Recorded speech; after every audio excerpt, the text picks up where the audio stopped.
The story opens with a wooden house nestled amidst a frigid, snow-covered landscape. Suddenly, a strangely purple-hued goblet plummets to the floor. A voice echoes through the house. "This poison will neutralize the magic in your veins." Aeon gasped, choking back the blood welling up in his throat. Rachna continued, his voice cold and emotionless. "Though for you its effects will be temporary. A few minutes at most. That's why I've added a few other ingredients." Aeon knelt in agony before him. He stammered, But why?" Rachna replied, "You should already know the answer." "It's because of your power," Rachna explained. "That power is useless, a hindrance to the future of the kingdom. If it were wartime, perhaps things would be different. But as it stands, you're nothing more than a seed of rebellion, waiting to sprout." He recounted Aeon's own words. "I will never rebel. I will live out the rest of my days in my homeland." "Those were your words to me, weren't they?" Aeon was stunned. He thought desperately, "I only wanted to cleanse these blood-stained hands. Even just a little. I just wanted to live out the rest of my life atoning for those who died because of my magic, and for those who lost their loved ones because of me." A fire roared in the hearth, offering a meager warmth to the two men. Rachna spoke, his face twisting with a grimace. "But, Aeon, do you know? I was terrified of you.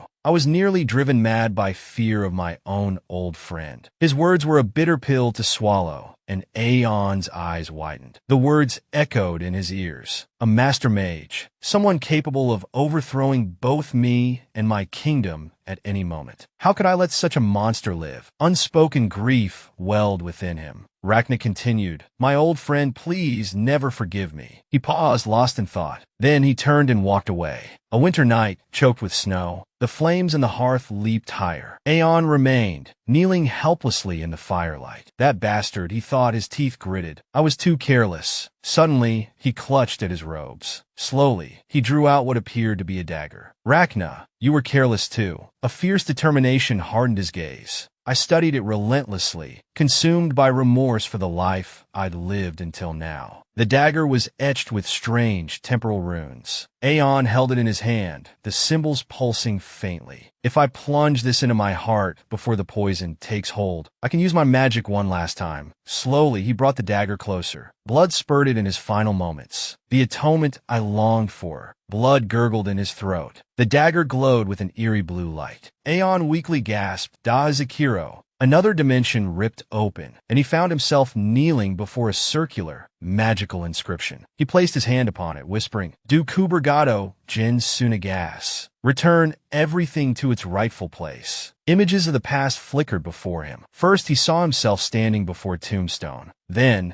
he saw himself kneeling respectfully before two figures, one of whom was Rachna. Birds soared across a clear sky. Footsteps echoed. It was him, Aeon, leaning on a magic staff. Suddenly, he reappeared, but in a different form. He trembled, his mind reeling. What just happened? He frantically patted down his unfamiliar body. "I can't find the dagger wound. I don't feel any pain. Something is definitely wrong." Realization dawned. A voice called out, "Aeon." He turned, his eyes searching. It was Vanessa, his mother. She looked at him, puzzled. "Aeon, what's wrong? Something happened? You look so surprised." He choked out, "Mother, mother." His mind raced. Why is my deceased mother here? Did I succeed? Vanessa, equally stunned, approached him. Their hands clasped. A chilling thought crossed Aeon's mind. Or, am I meeting her in the afterlife? He turned abruptly, his gaze sweeping over the scene. It was a bustling village, alive with activity. A massive windmill dominated the landscape. Children stood in lines, waiting their turn for some sort of test. Knights patrolled, maintaining order. An older man called out, "Next!" A white flag fluttered atop an ivory tower. Aeon stared at his hands, the realization hitting him like a physical blow. "I'm back. Back 35 years. The Magic Aptitude Test. The test designed to identify and cultivate promising mages, the bedrock of the kingdom's power. Every child in the Green River Kingdom was required to undergo this test at the age of 12. The first part assesses the magic within the brain, the source of magical manifestation. The second examines the magic heart, the core where magical energy is generated, circulated, and stored. Children who met the requirements of both tests were immediately sent to the Magic Academy, poised to gain positions of power within the kingdom upon graduation. Aeon felt a pang of unease. 35 years, further back than I intended. Dragon language, the foundation of all magic, he mused. Temporal magic, the magic I dedicated myself to mastering, seeking atonement. It worked just before I died. I only meant to go back far enough to avoid my past mistakes. But he paused, his thoughts heavy. So many people sacrificed everything for me. So many lost their lives because of their misguided loyalty. He thought of Ragna, a man who believed in my vows of loyalty and friendship. He spoke to himself, his voice barely a whisper. A lifetime of loyal service, only to be used and discarded. A steely resolve hardened his gaze. It won't in the same way again. This time, things will be different. A voice called out, snapping him back to the present. Next, to do that, I need to find it first. He stepped forward, addressing Vanessa. I'll be back soon, Mother. The power of an archmage and beyond. Reaching the testing area, he introduced himself to Jonathan. I'm Aeon, from Morgan Village. Jonathan's eyes narrowed. Morgan? Ah, Vanessa is son. Go on in, and don't ask questions. Wouldn't want to disturb the mage. Aeon entered the building. Inside, Marco sighed wearily. Master Aaron, how many children are left? Aaron replied, I reckon you'll be stuck here for at least another half day. Aeon let out a small, almost inaudible sigh.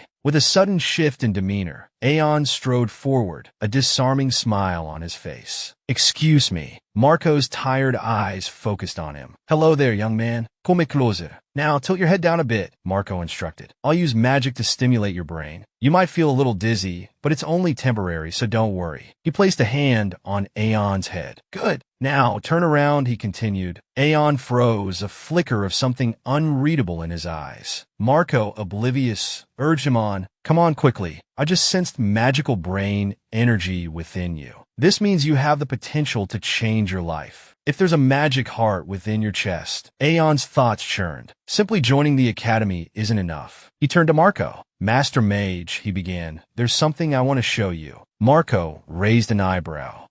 What is it? Aeon closed his eyes, focusing his energy. A brilliant orb of fire bloomed in his hand. Perhaps I should show him a little more. After witnessing Aeon's display, Marco's eyes widened in astonishment. A ball of fire? But then droplets of water materialized as well. Dual magic? Aeon now held fire in one hand and water in the other. Then, with a flicker, he made them both vanish. I don't know how, Aeon said, but I can just do it. The onlookers exchanged bewildered glances. Marco, captivated, breathed. What? He asked. Has anyone taught you this? Aeon shook his head. No, sir. No one. Marco's expression turned serious. Are you sure? He cast a skill probe, a spell designed to detect lies by examining micromovements. Think carefully before you answer. Lying here makes you a criminal. You, your family, even your neighbors could be executed. Aeon met his gaze, unwavering. I wouldn't dare lie in a place like this, Master Mage. Marco's face shifted again.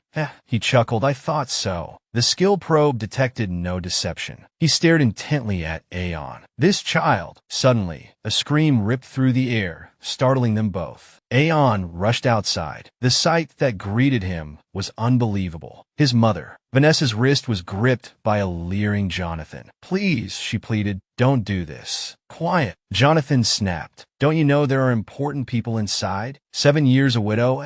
Must be lonely. Past your prime, too. No one will buy you now, so stop playing hard to get. Someone showing you attention is a blessing. You ungrateful. He trailed off, his words laced with crude insults. Vanessa's brow furrowed. Mr. Jonathan. Just then, Aaron, Marco, and a guard emerged. What's going on here? Aaron demanded. Jonathan quickly released Vanessa, stammering. In nothing, sir. This lowly kitchen maid was being disrespectful, so I was just correcting her. Fury boiled inside Aeon. Lowly, that bastard. Marco held up a hand. Just a moment, he said. This young man has just been confirmed as a mage, fulfilling both requirements. He and his parents are now afforded the same privileges as the nobility. Disrespecting a mage or noble is tantamount to challenging the emperor himself. In short, Marco concluded, it's a crime punishable by death. Jonathan paled, sweat beading on his forehead. He dropped to his knees before Aeon. Please forgive me. Have mercy. I beg you. Spare me this once. Aeon's voice was cold. Why apologize to me? There's someone far more deserving of your apology. Jonathan's eyes widened in understanding. He turned, scrambling to kneel before a stunned Vanessa. Madam, I deserve death. But please, give me another chance. Vanessa glanced nervously at Aeon. He sighed. Phoenix. He stepped towards Jonathan. Listen closely. Jonathan hung on his every word. Scum like you who slander my mother. I know all about you. Worthless trash. Tell everyone you know about the lesson you learned today. Jonathan grimaced. Why yes, Master Mage. I understand. Thank you. The matter settled. Aeon approached Marco. Thank you for your help, Master Mage. Marcos Maid. It's a mage's duty to protect another. Aaron, he turned to the older man. Please see to it that this young man and his mother are escorted and protected. I'll send the remaining information via Crystal Ball. Aaron nodded. Let me take you to the inn where the knights are staying. Will that be all right? Aeon took Vanessa's hand. Yes, sir. Thank you very much. As they walked away, Marco folded his arms, a thoughtful expression on his face. So young, yet so talented and intelligent. The palace and the ivory tower are going to be quite lively soon. In a darkened alleyway, Jonathan, seething, spat on the ground. Damn that brat, he muttered. And that old hag too. Who does he think he is, making me grovel? That little kitchen rat. He stumbled past a cloaked figure, lost in his rage. Just wait, he snarled. I'll get that woman. Seeing them both on their knees, begging. That'll be a real pleasure. Suddenly, he stopped dead in his tracks. Paralyzed, a voice echoed. Jonathan's body stiffened, locked in place. Moving is going to be difficult. Aeon's voice, cold and flat, cut through the air. That's what this spell does. He paused, then asked, What did you just say about my mother? I told you I'd be watching you, didn't I? Slowly, Aeon lowered his hood, his face devoid of emotion. Jonathan's eyes bulged in terror. Today, Aeon continued, you were humiliated by the son of a lowly kitchen maid. Overcome with shame, you drowned your sorrows in drink. Wandering through the deserted streets, you slipped and fell from this bridge into the rushing water below. And that is how you died. With a slight shove, Jonathan plunged into the canal. Aeon paused, looking down at the splashing water. It makes me wonder, he mused, if this is right. He stared into the murky depths. I came this far to atone for the sins of my past. I turned back time to make the right choices, to wash the blood from my hands. But I realize now, I can never truly erase it. His voice hardened. I only want to protect those I care about, and I will do anything to achieve that. Even if I swore I wouldn't stain my hands with blood again. I still hate you. I will never forgive you.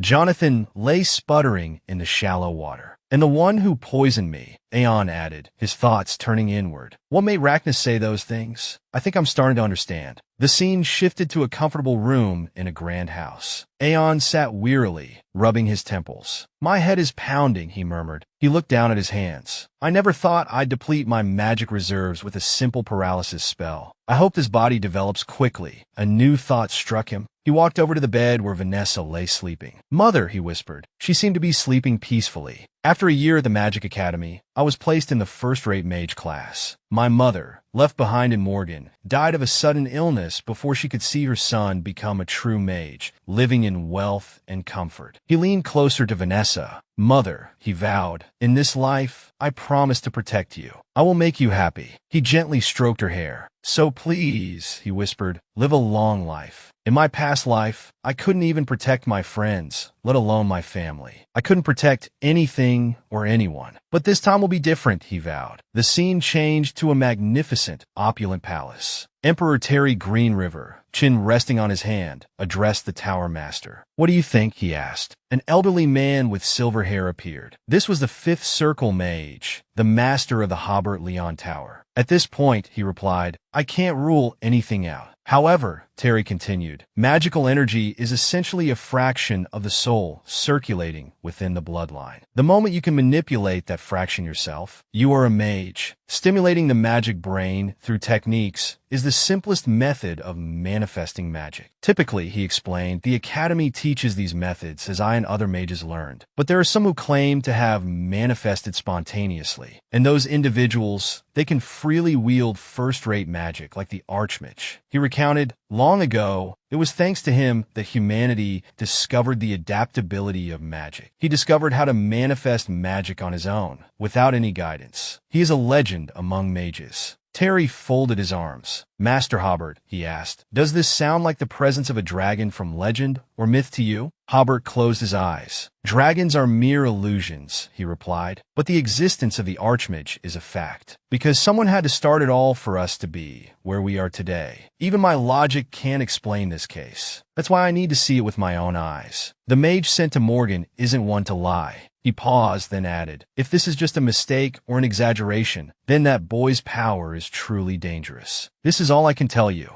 Just as he finished speaking, Terry muttered, Then he asked, Prince, are you out there? A voice quickly replied, yes, father, it's me. Come in, Terry said. The door slowly opened, revealing Hayden Green River stepping inside. You called for me, father? He asked. Yes, Terry replied. I apologize for making you wait. Hayden, understanding, said, it's all right, father. Then he added, is something the matter? Terry explained, the last time you left the palace was 5 years ago, when we were patrolling due to the famine, correct? I think you should go outside for a bit. He requested. Hayden, seeking clarification, asked, do you mean you want me to travel outside the palace, father? Yes, Terry answered. I'll dispatch cavalry and 300 royal soldiers, along with 3/3 circle mages to accompany you. So, immediately, go to the Morgan region and bring the boy named Aeon Fei here to me. Hayden seemed slightly taken aback. Did you say Aeon Fei? Terry questioned. Haven't you heard of that boy yet? Oh well, never mind. I've told you time and time again to pay attention to all the news of the kingdom. I was going to assign another prince to this task, he grumbled. But Hayden, determined, countered, no, father, please entrust this mission to me. I will complete it without fail. Terry considered this for a moment, then conceded, very well. Go and prepare. It will be a long journey to the north. The door closed once more. Immediately, Hobart spoke up. Then I'll also take my leave to prepare. Terry asked, do you have something to prepare? Hobart respectfully replied, you know very well that we mages hate to go outside. If I don't persuade them now, I might not be able to mobilize 3 mages to accompany the prince tomorrow. Terry laughed.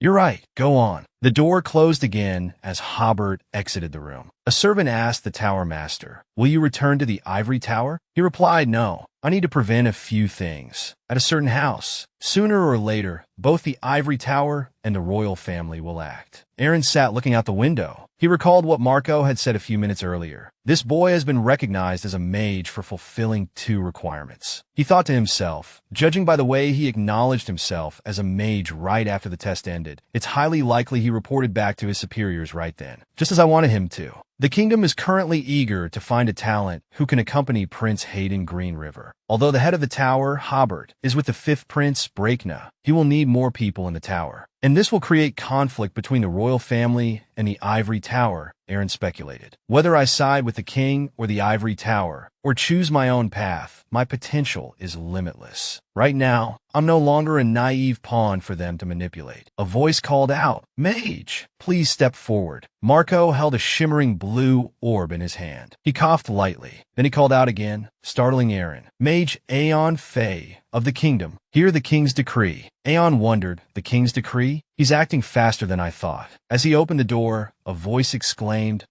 Marco smiled brightly. So, the little guy is awake, he said. The king has just issued a decree for you. I'll teach you the royal etiquette first. Please follow my instructions. Aeon quickly nodded in agreement. Kneel, Marco instructed. Right knee down, left hand on your chest. Aeon immediately complied. Marco, somewhat surprised, thought to himself, is this really the first time this boy has performed this gesture? A moment later, a voice resonated from the orb Marco held earlier. Mage of the kingdom, Aeon Fei. It boomed. Hear the king's decree. The orb then displayed a shimmering inscription. The voice continued. We acknowledge your talent, Aeon Fei, and recognize you as a mage of this kingdom. We permit your name to be inscribed upon the ivory tower. We invite you to visit the royal palace and have dispatched our eldest son to accompany you on your journey here. The voice concluded with a wish for safe travels. Aeon pondered this, thinking, I can see right through his intentions. Then another voice spoke. That is the entirety of the king's decree, it announced. It was Anno. He continued. Now, may I escort him to the Lord's palace? Marco quickly replied, yes, you may. Anno approached Aeon and introduced himself. My name is Anno, captain of the Morgan Knights, he stated. The Morgan region has been granted the honor of escorting the prince and you, Aeon. I will escort you safely to the Lord's palace. We shall depart when you are ready.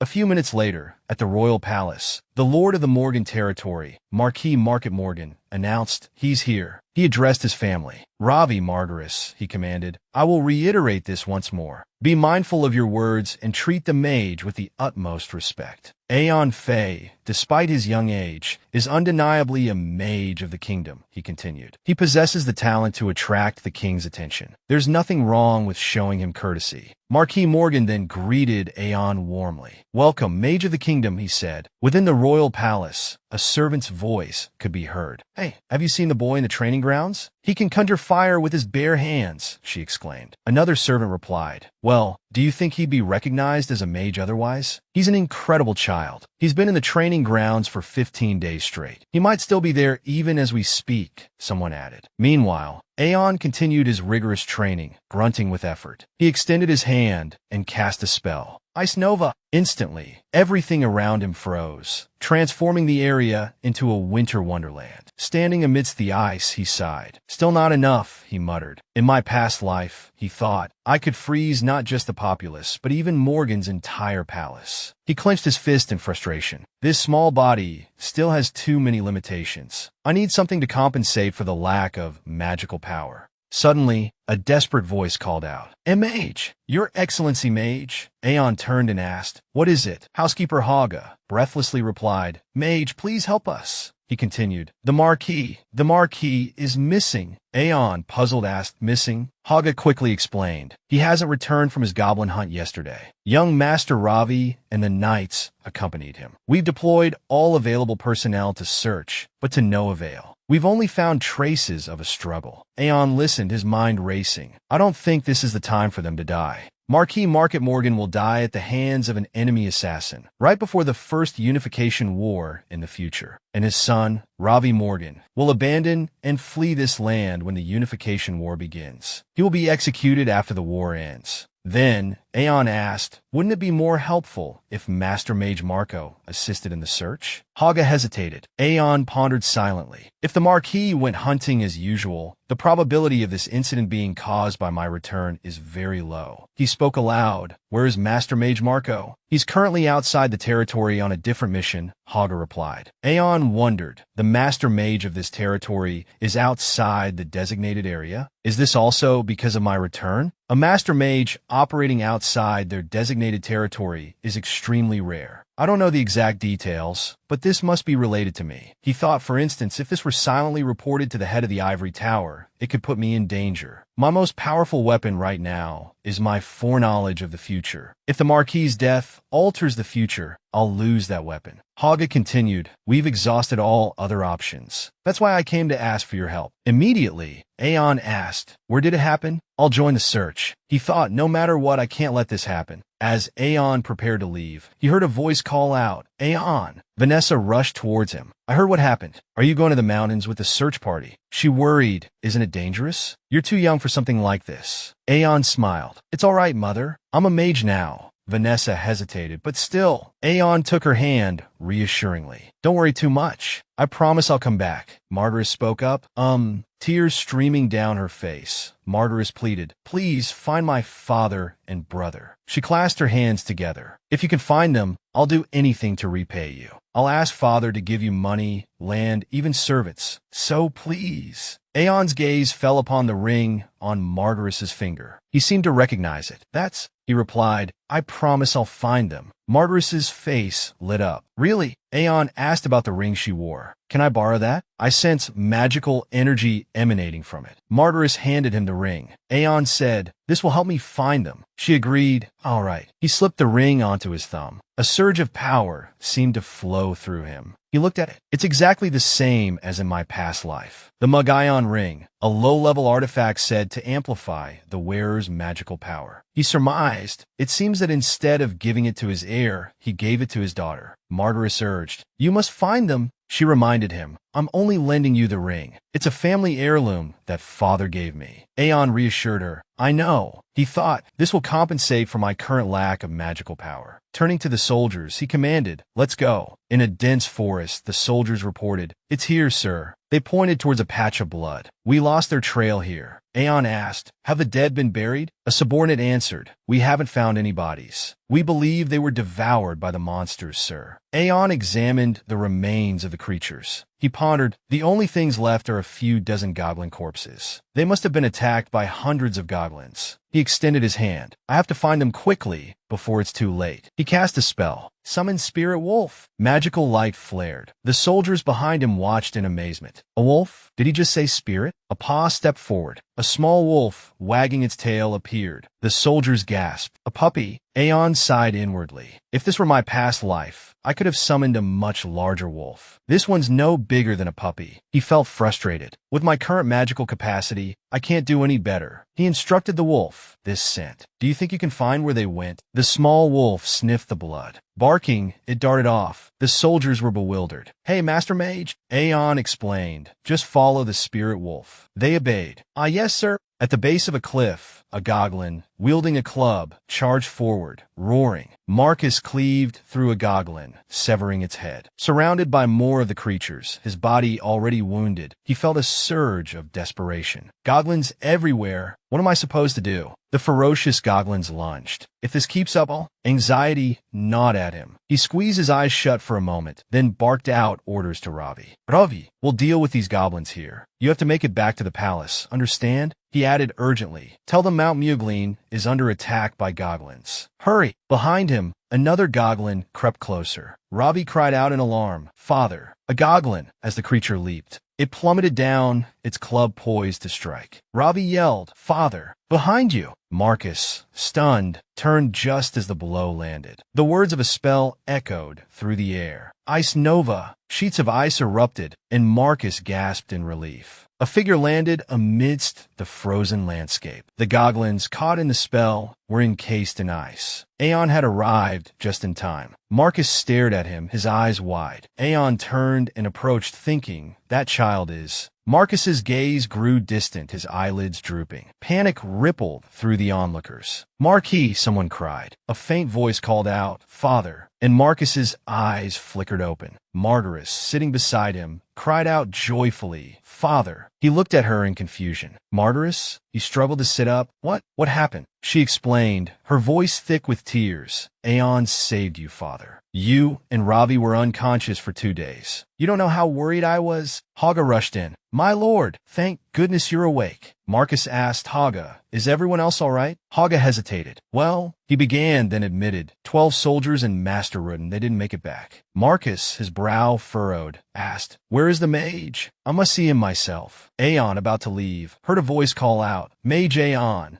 Haga approached. Here you are, sir. Aeon replied, I heard the Marquis had awakened. Haga explained, I was instructed by the Marquis to bring you to the reception room. Haga added, I believe he has something urgent to discuss with you, sir. Aeon, surprise, followed. Inside the reception room, Marcus greeted him warmly. Master Aeon, welcome. He asked with concern, how are you feeling? Aeon responded, thanks to everyone's care, I am much better now. I express my sincere gratitude for your assistance. Marcus continued, you have ensured the present and future of the Morgan family and the very foundation of our homeland. Ravi, standing behind him, beamed. Marcus added, you also swept away the goblins of Mount Mugleen and protected our territory. I would be remiss in my duties as Marquis if I did not offer you a suitable reward. He gestured to a small box on the table. After much consideration, I have chosen this. Please, open it. Aeon opened the box, his eyes widening in surprise. This is... Marcus said, I heard from Margaret that you borrowed this ring because you sensed mana emanating from it. He continued, I had always thought it was just an old family heirloom. But what power does this ring possess? Did it aid you, Mage Aeon? Aeon explained, this ring amplifies the wearer's mana. It was a great help in clearing out the goblins in the ravine. Marcus, relieved, said, I'm glad to hear that. This ring, I wish to gift it to you, Mage Aeon. Please, accept it as a token. Aeon looked up in astonishment. A token? Marcus declared. From this day forward, Mage Aeon will forever be considered an honored guest of the Manga family. This shall serve as a token of this lasting promise. He waited expectantly. Will you accept this token? Aeon touched the box, then slipped the ring onto his finger. Forever an honored guest. A 1,000-year contract. In the terms of the Empire's nobility. Marcus bowed respectfully. Our family will always welcome your visit, Aeon Fei, should you ever require our assistance. He affirmed, we pledge to stand by your side. Aeon observed him carefully. Marcus and Ravi bowed low. We swear upon the north flow of the 6 rivers that we shall uphold this pledge from this generation to the next. Elsewhere, in a forest, Aeon walked with a group of soldiers. He asked thoughtfully, Captain, how much further to Lighttown? The captain replied, we'll be there soon, just over that hill. Aeon fell silent. Aeon recalled the conversation. My lord, he began, there's something I'd like to ask. He hesitated. Do you happen to know of any alchemists in your territory capable of creating restorative potions? Marcus considered this. In Lighttown, to the north, there's an alchemist named Radio. I hear he came from the capital, but relocated north for a particular herb. Aeon committed the name to memory. Alchemist Radio, a name I never encountered in my past life. Hopefully, I can find a potion to replenish the mana I've lost. A soldier suddenly pointed towards a rising plume of smoke. Captain, Mage Aeon, over there. We can see Lighttown, but it's engulfed in flames.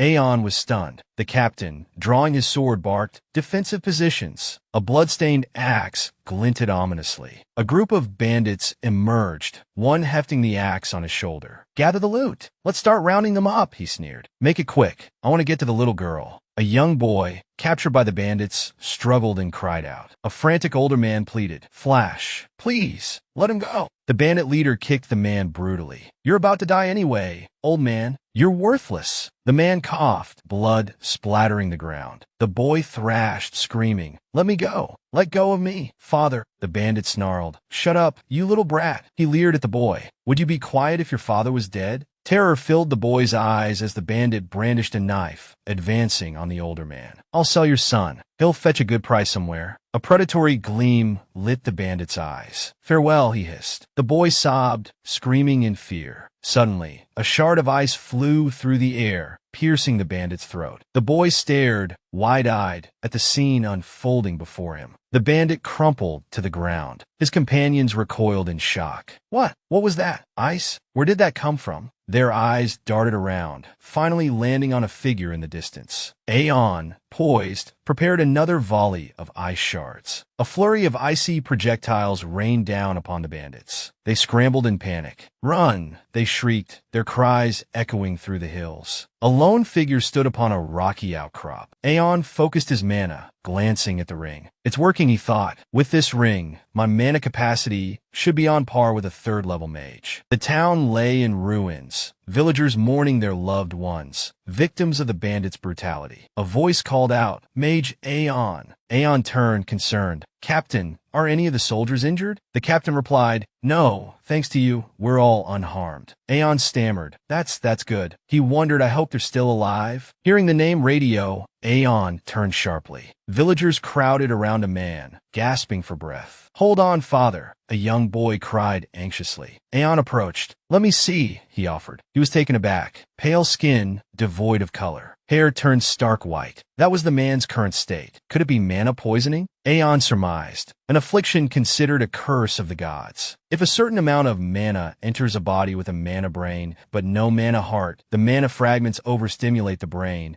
causing excruciating pain for the rest of their life, without a moment's respite. He couldn't have infused himself with mana, which means one of the mages must have done this deliberately. He observed the symptoms. It's quite severe. Aeon began to cast a spell. Wait, there's a way to temporarily suppress the pain. By channeling pure mana and releasing the stagnant mana within his body. Radio gasped weakly. Aeon instructed the villagers. Please tend to his wounds. Yes, sir. Thank you, they replied. Someone tugged at Aeon's robe. The boy looked up at him, his eyes filled with worry. Will my father be all right? Aeon answered, for now. The pain can be temporarily managed by channeling mana, but there's no permanent cure for this curse. The boy's voice trembled. So, the pain will return later? Aeon considered this. The mana I channeled will eventually become stagnant as well. He'll have to make a choice. Continuous mana transfusions and enduring the pain, or death. I'm afraid so, he confirmed gently. The boy burst into tears. I have to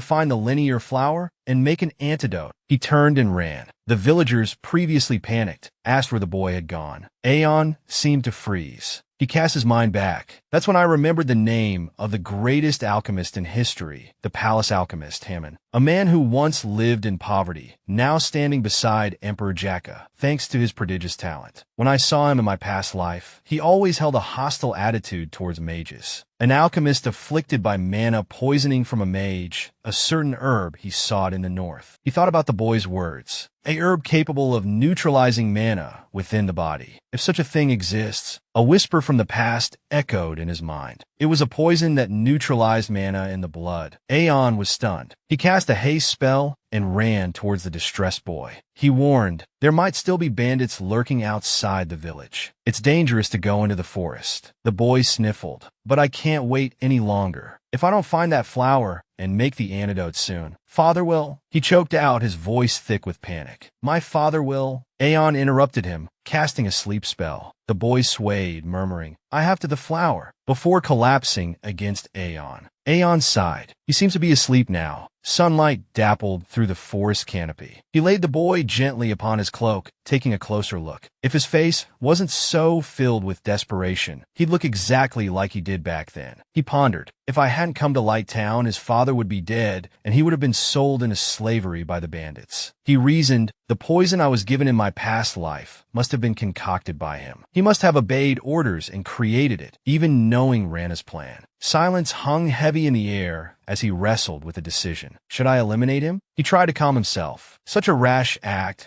could be incredibly dangerous. He possesses the talent to become the greatest alchemist in history. I could turn him to my side. He hesitated, but even if he lives differently this time around, there's no guarantee he won't betray me. A voice called out from the distance. Mage Aeon. What is it? He asked. The captain, breathless, explained. You suddenly ran off, so I followed you. He glanced at the sleeping child. Who is this? Aeon explained. I thought he might do something reckless, so I put him to sleep. He stood up. Since you're here, please carry him back to the village. The captain, curious, asked, Aren't you coming with us? Aeon demurred. I have somewhere I need to be. Night fell over a small house in the town. A light flickered in the window. Radio sat on the bed beside his son, Flash. Are you asleep? He asked softly. Flash mumbled. Not yet. Barton told me, Radio said. A mage came to the village and saved us. He sighed. And I heard you try to do something reckless again. Flash mumbled. I was just trying to find a flower. Radio reminded him. There might still be bandits near the village. Flash sat up, his voice rising. But what am I supposed to do? That mage said you'll be in pain. Radio tried to reassure him. I'll be all right. If only I could find the linear flower. Flash choked out, tears welling in his eyes. It's been a year. Have you even found it? Does it even exist? Suddenly, a voice echoed. It does exist. Both father and son stared in surprise towards the source of the sound. Radio stammered. Who's there? The cloaked figure outside replied. I heard you were looking for the linear flower. Silence fell within the house. Then Radio opened the door. Aeon removed his hood and stepped inside. Forgive the intrusion. Flash gasped. It's that mage. Radio was confused. What is this? Aeon placed a shard of ice on the table. I am Aeon Fey. Radio, bewildered, asked. What is that? His eyes widened. Is that a linear flower? The flower he had sought for so long lay frozen on the table. Aeon stated, I will give you this flower. But first, let me ask you something. His voice tinged with curiosity, he asked. How did you know about this herb, if its effects are still unknown? Radio answered, It was because of a journal. I found it in a journal. He retrieved the book. This book? It's the herbal journal my father left me. He opened the book. If you look at this page, Radio said, pointing, it says it neutralizes mana. a flower with 12 petals, found only in the northern part of the continent. Poisonous stem and roots, a withered blue color immediately after picking. Impossible to cultivate or farm. Aeon asked, "Did your father also practice alchemy?" Radio replied, "It's the family business." Aeon mused, "Then this journal must be a family heirloom." Radio considered this. "Something like that." Aeon continued, "Then you must know that, for a mage whose heart and brain are made of mana, the linear flower is a deadly poison." Radio was stunned. "I understand what you mean," he clarified, "but our family's alchemists would never create a potion to harm others. I'm certain of it. I'd stake our family name on it." Aeon glanced away. Flash, bewildered, watched the exchange. "I understand," Aeon said, picking up the ice shard. "Thank you for answering my question. There's one more thing. You let the ice melt. I apologize, but as the ice melts, the flower will wither." He explained, "Even I can't preserve it. I could only freeze it to maintain its form." Radio was taken aback. "You tricked me?" Aeon clarified. "I only wanted to prove that the linear flower can always be found." He proposed. "Radio, how about we make a deal?" Radio, confused, asked, "A deal?"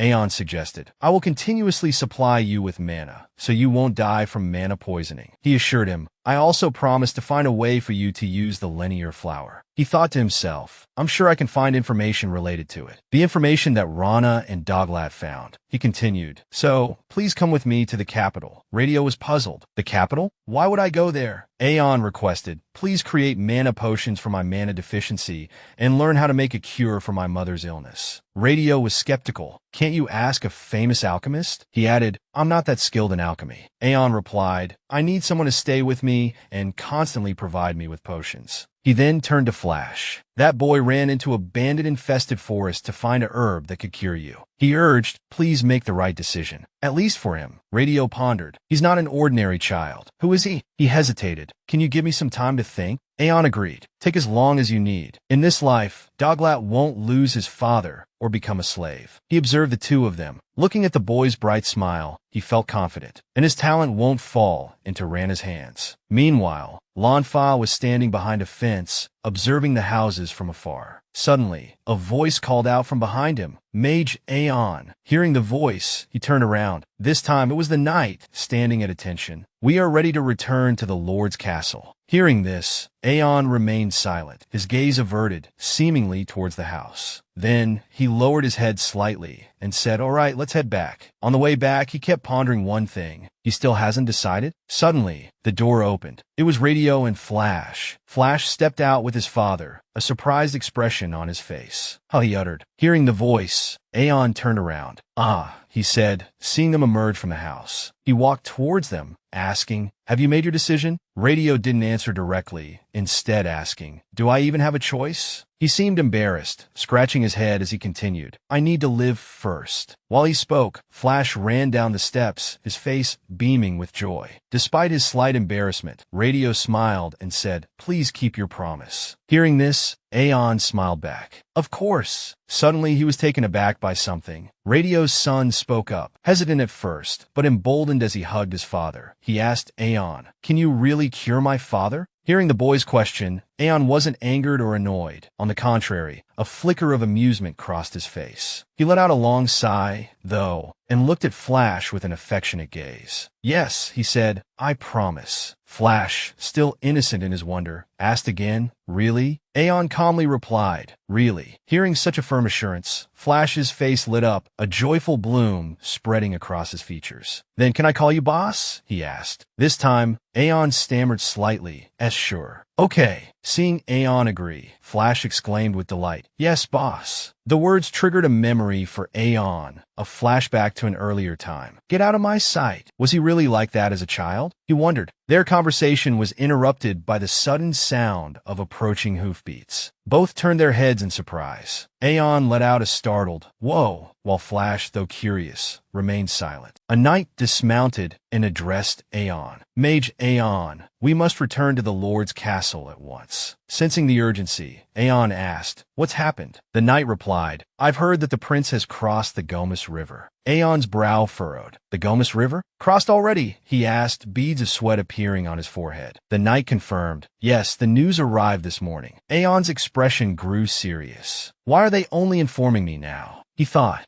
Lost in thought, Aeon walked past the knight. "Let me borrow your horse," he said. The knight questioned, "Do you know how to ride?" Aeon approached the horse, gently stroking its mane. "Not well," he admitted, "but it can become my friend." He continued to soothe the horse, his touch gentle and affectionate. As he did, a mystical, blue light emanated from the horse's eyes. Looking directly into the horse's eyes, Aeon spoke. "I need to get to the castle. Can you take me there?" As soon as he finished speaking, the horse began to shift its hooves. The horse lowered itself slightly, allowing Aeon to mount with ease. He then turned back to address the knight. "Sir Anon, please bring radio with you." Both Anon and Radio exchanged puzzled glances, unsure of Aeon's intentions. Settled on the horse's back, Aeon announced, "I'll go ahead." A grand procession of carriages, surrounded by a protective escort of soldiers, moved with an air of stately elegance. One carriage, in particular, bore a door adorned with ornate and dignified embellishments. Inside this carriage sat Prince Green River. He leaned his elbow against the window frame, gazing out at the passing scenery. His mind drifted back to a conversation with his father, the king. "You summoned me, father?" he had asked. The king, standing by a large window with his hands clasped behind his back, had replied, "There's something I need to tell you before you leave." The king continued, "I've heard that Herback has been meeting frequently with the fifth prince." Green River felt a jolt of surprise, but his expression remained impassive. The king, Terry, spoke with a grave tone. "Many nobles follow the ivory tower, so you understand how important it is which side its master chooses. It seems the master of the tower intends to side with the fifth prince," Terry continued, Green River's astonishment growing with each word. Though his face remained composed, beads of sweat became visible on his brow. "And the fifth prince, Rachna, is a clever child. I'm certain he'll use her back and try to draw influential figures to his side." Terry suddenly turned, resting a hand on the armrest of his chair. His gaze locked onto Green River's. "Yalfa," he commanded, "do whatever it takes to make him yours, before the ivory tower reaches him." Throughout this exchange, Green River had remained silent, listening intently. Now, a flicker of uncertainty, a touch of bewilderment, crossed his face. His father's words echoed in his mind. "I'm telling you to bring him to our side, to build our foundation." The thought snapped, leaving Green River with a lingering sense of unease. He sighed, a weary sound escaping his lips. Irritated, he ran a hand through his hair, the sweat still clinging to his skin. "Even if he is a mage, what can a mere child do?"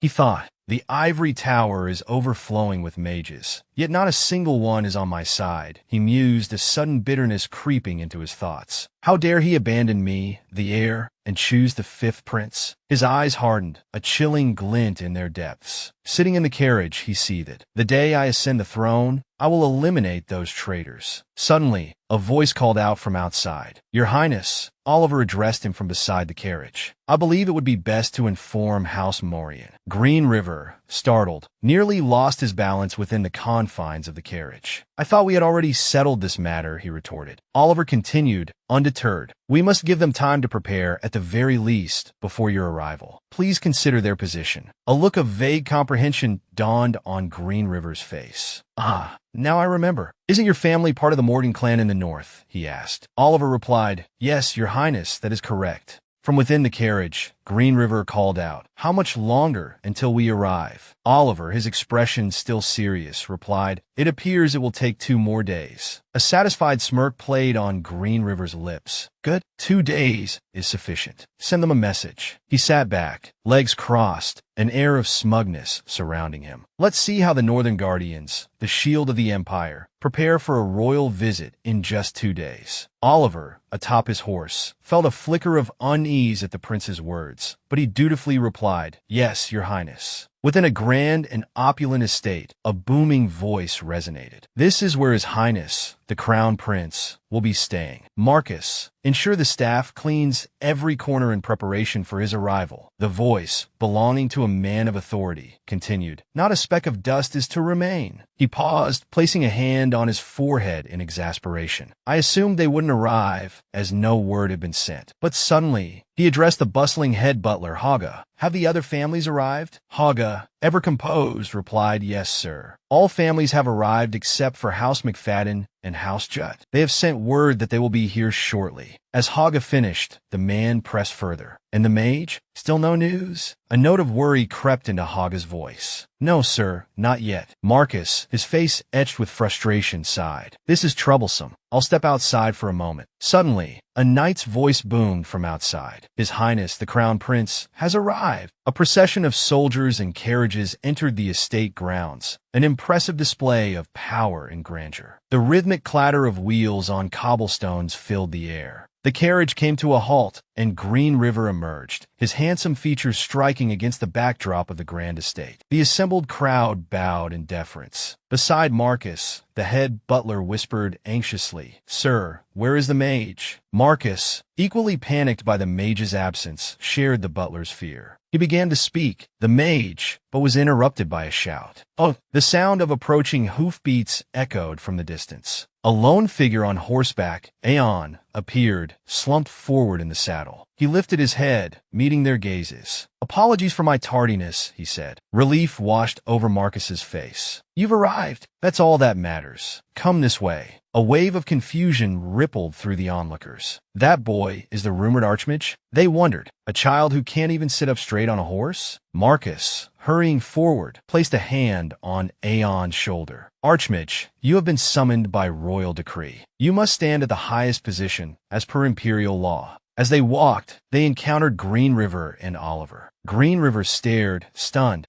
Are you I-Alpha?" he asked. Aeon looked at him, a flicker of recognition in his eyes. A face I haven't seen in a long time, he thought. Then his gaze drifted towards a group gathered across the way, and further beyond them. Just then, one of them noticed his stare and turned to look back. She offered a gentle, captivating smile. It was Cixia. Aeon returned the smile, a flicker of recognition in his eyes. The spy from the Lesser Empire. Within the opulent palace, Oliver spoke, his voice respectful. "Your Highness." Standing beside Green River, Oliver, his expression serious, cautioned, "You mustn't overindulge." Green River, swirling the wine in his glass, turned away. "What else is there to enjoy besides this wine?" he muttered. He continued, a sigh escaping his lips. "Unbelievable. After such a long journey, I'm forced to socialize with these insufferable nobles. This party is utterly dreadful, and I don't like that brat." Oliver remained silent, unsure how to respond. Then, Green River abruptly announced, "I'm retiring early." Near a palace pillar, Cixia stood, leaning against the wall, a glass of red wine in her hand. Her eyes scanned the room, alert and observant. What a strange coincidence. The Lesser Empire is also interested in that boy. Not long ago, the Lesser Empire had issued 2 directives: dispel the rumors surrounding I-Alpha by personally observing him. Her expression grew serious. If it's true a thought crossed her mind, then both the mage and his mother must be brought back to the Empire. She observed the nobles attending the party, a thoughtful expression on her face. What kind of person is he to cause such a commotion? I suppose I'll go find him. Outside, the sky darkened, and torches were lit, casting flickering shadows. Iran stood nearby, his gaze fixed on a specific spot. There he is. Cixia, manipulating a blue orb in her hand, smiled brightly. Should I test his rumored abilities? Let's start with something light. She turned her head and said, something equivalent to a slap, perhaps. A light spear. Suddenly, from the sky above, powerful streaks of green light descended, impacting the ground with such force that debris erupted like rain. Stunned by the unexpected display, Cixia was speechless. Iran quickly erected a shield to block the swirling dust. Cixia, observing the scene, thought, heavens, it seemed he had noticed her. His face impassive, his voice cool. He asked, "Who are you?" Stepping forward, Cixia replied with unwavering confidence, "You don't recognize my magic? I'm your senior from the Ivory Tower." Just offering a greeting. Unfazed by her response, Aeon continued, "Is that how you greet people?" Sensing his displeasure, Cixia exclaimed, "Oh dear!" Her expression shifted slightly, her brow furrowing in a feigned innocence. "Listen to this child. A senior can have a little fun with a junior." She continued, "You needn't embarrass me." Before she could finish, Aeon cut her off, his face darkening. "Cecilia," he said, his voice sharp. Hearing her name, Cixia froze, momentarily taken aback. He repeated her name, this time in full, his tone grave. "Cecilia Kovolker." The word struck her like a physical blow, leaving her stunned. She stammered, "Mafa, who are you? How do you know that name?" Aeon stood before her, his expression calm. "I know you very well. A sly look crossed his face. It's best to know. I wiped out the co-walker infestation in the kingdom in my past life. If you'd like, I can name the others as well. He spoke with an air of authority, his words hanging heavy in the air. Cixia, reeling, could only manage. Nonsense. Ignoring her protest, Aeon began to list names. The boy in the stables of the Motion family. He continued, his voice relentless. The Royal Secretary, Robin. Ario from the National Guard, 9th Squad. With each name, Cixia's face paled. Assistant to the head maid of the palace. Ah, the head maid hasn't arrived yet. His expression remained serene as he posed a question. Cecilia, do you know what all these people have in common? I think I do. Cixia, clearly agitated, snapped. Boy. Suddenly, her eyes flashed with indignant fury. I don't know how you know that name, she spat, a crimson orb materializing in her palm. As the orb pulsed with energy, she continued, but you'd better pretend you don't. With a flick of her wrist, the fiery sphere hurtled towards Aeon. The air around Aeon erupted in a searing inferno, the heat so intense it seemed impossible for anything to survive. But then, a gust of wind swept through the flames, and Aeon reappeared, leaving Cixia once again stunned. He stood before her, a shimmering orb of his own held casually in his hand. I already know you're a co-walker, he stated calmly. Despite a flicker of fear in her eyes, Cixia forced a nonchalant tone. Then why are you here alone if you already know? She asked, her mind racing. He actually dodged my attack? What is he?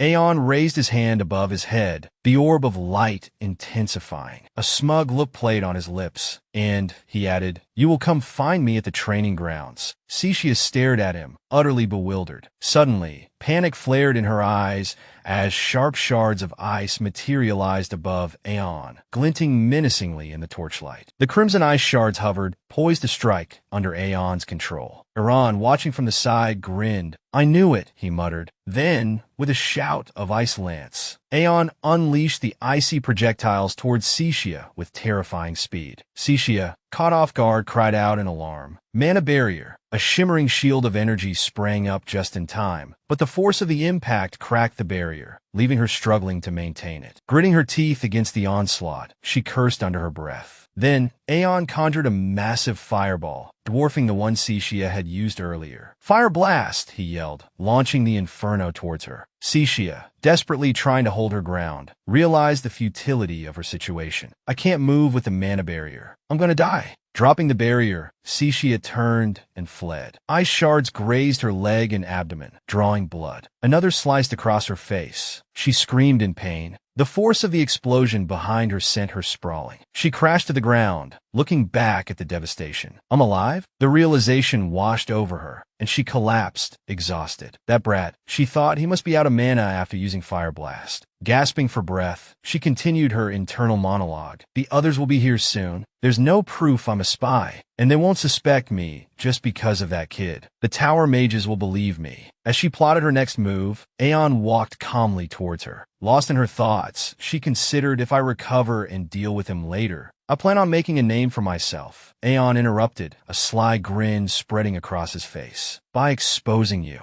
Cixia scoffed. You think you can? Of course, Aeon replied, his expression unwavering. I have proof, something you don't even know about. Cixia's face contorted in annoyance. What are you talking about? She demanded. Aeon muttered something under his breath. Suddenly, a group of knights rushed onto the scene, their faces etched with alarm. Oliver stepped forward, his voice laced with concern. What happened? He was cut off by the woman Cixia had spoken with earlier. Rushing to Cixia's side, she helped her up, her voice frantic. What happened to you? These wounds. Before she could finish, a voice rang out. I did this. Aeon stepped into view. Upon seeing him, Oliver flinched. Please explain, he said, his voice strained. What happened here? I was standing there. Aeon said calmly, his voice smooth and unhurried. I happened to see this woman. He gestured toward Cixia, talking to someone wearing a mask. The words hung in the air, and Cixia's face twisted in a mixture of annoyance and surprise. What? She snapped, her voice sharp. Aeon continued, maintaining his innocent facade. Then, suddenly, she tried to kill me. Oliver's face paled slightly as he addressed Aeon. So you did this to her? He asked, his voice laced with apprehension. Aeon's expression remained unchanged. I needed to survive, he stated simply. Oliver pressed further. Can you prove it? Aeon's gaze swept over the scene, as if assessing something. He looked at Cixia, then at Iran, a thought forming behind his eyes. A mark on their bodies? Suddenly, he spoke, his voice clear and decisive. Check her body. Sishia's eyes widened in shock, her face contorting in a grimace.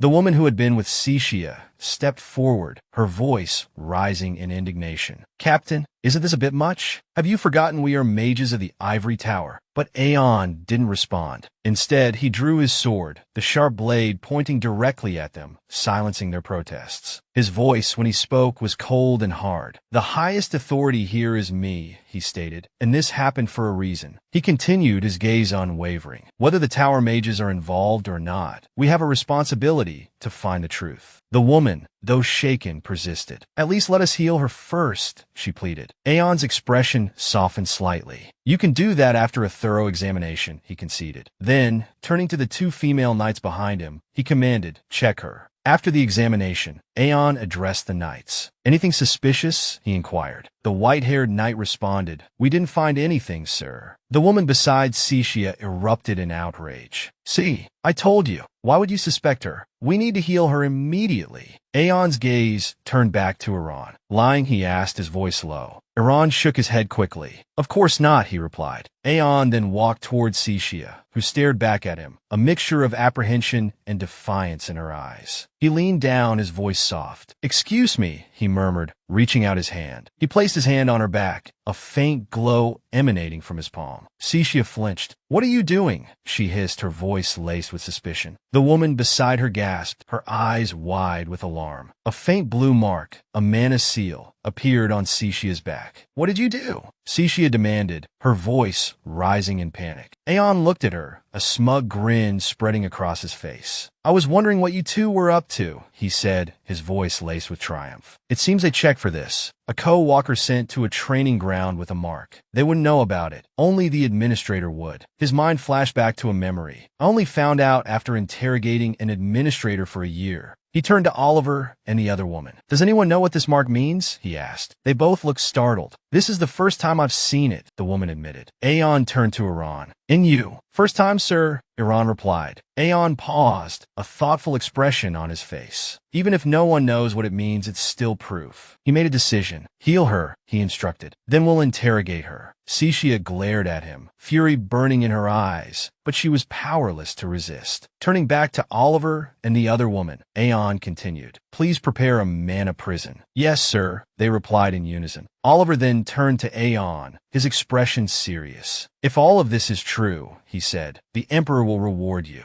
The Emperor sat calmly on his throne, a thoughtful expression on his face. That child took down a third-level mage from the Ivory Tower, he mused aloud. Olympier, standing at attention nearby, confirmed, Yes, Your Majesty. The Emperor let out a hearty laugh. Ah, to think it would come to this. He folded his arms across his chest. What do you think, Captain Olympier? About that boy? Olympier considered his words carefully. It seems what the dispatched mages reported is true. His actions and words, they aren't those of a child. The Emperor pondered this for a moment. I think, he said finally, his voice grave, I should meet and speak with this boy before drawing any conclusions. His expression hardened. Captain, he commanded, bring the boy to me. A short while later, Iran was summoned by Oliver, just as Aeon had requested. Iran bowed his head respectfully. You called for me, Your Majesty? He asked. Aeon responded immediately, indeed. He rose and turned, his hands clasped behind his back, his voice serious. From what I've heard, he began, one of the mages dispatched by the Ivory Tower is a spy from the Lesser Empire. And I've also heard she's quite a skilled mage. Iran listened attentively, Aeon's gaze fixed on the flickering flames in the fireplace. I believe your accomplishment in subduing and capturing her is highly commendable, Aeon continued. Iran replied, his expression unchanged from his initial greeting. You flatter me, Your Majesty. Turning back, Aeon smiled at Iran. And so, he said, I wish to reward you. Tell me, what do you desire? Iran didn't immediately respond to the offer. Instead, he considered it carefully, as if trying to discern Aeon's true intentions. He's trying to force out my desires by asking me what I want, he thought. Since I've come this far, should I just say it? Having made up his mind, he spoke. Iran looked directly at Aeon. If you would permit it, Your Majesty, he requested, I would like to see the site of the old Ivory Tower. Aeon's expression turned thoughtful. The old Ivory Tower? He echoed, a hint of curiosity in his voice. Why do you want to go there? There's nothing to see. Iran clasped his hands together, feigning a childlike eagerness. I've only heard stories about it, he explained, and I've always wanted to visit at least once. Aeon fell silent for a moment, considering the request. Visiting a historical site is all he wants when he could ask for anything, he thought. Perhaps he truly is just a child. Very well, Aeon finally conceded. I will take you there.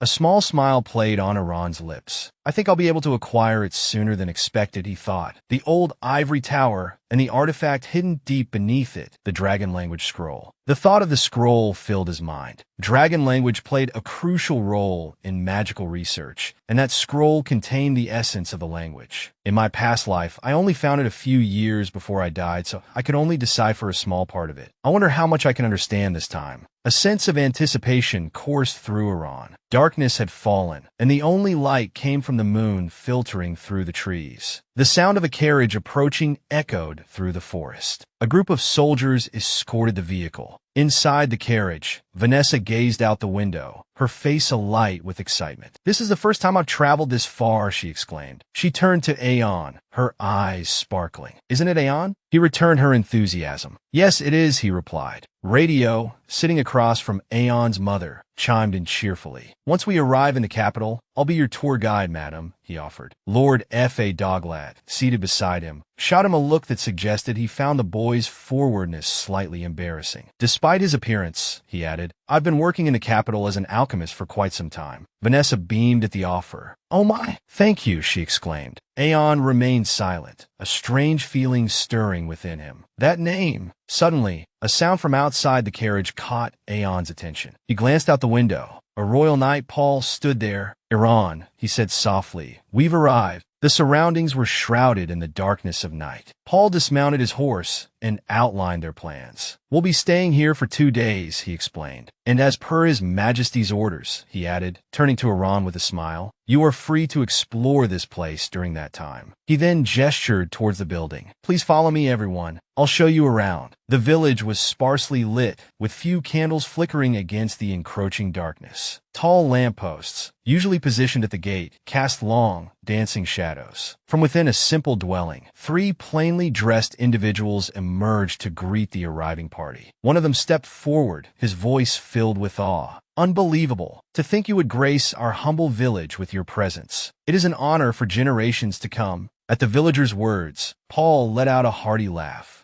Think nothing of it, he boomed. From behind, Iran observed Paul's interaction, a thought suddenly striking him. Perhaps he treats the common folk with genuine kindness. He recalled Paul from his previous life, a man who perpetually wore a somber, almost hostile expression. His face had always been etched with a brooding intensity, his gaze sharp and cold. Because Jacka was always by my side. Perhaps that's why he maintained such a facade. He always seemed cheerful and approachable to those outside the royal family and nobility. Iran pondered this difference. I can see why the current emperor favors his eldest son. Lost in thought, a voice suddenly broke through his contemplation. Captain? From a distance, Douglas approached, his voice hesitant. When are we going to the old ivory tower? Iran turned to him, a question in his eyes. Why do you ask? Douglas stammered, a blush creeping up his cheeks. I want to go too. Iran considered this. I need to reach the underground area by dawn. He sighed. All right, tomorrow, when we have some free time. Douglas's eyes lit up at Iran's agreement, sparkling with uncontainable excitement. Really? Together, he asked, his voice barely a whisper. Iran, slightly flustered by the boy's enthusiasm, stammered, yeah. With renewed vigor, Douglas practically bounced on his heels. Whoa, thank you. Observing their exchange, it wasn't difficult to surmise Douglas's apparent fondness for Iran. Meanwhile, Radio stood beside Vanessa, a question on his mind.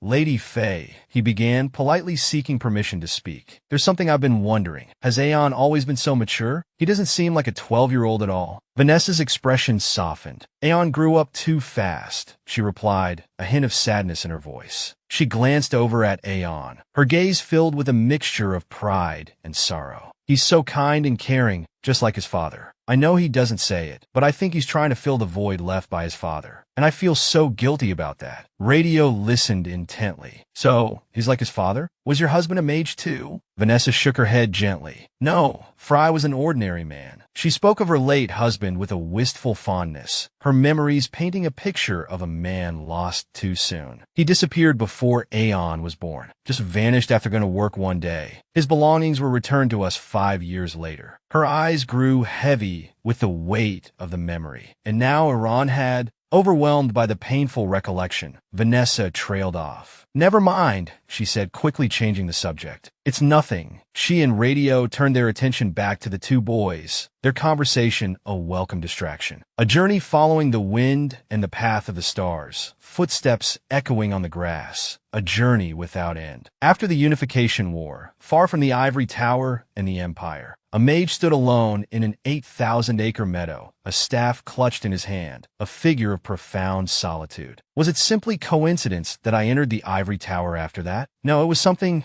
guided me. Iran had entered the tower then, and now, retracing his steps, he stood once more in that same spot. He looked up at the towering structure, a sense of familiarity washing over him. This place, it looks exactly the same. He stood there, his mind drifting back 300 years. A war had raged between the mages of the Ivory Tower and the Dragonians, descendants of dragons. The Gagoi army and the dark magic of the Dragonians had been powerful enough to threaten the very foundations of the empire. But the Emperor and the High Mage, Myson Green River, had led the mages of the Ivory Tower, vanquishing the Dragonians and driving the Gagoi to extinction, securing peace for the empire. Myson Green River, the hero who had led them to victory, had refused the throne, choosing instead to become the master of the tower. He had then established the capital, Green River Dam. And this place, once vibrant, now lay in ruins, abandoned and forgotten. Iran continued to survey the scene, his gaze sweeping over the crumbling stonework. He walked towards a section of collapsed wall, a thought forming in his mind. It's around here. Iran ran his hand over the surrounding bricks. A fissure appeared beneath his feet, suddenly opening into a passage downwards. This is it, he thought. Instinctively, he began to descend, illuminating the way with a magically conjured light. The orb of light floated upwards, dispelling some of the oppressive darkness. Inside, a statue with violet eyes stood facing him. Iran observed it, a tense expression on his face. I'm genuinely surprised to see this statue for the first time, he thought. Suddenly, fragments of stone began to crumble from the statue. It came alive with a roar, and Iran narrowly dodged its sudden attack. He stared at the animated statue, his mind racing. I never imagined it was a Gagoi, something extinct for 300 years, hidden here. The monstrous statue lunged from its pedestal towards Iran, a terrifying growl ripping from its throat. From his palm, Iran conjured a sphere of water, imbuing it with magic before launching it at the creature. The water sphere struck the Gagoi in the abdomen, sending it crashing back into the wall. Dust and debris billowed around the impact, leaving a large crack in the stone. Iran approached cautiously, observing the damage. In my past life, it was so simple to kill these things, but now it requires much more effort. The Gagoi appeared before Iran once more, its eyes fixated on him, its growls echoing through the chamber. It slammed its foot against the wall, propelling itself towards him. Iran ducked low, beginning to weave a spell of ice magic. Ice shards erupted from the ground, hurtling towards the monster. It shrieked in pain as the icy projectiles found their mark. Iran followed up with a sphere of crackling electricity, his eyes filled with determination. The lightning spell struck the Gagoi, engulfing its body in a blinding flash. It screamed as it was electrocuted, its charred form collapsing to the ground. Iran stood over it, his expression cold. It's done. The Gagoi is finished. He then glanced to the side, a new thought arising. Now, it's just a matter of time. Beside him, a hidden chamber had materialized. Iran approached, a satisfied smile playing on his lips. Just like last time, he thought. He cast the Featherfall spell, allowing him to descend gently into the chamber below. He landed softly on the floor. Before him stood a table, upon which lay a mysterious book. He approached it sooner than I expected. The 10 Languages of Dragons. The book appeared unchanged from his memories. He examined it, pondering. I wonder who hid this here. A dragon? Or the first mage? He continued to speculate. Dragon language, a mysterious language I couldn't even understand in my past life. If I could this time. Suddenly his eyes widened in shock. The book was blank. He flipped through the pages in disbelief. What happened? His astonishment grew. He dared to form a chilling hypothesis. Could it have been used? Did someone perform the ritual already? He held the empty book, a wave of disappointment washing over him. If only I could have read it one more time in my past life. He opened his mouth to speak, and then froze, a chilling realization gripping him. He brought a hand to his throat. I can't make a sound. Dragon language isn't spoken with the voice. It's a magical language, rooted in mana. There's only one explanation. He clutched the book tightly. The ability to use dragon language, it's gone. Because time magic can no longer be used. And without dragon language, I can't rewind time. The hope he had clung to began to crumble. I thought I could keep going. Maybe it's for the best that I didn't know about this. My second life has just become much more difficult. A voice broke through his thoughts. Iran, we'll be arriving in the capital, Green River Dam, soon. It's a beautiful city. A procession of soldiers escorted the carriages through the streets. From inside, Aeon looked out at the bustling city. We're finally at the capital. His gaze fell upon a carriage carrying prisoners. I should be more vigilant. If Syria escapes and contacts another co-walker. Inside the prison carriage, Cixia sat in silence. The Cold Walker Empire will start monitoring me. Iran watched the carriage, his thoughts troubled. Right now, Ian probably thinks Cixia will definitely talk about me. He's the one who knows everything about the existence of the co-walkers. This is going to become problematic in so many ways. Lost in thought, Iran suddenly noticed something. Oliver abruptly halted their procession. Standing before them, blocking their path, was Hobart Leon. Halt, he commanded. Iran felt a surge of surprise. Leader of the tower, he acknowledged, dismounting his horse. By what authority do you obstruct our path? I've received a warrant, Hobart replied, holding up a document. It states that all authority regarding the interrogation of Cixia and anything related to this matter falls under the jurisdiction of the Ivory Tower. You seem to be in quite a hurry, Aeon. Aeon maintained his composure. Receiving a warrant even before the agent arrives? Shouldn't matters like these be handled as swiftly as possible? Hobart countered, calmly stepping past Aeon. He placed a hand on Aeon's shoulder. Rest easy. The Ivory Tower will take responsibility from here on out, so don't worry. Aeon felt a flicker of irritation, but ultimately adhered to the order, handing over the culprit to the leader of the Ivory Tower. Hobart Leon suddenly turned back, his tone sharp. Captain, she is not yet a culprit. Until the truth is revealed, she remains a mage of the Ivory Tower. Please be mindful of your words. Aeon's hand tightened into a fist at Hobart's words. The surrounding soldiers began to murmur amongst themselves. We were the ones who apprehended her. Why are they taking over? Captain, this isn't fair. Even if it's an order from the Emperor, I can't accept this. Iran observed the scene, his thoughts racing. I can see what they're trying to do. They're not trying to protect her as a mage of the Ivory Tower. They just don't want a common knight interrogating a mage. He continued to analyze the situation. Now they'll lock her away in the deepest prison level of the tower and try to smooth things over. Even if she is a spy from the Lesser Empire, she won't be able to escape from there. Vanessa, peering out from the carriage, asked, "What's all the commotion about?" Aeon, patting her hand reassuringly, replied, "It's nothing, Mother. Don't worry." He then turned to the window, his thoughts elsewhere. "There's one more thing I need to worry about." He sighed wearily. Suddenly, a voice called out, "Young Aeon, the prince wishes to stop somewhere before we return to the castle." At a lavish estate with a sprawling lake, Aeon stepped out of the carriage. "This is the villa I was granted by Jacka when I reached level 5 in my past life." A figure emerged from the carriage. "Do you like it, lad?" It was Hayden. He beamed at Aeon. "This is the villa you've been granted." Aeon bowed his head respectfully. "Your grace is immeasurable, your highness." Hayden chuckled. "Ha ha ha, what are you talking about?" Aeon thought to himself, in my past life, I was 26 when I received this villa. And in this life, it's 14 years earlier. He surveyed the beautiful estate. Hayden rested a hand on his chin. "Your family will stay here for now. You'll come with me to the castle. We need to meet with the Emperor, don't we?"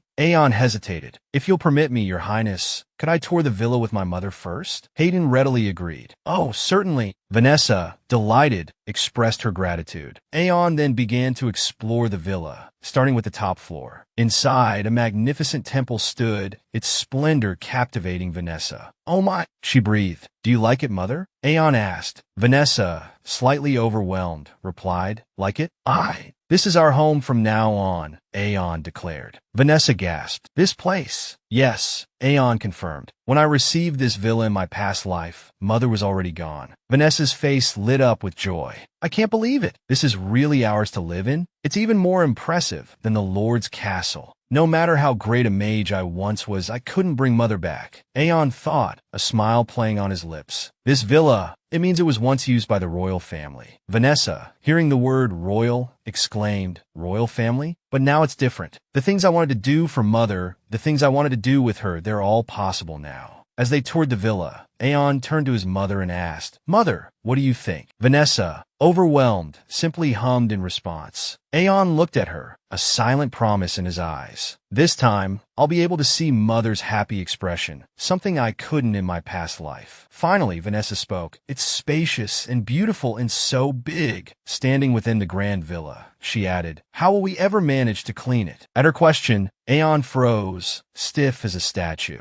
From behind him, a voice called out, Mother. Vanessa turned. What is it, Aeon? I'll make sure you never have to do housework again, Aeon reassured her. So you don't ever have to worry about things like that. At the royal castle of Green Reverium, Aeon meticulously prepared himself, a flicker of anxiety in his eyes. Adjusting his cuff, he thought, I never even met the Emperor privately in my past life. By the time I graduated from the academy and saw how the world worked, he was already on his deathbed. The Emperor is praised for his wisdom and insight. On his way to meet the Emperor, Aeon carefully observed his surroundings. I'm eager to learn something from him, if I can. He suddenly passed by another palace. That's the princess's palace. I wonder what he's doing these days. The fifth son, born from a concubine. Even though he resembled the emperor the most, he was born without his affection. Rapna. Aeon clenched his fist. My old friend, and also my greatest enemy. As he walked, he continued to ponder. What should I do when I meet him in this life? Finally, he reached the door. A servant bowed before him. Young Aeon, this way please. The emperor awaits you. As soon as the words were spoken, Aeon pushed open the door and entered. Inside, Terry sat upon his throne, with Hayden standing beside him. Approaching the throne, Aeon bowed deeply. It is an honor for someone as lowly as myself to be in your presence, Your Majesty. The Emperor commanded, Raise your head. Obeying, Aeon looked up. Terry, seated regally, addressed him. Hero of the North, Aeon Fei. You've achieved much in such a short time. Aeon responded politely. Thank you, Your Majesty. Terry continued, There's no need to be so formal. You haven't been taught court etiquette yet. You may rise. Aeon slowly stood. A thought crossed his mind. You haven't been taught court etiquette yet, so there's no need to be so formal. Even when I first met Blackna, he said the same thing to me. The Emperor spoke again. You've journeyed far. Do you like the villa? I've gifted you one of my royal residences. Seeing Aeon, Hayden turned and greeted him. Slightly flustered, Aeon replied, It's a place so grand I couldn't even imagine it. What is he doing in front of the Emperor? Terry asked Aeon again. So, do you like it? Aeon replied with a smile. Yes, Your Majesty. My mother is overjoyed. Seemingly surprised, Terry responded, Oh, is that so? Are you not wary? He continued, The reason I had my heir bring you here and gift you a villa immediately upon arrival. Aeon stood attentively, listening to the Emperor's question. He thought to himself, Should I be more direct? Terry mused internally. Blackna prefers to speak frankly, without hiding anything. Since he resembles the Emperor, perhaps His Majesty is the same. Aeon clasped his hands together, thinking, No, not yet. Until I have everything I want, I'm just a 12-year-old boy.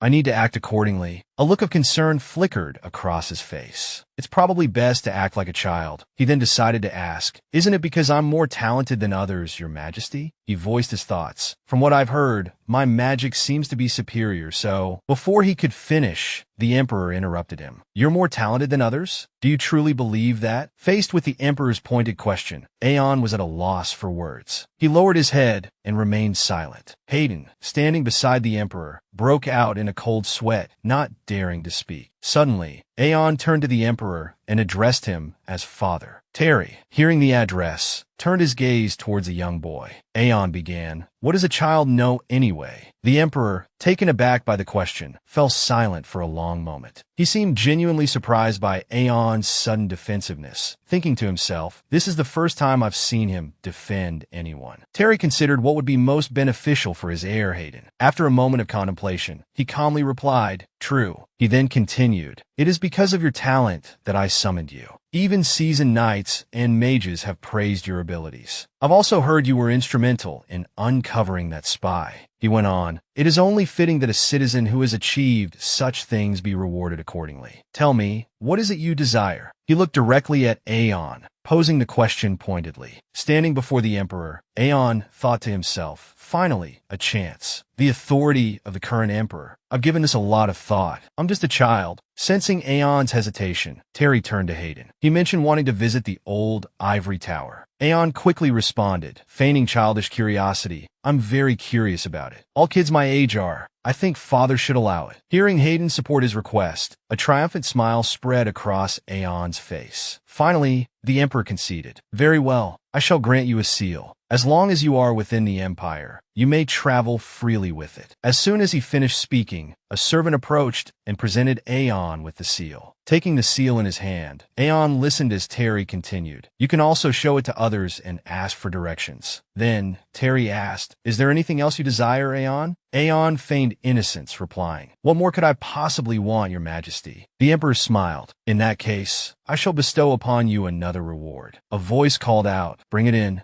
Drawn by the sound, Aeon turned to see a procession of servants entering the room. Before him, they placed a chest overflowing with gold. The Emperor gestured towards the treasure. "This is for you." He then indicated the servants, "And these servants will attend to your villa daily." As he introduced them, the servants bowed deeply to Aeon. "I will send them to the villa so that you may live in comfort." Seeing the Emperor's generosity, Aeon thought, "It seems Mother won't have to worry about anything anymore." He quickly expressed his gratitude. "Thank you, your majesty." After the meeting, Aeon stepped out of the room, lost in thought. He's not like the others. Instead of charm, I sense suspicion. He clutched the seal in his hand. He's probably like this with everyone. Just like Rapna. Suspicion is fundamental to ruling and managing. Rapna used to say that. Quickening his pace, Aeon continued to ponder. "I need to focus on what's important. I don't have much time." Outside the palace, surrounded by hedges and trees, a guard noticed Aeon approaching. "Mage, what brings you here?" he called out. Aeon responded, feigning innocence.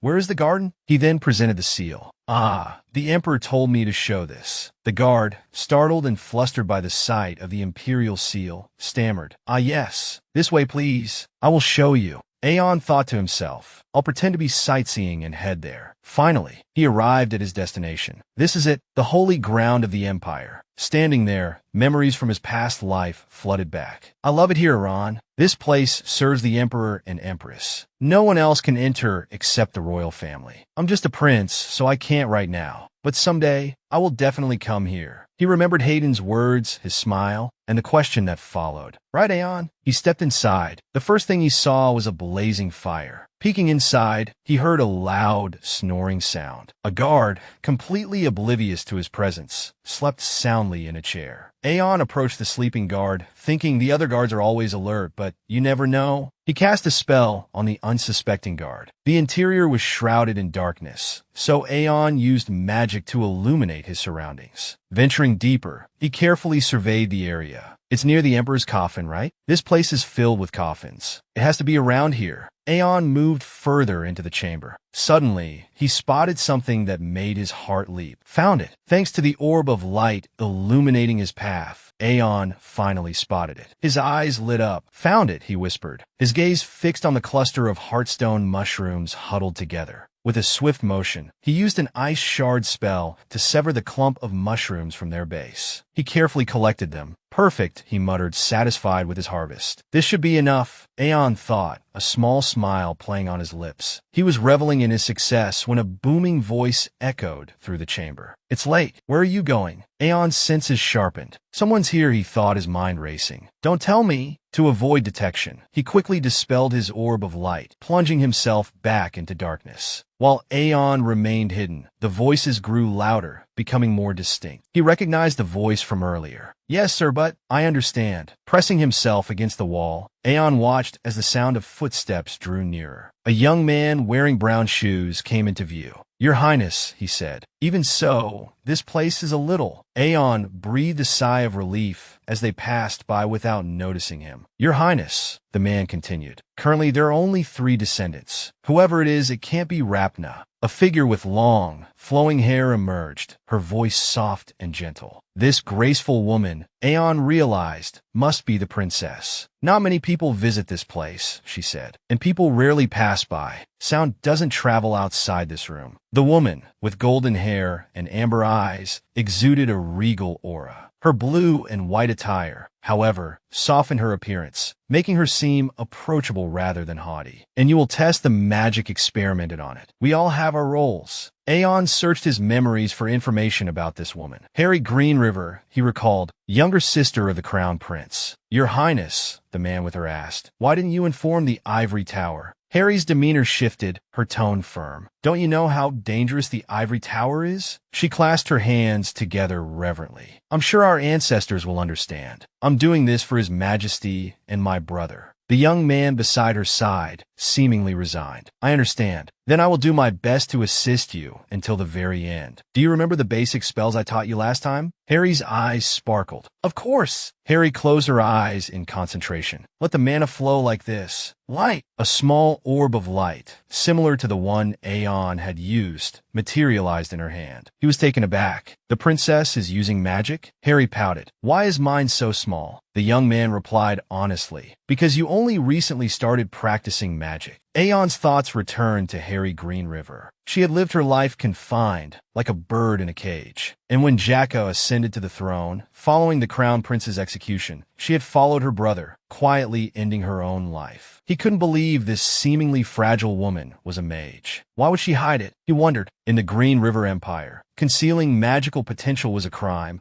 as was private magic education outside the Ivory Tower and the Academy. And the young man with her surely knew this. His complicity suggested their relationship was far from ordinary. "Sir Kevin," Harry said, "next time, please teach me an attack spell. Like Volcano, for example." Kevin chuckled. "Even I can't use that spell, Your Highness." "I was just joking," Harry replied. Suddenly, she turned her head, a look of concern on her face. "What is it, Your Highness?" Kevin asked, his voice laced with worry. "I thought I heard something." Kevin grew more anxious. "Do you think someone saw us?" "That would be terrible." Kevin made a move to leave. "Let's end it here for today, Aunt." But Harry remained calm, contrasting sharply with his reaction. "Don't worry, Sir Kevin. Only royalty is allowed in here." Stepping out of the opulent chamber, Aeon's mind raced. He had uncovered several surprising truths. Harry Greenriver is a mage. The reason she risked committing a crime by hiding it from the Ivory Tower must be because she's wary of the tower's support for Rapna. He remembered the tension in her face when the Ivory Tower was mentioned. As he walked through the palace grounds, a royal guard addressed him. "Mage, have you seen enough?" He smiled, a look of satisfaction on his face. "This is more than enough. Yes, I'm content." The setting sun painted the sky a soft shade of red, casting a warm glow over Iran's opulent villa below. Radio greeted him upon his return. "Oh, Master Aeon, you're back." Aeon replied, "Yes." "Where are my mother and the others?" "Lady Vanessa is chatting with the servants sent from the palace, and Doklas is exploring the mansion." The scene shifted to Doklas, who, like an excited puppy, was running around, exploring every nook and cranny. "Wow, this place is huge," he exclaimed. Without further ado, Aeon got straight to the point. "All right then, Radio. Can I talk to you for a moment?" He entered a room and closed the door behind him. Now it was just the two of them. I need you to concoct a potion for me, Aeon stated. What kind of potion are you referring to, Master Aeon? Radio inquired. Aeon handed him the bag of heartstone mushrooms he had harvested earlier, now turned black. These are heartstone mushrooms. They're poisonous. They paralyze the body and stop the heart. Radio looked worried. You're asking me to make a potion with such dangerous mushrooms? Radio asked, his voice laced with concern. Poisons, perhaps, but a potion? Aeon countered. Have you ever heard of interrogation magic? Radio flinched, then quickly responded, yes. Aeon continued. I need a potion to help me withstand that kind of magic. Can you do it? Aeon pressed. With these kinds of poisons, experimentation is crucial. I'll have to conduct tests. Radio trailed off. Is it urgent? Aeon asked. As soon as possible, he replied succinctly. While Radio was pondering, a knock on the door interrupted their conversation. A voice from outside called, Master Aeon, the ivory tower has sent a letter for you. Aeon opened the door. A letter lay ceremoniously on a tray. He opened it and read the contents, falling silent for a moment. To Mage Aeon Fei, the letter began. Similar to the royal family, the ivory tower is also eager to meet you.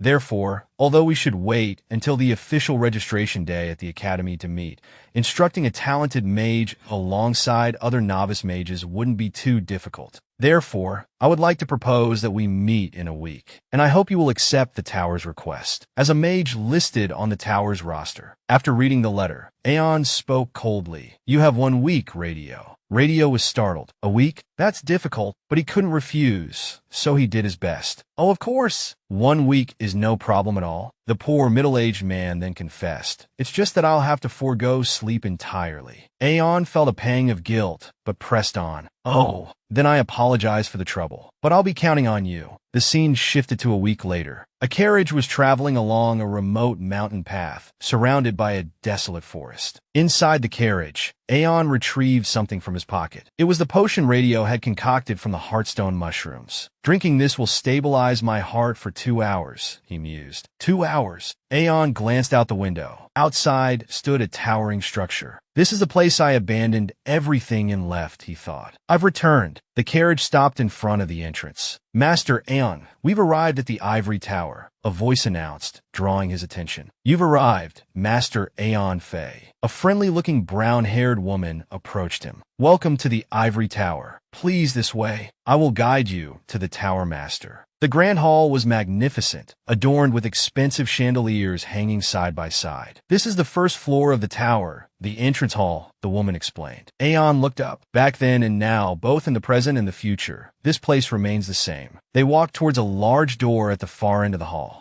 A golden disc was placed in the center of the room. Do you see that golden disc, sir? It allows you to travel to different floors of the tower. It's a device called a mana lift, similar to an elevator in our world. The golden ones are for high-ranking mages, so they can go directly to the top floor. Please step onto the disc. Following the instructions, Aeon stepped onto the platform. The high-ranking mages are waiting for you in the tower master's room on the top floor. Farewell, then. The disc suddenly glowed brightly. A beam of light shot upwards, pulling Aeon along with it. He looked at the potion in his hand and decisively took a swig. He had arrived. Whatever happened, he was ready to face it. Aeon was remarkably calm. Before him stood a large door. It slowly creaked open. He stepped inside. Welcome, Aeon Fei, a voice called out. An old man sat in a chair. Thank you for accepting our invitation to the tower, he said, gesturing with his hand. Don't just stand there. Please have a seat. The men in the room, all middle-aged, focused their attention on him. I'm sure you're quite surprised, the old man continued. But there's no need for fear. This is just a small request that every mage joining the tower must undergo. Aeon found a seat. He seemed to be the youngest person present. The atmosphere was heavy, a clear indication they wanted to ensure his obedience. The old man waved his hand, and a screen displaying information appeared. It seemed to be Aeon's profile.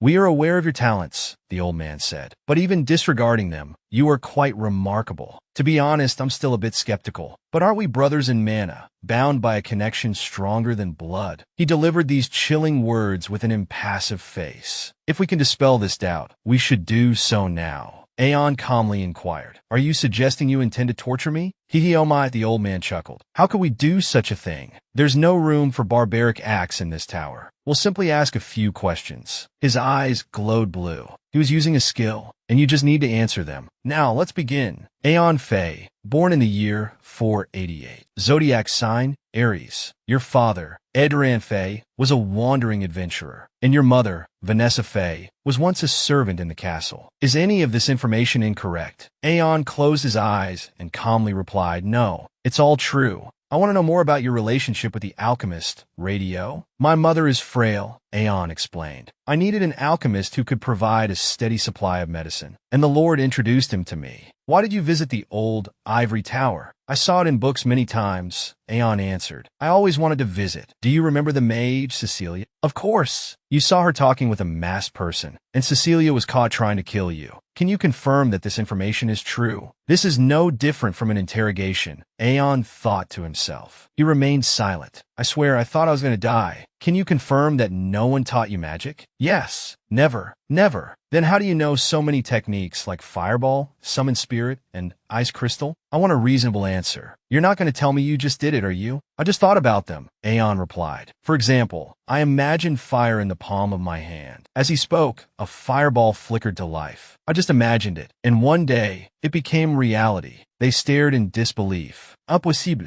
Absurd. Murmurs of disbelief rippled through the room. The lead mage remained deep in thought. Even the tower's strongest probing magic is saying he's telling the truth. The legendary first mage, is he his reincarnation? Or is he a mage of such a high caliber that even a high mage's probing magic is ineffective? While they debated, Aeon extinguished the flame. It's absurd that a child has that much mana. What is going on? Helen, unable to contain herself any longer, stood up abruptly. Enough! Why are you all asking these pointless questions? Stop wasting time and ask the real question. Helen, calm down. The Tower Master is still here. But she remained resolute. We all came here to question him, didn't we? Locking eyes with Aeon, she bore down on him with her imposing presence. What are you? Aeon felt a flicker of caution. Right, she's that kind of person, Helen. She was the youngest fourth-rank mage before I came along. And just like her nickname, Fire Maiden, she's incredibly aggressive. After a moment of silence, he finally spoke, but not with the answer she sought. Don't you already know? She was taken aback by his counter-question. What? It's written right there, Helen. Born in the year 488, zodiac sign, Aries. Didn't you read it? Helen, her face flushed with anger, clenched her fists. How dare you speak to me like that? She seethed. The old man, sensing the situation spiraling out of control, intervened. Enough, Helen. Let me ask you one final question, Aeon. During your mana reaction test, we heard there was a minor incident. A soldier insulted you and your mother. You remember that soldier, Jonathan, don't you? Aeon fell silent. They had dug deep. It seemed they knew more than he'd anticipated. The next day, that soldier was found dead. They say there were traces of mana on his body. Did you have anything to do with his death? Internally, Aeon acknowledged the Tower Master's shrewdness. He wasn't overconfident in his own magic and was always considering alternative possibilities. In a situation like this, an ordinary person would panic, terrified of being suspected of murder. If my heart rate remains stable, I'll be even more suspicious. He recalled taking the heart-stabilizing potion before entering the tower. He said this was the last question. Should I let the potion's effects wear off now? Meeting the old man's gaze, Aeon calmly replied, I'll tell you the answer you want to hear. I don't know anything. His answer seemed to shock them. Was that a lie? A lie? You had nothing to do with it. Right after his answer, Aeon's heart skipped a beat. Of course, I could never kill him. Thank you for your honest answer to such a difficult question, the Tower Master said. When I mentioned traces of mana on his body, I fabricated that. He slipped and fell from the bridge. He's dead. He lied? Aeon's silence radiated hostility. I wanted to conclude this meeting and go have a meal, but I still have some business to attend to, so please bear with me. As you may know, your talent is unprecedented, even within this tower. A mysterious power with unknown origins, we must be cautious. We need to understand your current limits and how far you can go. A large container was placed before him. The device before you is called a mana vessel. You can consider it a crucial component that operates most of the tower. As you can see, it's currently an empty vessel. It doesn't contain much mana, hence its current color. But as it holds more mana, it will turn blue.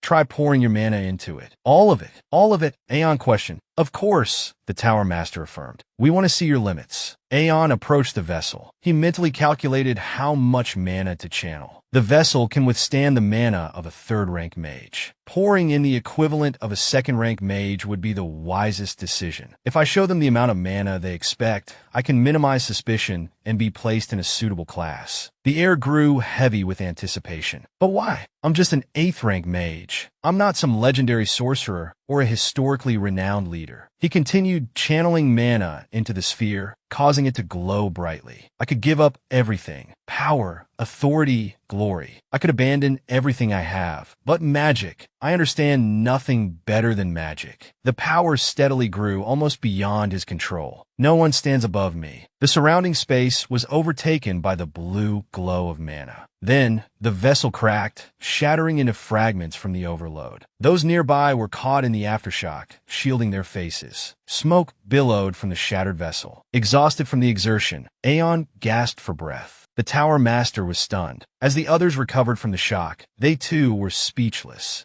How? Helen picked up a shard. The mana vessel can hold the mana of a third-rank mage. So that child, is he higher than third rank? The afternoon sun slanted through the tower's corridors. A fist slammed down on a table. Helen, those rumors about that boy, they're true. After the interrogation, they reconvened to discuss Aeon's case. And he's a 4th-rank mage, meaning he's on par with all of us, except the Tower Master. His reaction when questioned about Jonathan's death, it was clearly the reaction of someone lying. What do you all make of this? Before Aeon becomes a serious threat, we need to chain him down. Attend and graduate from the academy, then serve for 5 years. Don't you think we should scrap all that and tame him immediately? The Tower Master nodded. That would be difficult, but you're not wrong. Aeon spending time at the academy is a waste. More than that, he's a threat to the other students. High-ranking mages like us are already unnerved. How would novices and lower-ranked mages feel? Whether Aeon killed that soldier or prevented his death is irrelevant. The important thing is, despite the flawless investigation, we'll never know if his lies affected us, one way or another. He emphasized the tower's prestige. You all likely know this, but our highest priority is the value of this tower. The more powerful mages it has, the higher its standing. The Tower Master made a proposal. So, why not accept Aeon as the 12th high-ranking mage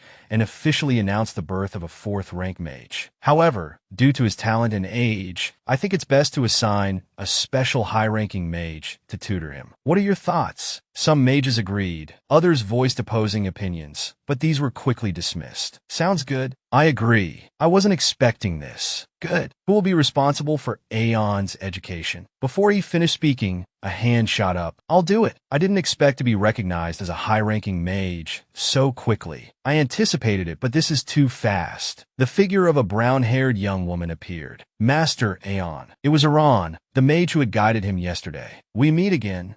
Yes. I heard the news that you're a 4th-rank mage. Aeon deflected slightly. The rumors spread fast. Yes, that's right. Her eyes sparkled as she covered her mouth with her hand. That's amazing. A high-ranking mage at 12 years old. That outrageous rumor is true. Aeon gave a strained smile. What kind of rumors are spreading? You must have heard, but I've been assigned as your support mage for a year. I look forward to working with you. Finding her overly formal, Aeon corrected her. You can speak casually. You're my senior. Seeing the aura of integrity radiating from him, her admiration deepened. Brimming with enthusiasm, she said, Well then, since I'm your senior, allow me to give you a tour of the tower. Thank you. A magnificent building stood before them. That's the tower's magic academy. You were supposed to register there today, but you'll be receiving special training from the high-ranking mages. They call it special training? It's just a plan to turn me into a loyal dog. Recognizing the underlying scheme, Aeon couldn't help but sigh inwardly. As expected of Hobart, suddenly something caught his eye. My friends from the academy. He saw the faces of his friends from his past life, young, innocent, and alive. I stood there once too. But in my past life, they were nothing but cold graves. They were all assassinated by the youngest prince's spies during the First Unification War. He'd never thought he'd see them again. It might be difficult to become close friends, but I should greet them soon. Not giving him the chance, Iran continued the tour. This is your private laboratory. I heard you'd be using it, so I used a cleaning spell to tidy it up. Aeon was surprised. The large door opened, revealing advanced equipment, glass bottles, and books neatly arranged. This was my room in my past life too. When this tower was created 300 years ago, there were 24 high-ranking mages. Now, there are less than half, so there are plenty of spare rooms. The Tower Master wants me to use this room for personal matters. Please wait here. I'll go and call the mage in charge of you. With that, she turned and closed the door behind her. He, too, fell into deep thought, nostalgia washing over him as he took in the familiar surroundings. He gently traced his fingers across the table, a tangible link to a time long past. It's been a while since I last stepped into this room. I've gained access to it 7 years earlier than in my previous life. Now, I possess the authority of a high-ranking mage. I have something I must do. Create a new faction within the Ivory Tower. Within 6 years from now, around the time Jack Na begins to act under the tower's protection, I must create it before then. A force capable of opposing Jack Na, who is under Hobart's protection. It's difficult to say. Power here relies on loyalty to the Tower Master, fear of overwhelming strength, and rank. So,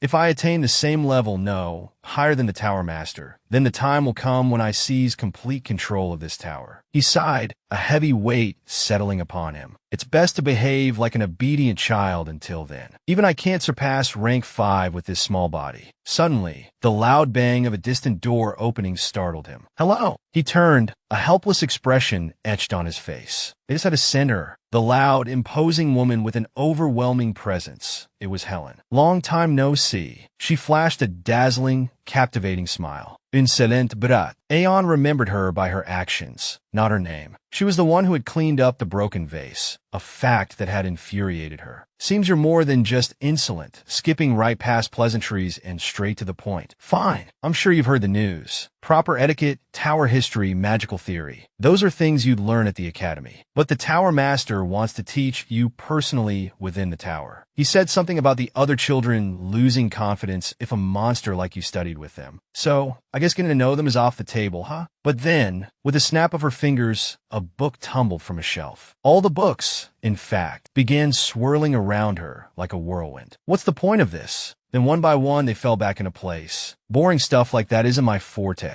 And those old hags are much better teachers than me. Cecilia, you defeated her, didn't you? I had high hopes for Cecilia. She was quite skilled in combat magic. If she had continued, she could have followed in my footsteps. But she was a spy. As the words left her lips, a flicker of regret crossed her eyes. But you were able to... Belief rekindled in her gaze. Defeat Cecilia? Well then, since I've become your teacher, I'll teach you something. There are different types of mages. Mages trained for combat. Mages trained to support others. And mages who dedicate their lives to academic pursuits like alchemy. The others are just excess. Which type do you think I am? Without hesitation, he replied, the first. Her fierce demeanor made it obvious she was a combat specialist. As expected. Correct. She smiled confidently. I bet no one can beat me in that area. I'm different from those mages who only care about the elegant appearance of a high-ranking mage. She slowly approached him. I'll teach you my way. So, follow me. Of course, you have no right to refuse. Sunlight streamed down into the courtyard. Now, do you understand what you have to do here? Attack me. Make me want to teach you.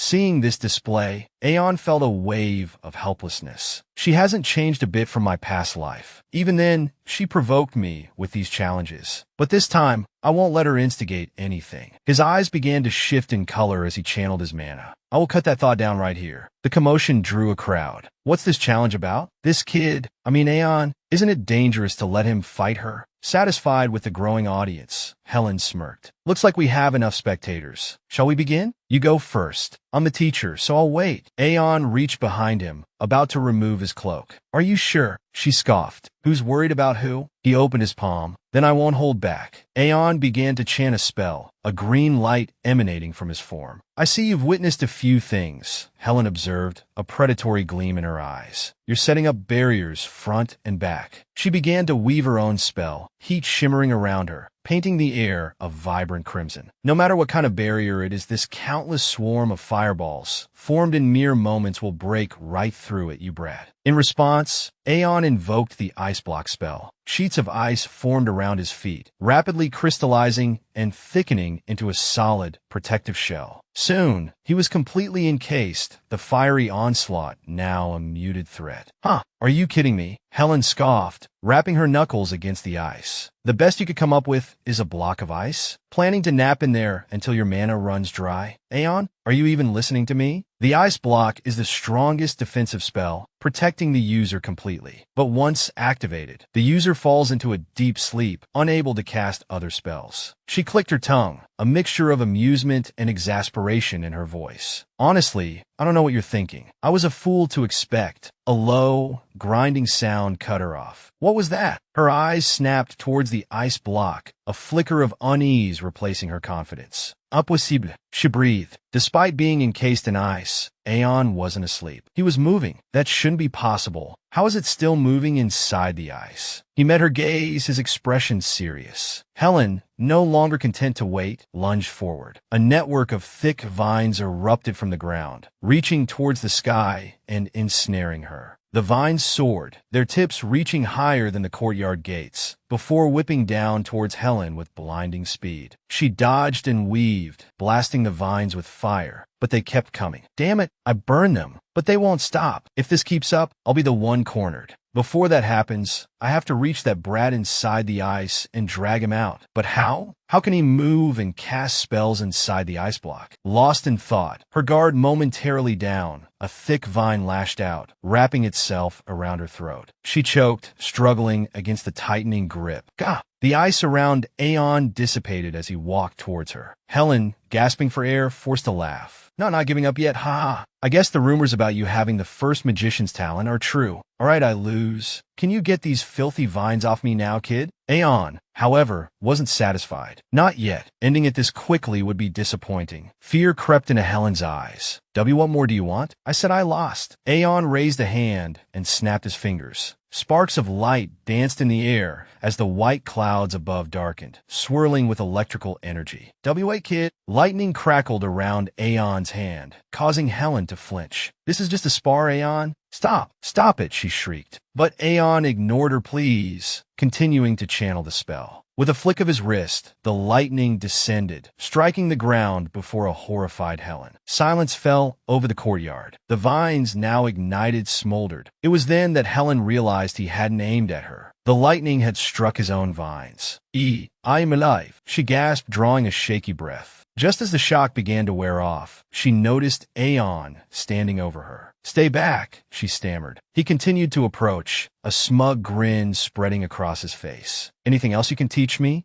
Helen shook her head frantically.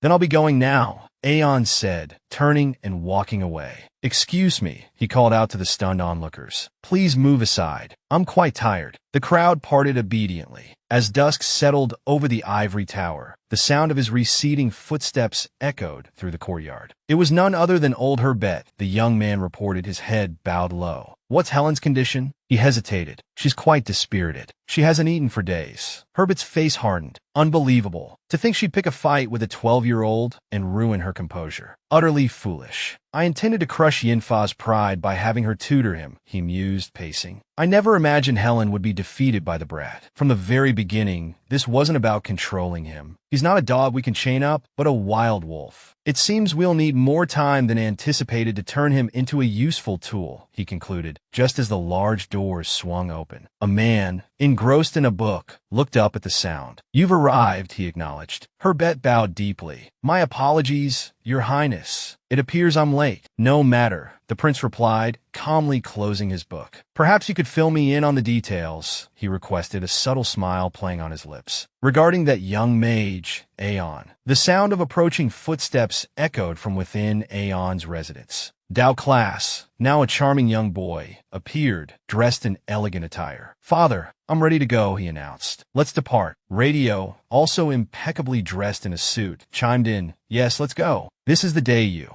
enroll. Radio finished, having informed Iran of their plans. Iran, I'll be taking Dao Class to the academy now. The boy, brimming with energy, declared, I'll be back, leader. The door closed behind them as father and son embarked on their journey. Iran watched them go, silent and contemplative. Today marks Dao Class's first day of school, he mused. He was accepted into the Royal Academy of Pharmacology at the top of his class. His talent is truly remarkable. Returning to his book, Iran reflected, I have a good understanding of the Ivory Tower's one-on-one teaching program. It should be relatively easy to complete the process. He closed the book with a soft sigh. This means I'll have some free time, he realized. Since returning to the past, I've been constantly on the move. He rose from his chair. Drama hasn't made any noticeable moves yet, but that doesn't mean I can be idle. It feels like they're plotting something, he thought, walking towards a mirror. Looking at his smaller, weaker reflection, he considered, to regain my full strength, I need to grow stronger. But can I really afford to rest now? He wondered,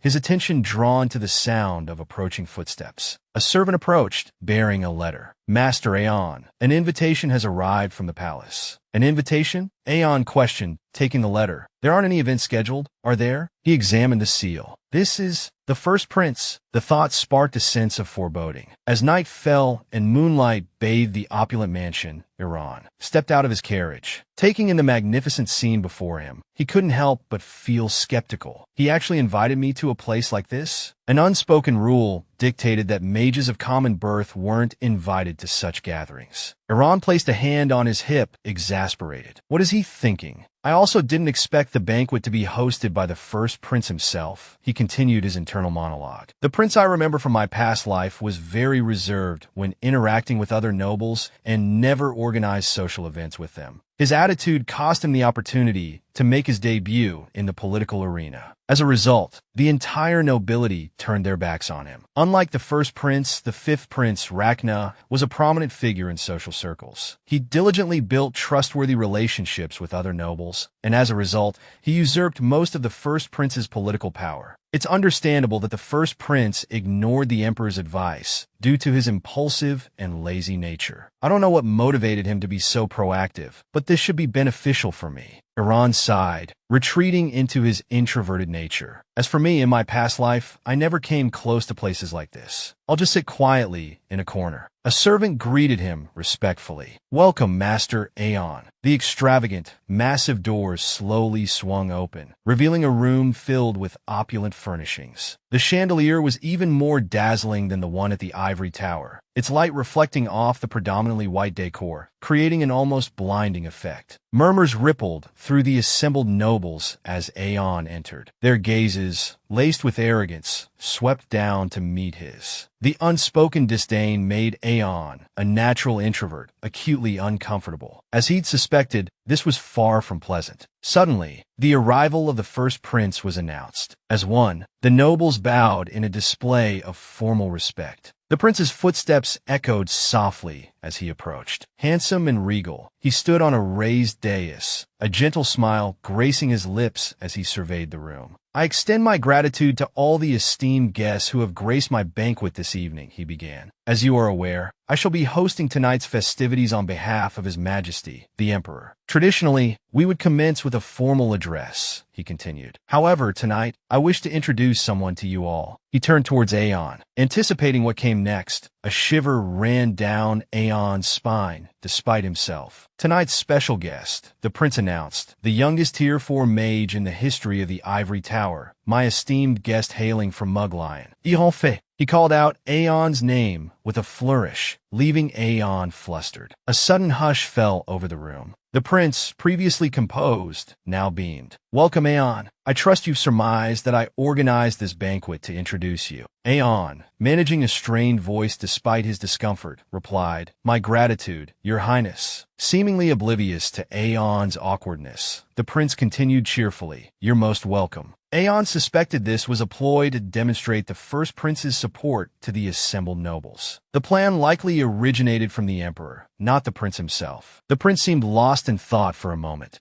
I've heard tales of your performance at the Ivory Tower, the prince said, a chuckle escaping his lips. Placed amongst the high-ranking mages the moment you arrived. I can only imagine the expressions on those pompous, old geezers' faces. He laughed heartily, a display of informality unbecoming of royalty. The first report I received about you from Morgan, he continued, I wondered why I had to travel all the way there for some scrawny brat. Aeon bristled internally. Scrawny? But I never expected you to be so remarkable, the prince admitted. While I organized this banquet at my father's behest, I genuinely believe meeting you, there was a fortunate turn of events. His guileless expression suggested sincerity. And there's someone I'd like you to meet. He gestured towards another part of the room. This way. Aeon followed his gaze, surprised by who he saw. Aeon, this is my younger sister, Harry. It was the princess he had encountered in the library. It's a pleasure to meet you, Master Aeon. I am Harry Greenriver. Your name has become quite renowned, even within the palace walls, she continued. So, even I have heard of your accomplishments. Her presence seemed to diminish his own. The honor is mine, Your Highness. Unfortunately, I can only offer brief greetings today, she said, but please accept my invitation to luncheon. Perhaps you could regale me with tales of your achievements in Morgan. Aeon demurred politely. I fear my stories of magic and monsters might bore you, Your Highness. To his surprise, she seemed genuinely interested. Not at all. I'm fascinated not only by magic, but also by the workings of the world. I will be delighted to converse with you, Master Aeon. Then I shall contact you soon via letter, she promised. I hope you enjoy the banquet. Thank you for your kindness, Princess. With that, they departed, leaving Aeon alone to collect his thoughts. He stood in silence, watching her retreating figure. Princess Harry, she seems quite different from how she appeared at the palace. The first prince seems anxious, but he's handling his hosting duties rather well. I should probably take my leave before things get too complicated. As he pushed open the door to depart, he noticed a figure with dark hair. Aeon was startled to recognize the man. It was the captain of the Royal Knights, Sir Oliver. He stood as rigidly as ever. Aeon, Oliver acknowledged. Sir Oliver, Aeon replied. You look quite dashing in formal attire. Oliver, a man of sincerity, blushed at the compliment. It was by order of His Highness. The two stood, momentarily unsure how to continue the conversation. Time seemed to freeze. Unable to maintain eye contact any longer, Aeon looked away, a flicker of regret for venturing onto the balcony crossing his mind. Suddenly, Oliver spoke. I've heard the rumors. Rumors? Aeon questioned. Helen, the high-ranking mage of the Ivory Tower. I hear you defeated her. The first prince had mentioned something similar. Aeon recalled his words. I've heard tales of your performance at the Ivory Tower. Such a rumor is spreading outside? Aeon mused. I assumed most events within the Ivory Tower were kept confidential. If that much information gets out, Oliver replied, what good are the knights? Aeon detected a hint of bitterness in his tone as he uttered, in this day and age. Oliver fell silent, seemingly pondering the current era. Currently, the Green River Empire boasts some of the most powerful mages on the energy spectrum. Knights, he continued, those significantly weaker, are seen as little more than ornaments or decorations. He elaborated,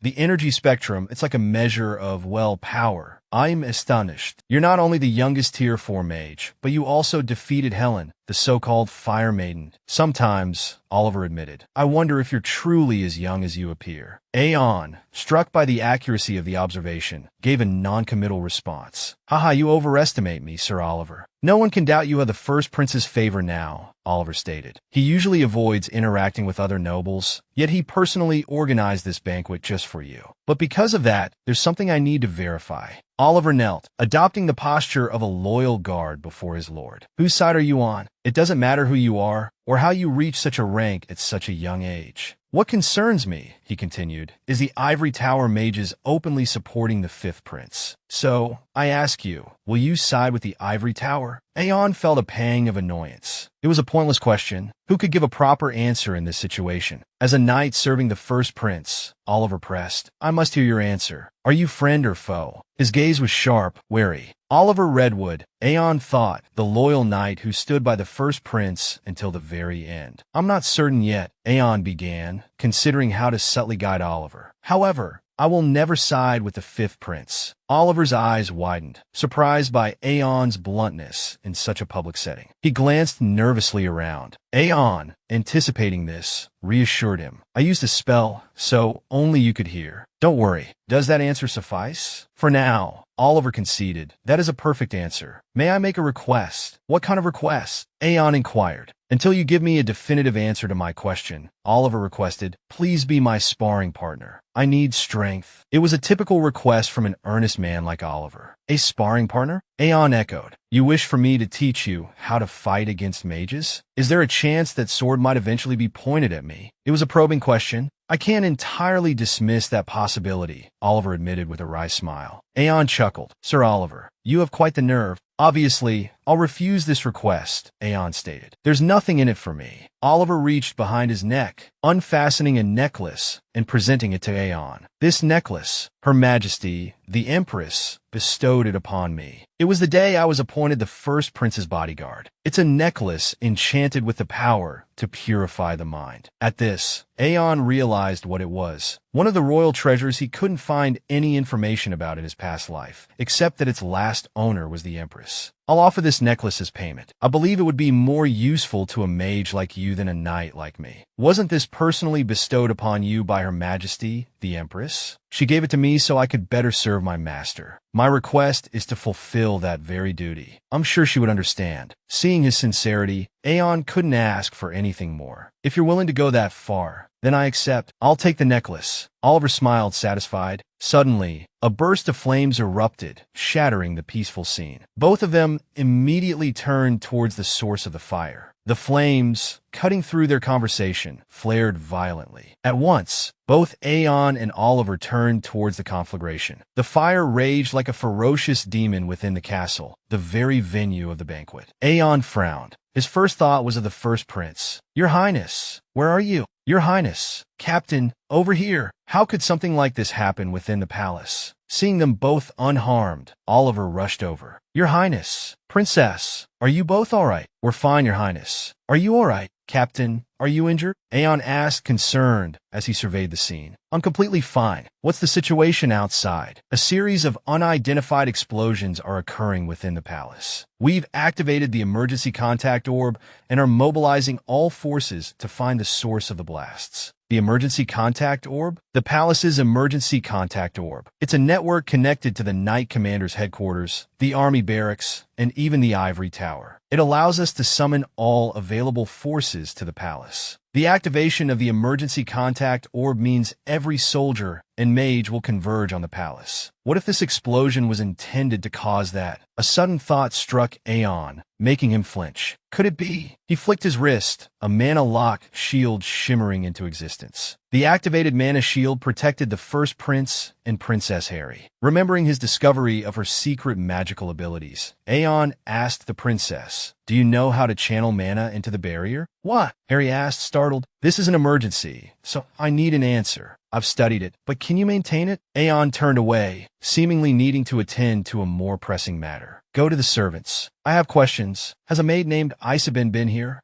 The servant girl trembled as she answered. She was assigned to a separate palace, but she said she wanted to see the banquet. As I suspected, their real target is Cecilia. By drawing forces to the palace with the explosion, they'll infiltrate the ivory tower while security is lax. What happens to Cecilia isn't important, but I have to make sure the information she has about me doesn't reach the Co-Walker family. Deep within the ivory tower's dungeons, the sound of footsteps echoed, breaking the silence. The figure was cloaked and concealed. Long time no see, Cecilia. I'm surprised you're still alive. She tilted her head. Who are you? It's me, Daniel. He removed his hood. I'm very disappointed in you. I thought you were a competent spy. She cried out in agitation. Daniel, get me out of here. In contrast to her panic, he remained calm. Of course, but I have something to confirm. I haven't said anything yet. That brat? Why Aeon? He knew everything from the start, from the existence of the Co-Walker family and those within it. Really? Cecilia scratched her head. He even knew about the mana seal, something neither I nor you knew about. Cecilia, that's something most Co-Walkers don't know. Our superiors only told us after you were captured. So, do you have anything else to say? That's all. We don't have time to waste, do we? Let's go. He gestured dismissively. Finally, he muttered. The iron door creaked open. Seeing the open door, Cecilia's face lit up with relief. But her joy was short-lived. With a swift, brutal motion, Daniel slashed her throat. Blood sprayed across the stone floor as she collapsed, eyes wide with shock and terror. Her life extinguished before she could even scream. When you were captured and imprisoned in the ivory tower, Daniel began, his voice cold and detached. We debated for a long time about what to do with you.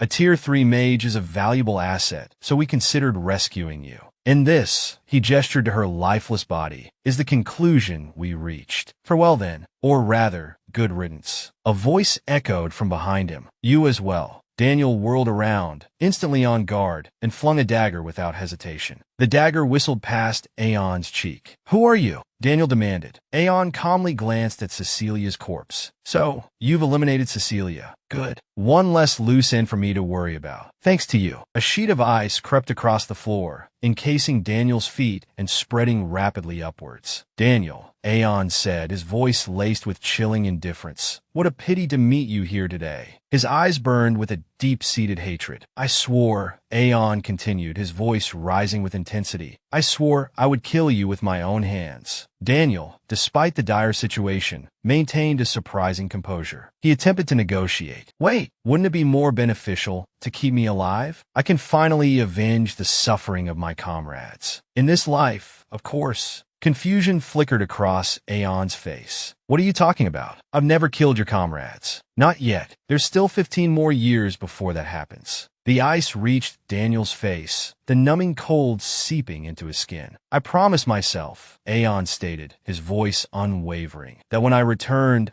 I would put everything back in its place." He touched the ice. With a sharp crack, the ice shattered, leaving Daniel sprawled on the ground. Aeon's gaze remained cold, his vengeance seemingly satisfied. "This debt," he murmured, "has been paid." Daniel lay defeated, a mana seal glowing faintly on his neck. Despite his words, Aeon had stopped short of taking his life. Footsteps echoed in the distance. The ivory tower's high-ranking mages, alerted by the commotion, were approaching. "Yalfa," one of them called out. "What in the world happened here?" The mana seal on Daniel's neck pulsed with a brighter light. A fist slammed against a wall, followed by a furious roar. "Two people have gone missing inside the palace." Emperor Terry's voice boomed, filled with outrage. "A maid and the royal archivist. What is the ivory tower doing while criminals run rampant within my palace? Answer me, Tower Master." Silence hung heavy in the air as the others remained speechless, despite the Emperor's continued barrage of questions. "Didn't you promise to root out all the festering corruption within the kingdom?" he thundered. "That's why I granted the ivory tower full authority to investigate these disappearances. I can no longer trust you. I'm revoking all of the ivory tower's authority in this matter. From now on, the Tower Master will report any information gleaned from the investigation to the knights and soldiers. Is that clear?" Hobart, the Tower Master, bowed his head respectfully. "As you command, Your Majesty." The Emperor, looking weary, rubbed his forehead and waved a dismissive hand. "You are dismissed. There is much to be done." Hobart, understanding the unspoken command, bowed again and retreated silently. One of Terry's attendants spoke up. "Mage Yalfa, please step forward and greet His Majesty." Aeon stepped forward, his composure restored. "So, we meet again," the Emperor said, his voice regaining a measure of calm. "Our special guest from the north, Yalfa." Aeon offered a respectful bow, but remained silent. The Emperor began to speak, his voice laced with praise. "Thanks to your ingenuity, we were able to protect the Empire this time. If it weren't for you, we would have helplessly lost a significant amount of vital information to these unidentified enemies. That would have made the Empire and the royal family a laughingstock for the entire world." Aeon showed no reaction, simply listening impassively. "Therefore," the Emperor continued, "I will never forget your contribution to this incident. And so, I wish to personally express my gratitude and bestow upon you a reward." An attendant approached, carrying an open box towards Aeon. Inside the box lay a breathtakingly beautiful sea blue cloak. "This," the Emperor declared, his voice resonant with history, "is the only artifact left behind by Missile Green River. My ancestor." Aeon stared, mesmerized, at the cloak, which seemed to shimmer with an inner light. "Due to his will," the Emperor explained, "I cannot bestow it upon anyone outside the royal family. Therefore, I can only lend it to you, and I shall lend it to you until your last breath. Or," he added, a touch of warmth in his voice, "until you no longer wish to keep it." He paused, a hint of reverence in his tone. Missile Green River, the first and last mage of the Green River Imperial family. He was the hero who founded the Empire and rose to the position of Tower Master through his magical prowess. His cloak is a rare treasure, Even I have never seen its like before. Emperor Terry offered. Since it's just a cloak, I don't think you need to change. Would you like to try it on now? The cloak was draped over Aeon's shoulders, but it was clearly too large for him. He seemed to swim in the fabric. The Emperor chuckled. A bit big on you, isn't it? I wonder when it will finally fit. Aeon's eyes flickered with understanding. An enchanted cloak, he thought. He looked up and said, Your Majesty, then I shall make it fit me now. A ripple of light emanated from Aeon, swirling around him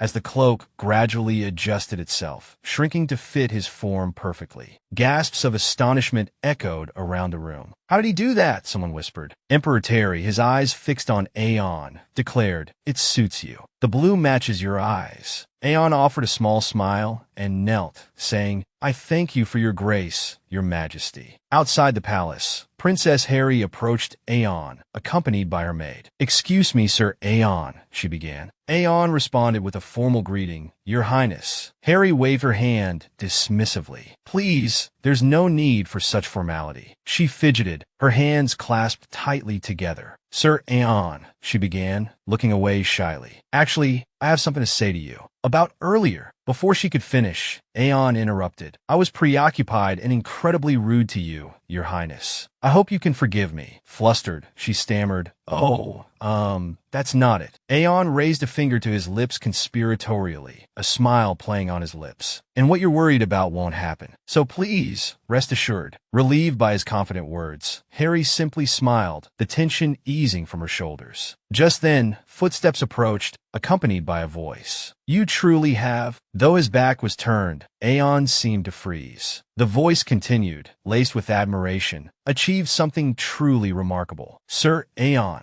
Both Aeon and the princess turned to see the speaker. Thanks to you, the safety of the entire empire and the royal family has been preserved. And as His Majesty has told you, your achievement in this incident is immense. Aeon stood rooted to the spot, a wave of unease washing over him as the speaker continued.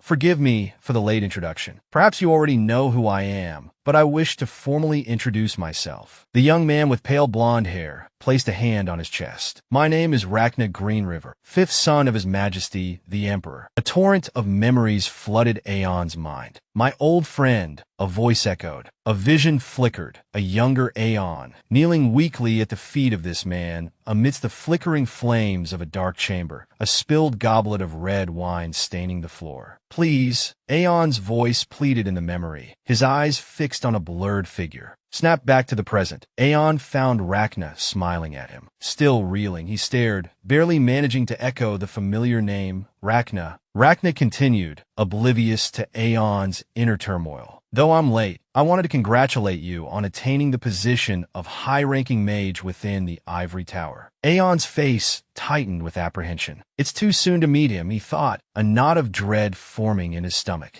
Rachna extended a hand. I wish to express my gratitude for your protection of the Empire's security from the spy in Morgan territory. And today, I'd like to invite you to lunch as a token of my appreciation. Would you be free to accept my invitation? Aeon's hands clenched into trembling fists, but he couldn't speak. To his surprise, Harry suddenly stepped forward and declined on his behalf. I apologize, Rachna, but he has prior engagements with me today. He maintained his smile despite the rejection, undeterred. Is that so? Then how about tomorrow? This time, Aeon answered himself. I'm terribly sorry, but I'm afraid I won't be available then either, Your Highness. Faced with repeated refusals, Rachna fell silent. His eyes flickered briefly towards Aeon before he replied, I understand. Although Harry hadn't said anything further, she seemed slightly tense from the exchange. Rachna stepped closer and bowed slightly to Aeon. It's a pity, but I shall look forward to another opportunity. It was a pleasure meeting you, Sir Aeon. Aeon's expression remained unchanged. He still didn't reply to Rachna, choosing to remain silent.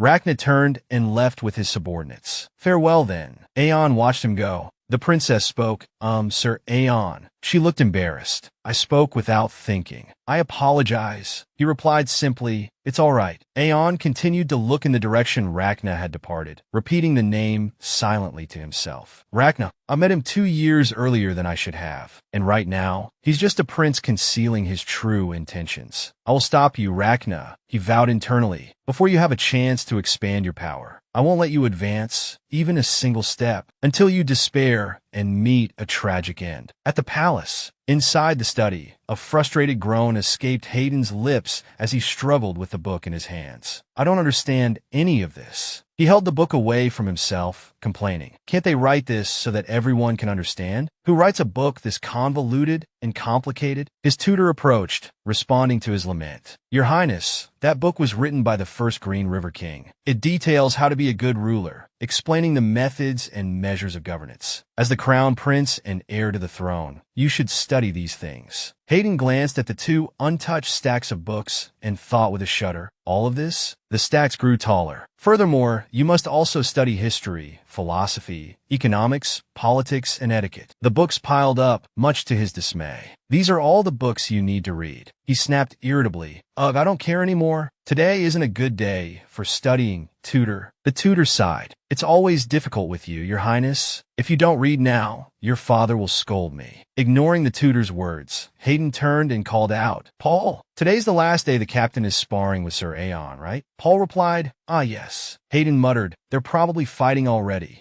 Without waiting any longer, he rose from his chair and said to Paul, Let's go. It's been a while since I've watched them spar. At the 2nd Royal Knights Division, headquarters, main training grounds, a strained exhale, could be heard. It was Oliver. He stood in the training grounds, sword in hand, deeply focused. Until the last moment, he thought. His grip tightened on his sword. I swear. He opened his eyes and looked up at the sky. A volley of sharp, transparent shards of rock hurtled towards him. Without hesitation, he sprang into action, dodging as the rocks crashed into the ground. He barely paused before towering earthen spikes erupted from the ground, impeding his movement. Undeterred, he continued forward, sword at the ready. Oliver leaped high in the air, weaving a zigzag pattern before landing. His eyes darted forward, tension evident as he thought. Next, a massive fireball hurtled towards him. Oliver stood his ground, facing the oncoming inferno. His eyes widened, focusing intently. He raised his sword, preparing for the impact, and roared, Ha! A powerful sword stroke cleaved through the fireball, scattering bursts of flame around him. But Oliver's mind was still racing. I can reach him. He focused on a figure flickering behind the dissipating flames. The limitations of a mage. Oliver lunged forward, thrusting his sword towards the figure's heart. They held the position for a breathless moment. Then, a hand clapped him on the back. Well done, a voice said. In the blink of an eye, the figure he'd just attacked was now standing behind him. Oliver froze, speechless. Turning his head, he addressed the figure behind him. So, I couldn't even scratch you, Aeon. Aeon had grown taller. His hair was longer too, but his gentle demeanor and familiar blue cloak remained unchanged. Talking about scratches when you aimed for the heart? Aeon replied, If I'd been injured, I'd be dead. They shook hands and Oliver spoke. Thank you for helping me these past few years. Aeon responded politely. It was nothing compared to the necklace. I received far more help than it's worth, Oliver insisted. Dropping the formalities, Iran changed the subject. Wow, you've really improved compared to 5 years ago. You split a fireball in half with an iron sword. Oliver interrupted. Can I ask you something? Of course, Iran replied. Oliver asked directly, How strong are you now? Iran looked away, a flicker of discomfort crossing his face. Not as strong as you think. 5th level mage. He thought to himself, even in my past life, I only reached level 5 when I was 26 or older. It's relatively fast, but I'd hoped to at least reach level 6. But I can increase the development of my body and mana heart. So, level 5 is my limit. He looked at his hands, clenching them into fists. I hope my body stops developing as soon as possible. Suddenly, another voice broke through, catching their attention. Whoa! As expected of the Empire's greatest mage, it was Hayden, accompanied by Paul, approaching them. He continued, I heard today was your last sparring match. His face lit up with an enthusiasm that had been absent in the study. All right, let's go have breakfast. To strengthen my right and left hands, I'll treat you to the best meal. In contrast to Hayden's exuberance, Aeon politely declined. I apologize, Your Highness, but today is the day I complete my studies at the Ivory Tower, and I have duties as a strengthened mage. I must meet with the Tower Master immediately. Hayden's face fell. I understand. Then it can't be helped. But he didn't blame Aeon, instead offering a hopeful,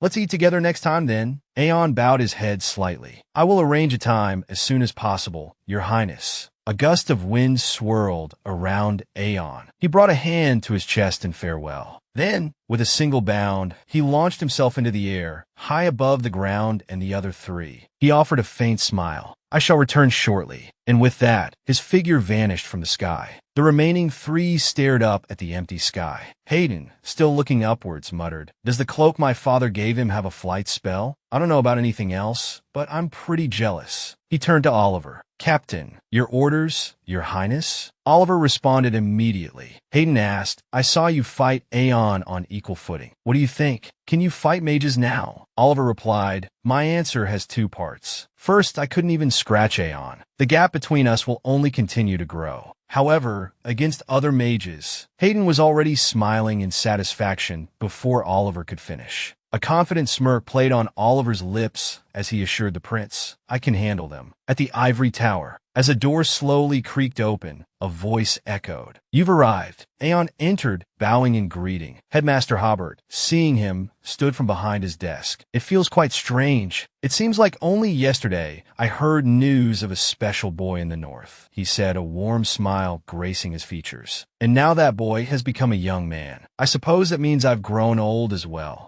Aeon replied, "At least you won't be in good health for a few more decades." Hobart chuckled, picking up a paper and reading it with a sigh of admiration. "Excellent. I have nothing but praise. You truly are a great fortune for the Empire and the Ivory Tower. Every noblewoman desires you." He then posed a question. "Aren't you the very model every mage aspires to be?" Aeon responded politely, "You flatter me, headmaster." Hobart didn't argue, simply saying, "We'll soon see if I'm exaggerating. You know, today is your last day. If you were an ordinary student of the academy, you would be dispatched to the surrounding regions. But you are a special case. Your last day is spent simply chatting with this old man. Are you disheartened by this?" he asked. Aeon immediately replied, "Not at all, headmaster. In fact, it's an honor." Hobart reached for a brown box. "Thank you. Though those may be empty words, congratulations on becoming an official mage." Hobart presented Aeon with a meticulously crafted silver card. "This is the symbol of your status. It will allow you to command the soldiers and citizens of the Empire as you see fit. You'll have many opportunities to use it." Aeon took the card, asking, "Are there many places in need of high-ranking mages?" Hobart nodded. "It's not just a matter of need," he said, folding his arms thoughtfully. "Currently, there are very few high-ranking mages. Since Helen has settled down, what more can we expect? I don't want to pressure you, but your assistance is truly crucial." Aeon glanced away, a touch of apprehension in his eyes. "So, there's a lot awaiting me." Hobart stated the truth. "Aeon, you are the Ivory Tower's strongest and most important asset, so you will soon be bound by many responsibilities." With a wave of his hand, several boards materialized, each displaying information about different locations. "But since this is your first assignment, I'll let you choose." Aeon looked up to read the information displayed on each board.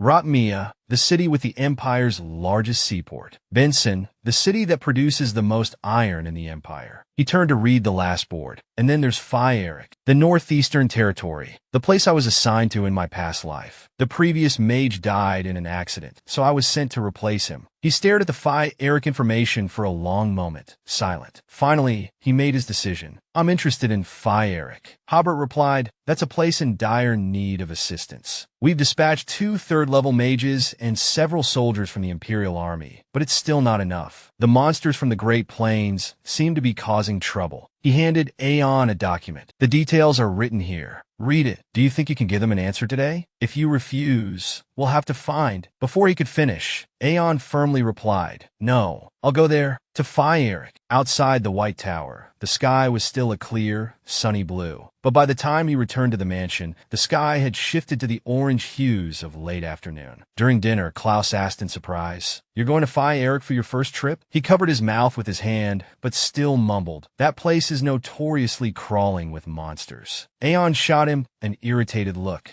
Mrs. Fay called out, "Aeon, isn't that a dangerous place?" Seeing her worried expression, Aeon reassured her, "No, it's not that dangerous, Mother. It's only temporary, so I'll be back in a few months." She seemed relieved, but a hint of concern remained in her eyes. I understand. You said you're leaving next week, right? This large mansion will feel very empty. Aeon replied gently. I'll finish my work as quickly as possible and return. Mother, Aeon began. Doglat, across the table, is eagerly asking for my help. He wants to know if I could check out the contraption he's built in the laboratory before I leave. He paused, adding with a touch of self-promotion. He's been creating some rather impressive things. They might prove useful on my mission. Mr. Fei, seated beside him, looked over with interest. Doglat's all grown up now, he remarked. Shouldn't you change the way you address Aeon? Doglat retorted. What's wrong with calling him Chief? He then paused, considering a change in honorific.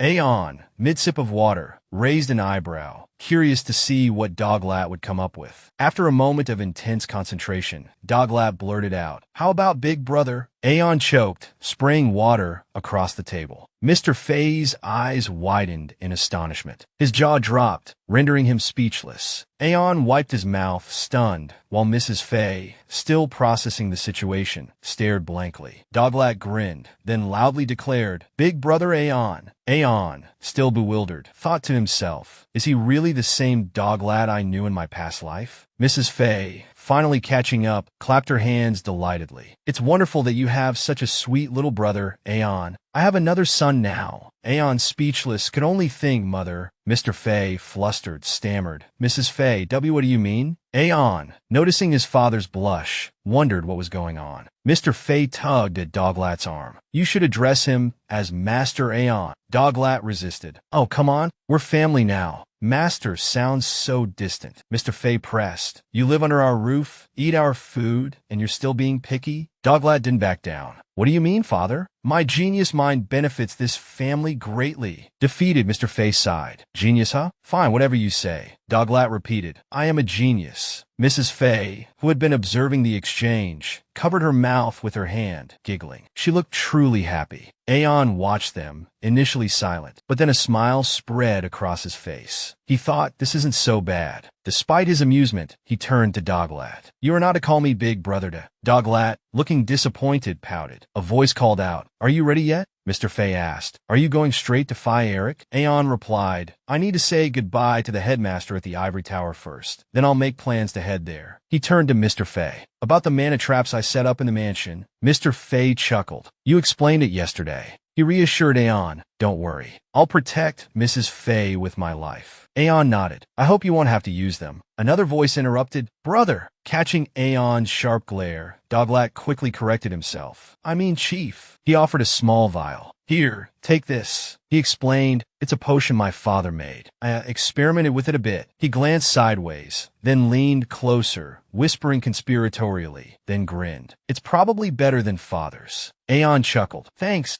Doglat still had 3 years before graduating from the Royal Pharmacy Academy, but his talent had already secured him a promised position as a royal pharmacist. Mr. Fei playfully rapped Doglat on the head. Don't get ahead of yourself, kid. Aeon looked at the potion. I'm sure it'll be very effective. Doglat asked curiously. Chief, are you flying to Phi Eric with your cloak? Aeon shook his head. No, I'll take a carriage to the outskirts of the capital. I'd rather not attract too much attention. Vanessa appeared, carrying a small basket. Aeon, she said. He responded, Mother. She handed him the basket. Eat this on the way. I packed plenty. The first container is for today, she instructed. The others have dried meat and fruit for later. He reminded her, You baked those red bean cakes I like, right? Of course, she said. Thank you, Mother. I'll eat well. She embraced him. Be careful and don't get hurt. And don't skip any meals. Surprised by the hug, Aeon smiled warmly and returned the embrace. I will, he reassured her. I'll be back soon, so don't worry too much. Goodbye, everyone, he said, and the carriage wheels began to turn. As they watched him go, Aeon sat in the carriage, lost in thought. I have to believe, he told himself. I have to believe that Mother will be safe even when I'm not there. The mansion was protected by the palace guard. The crime rate in the city was low, and there was the secret only he, Mr. Fei, and Doglat knew.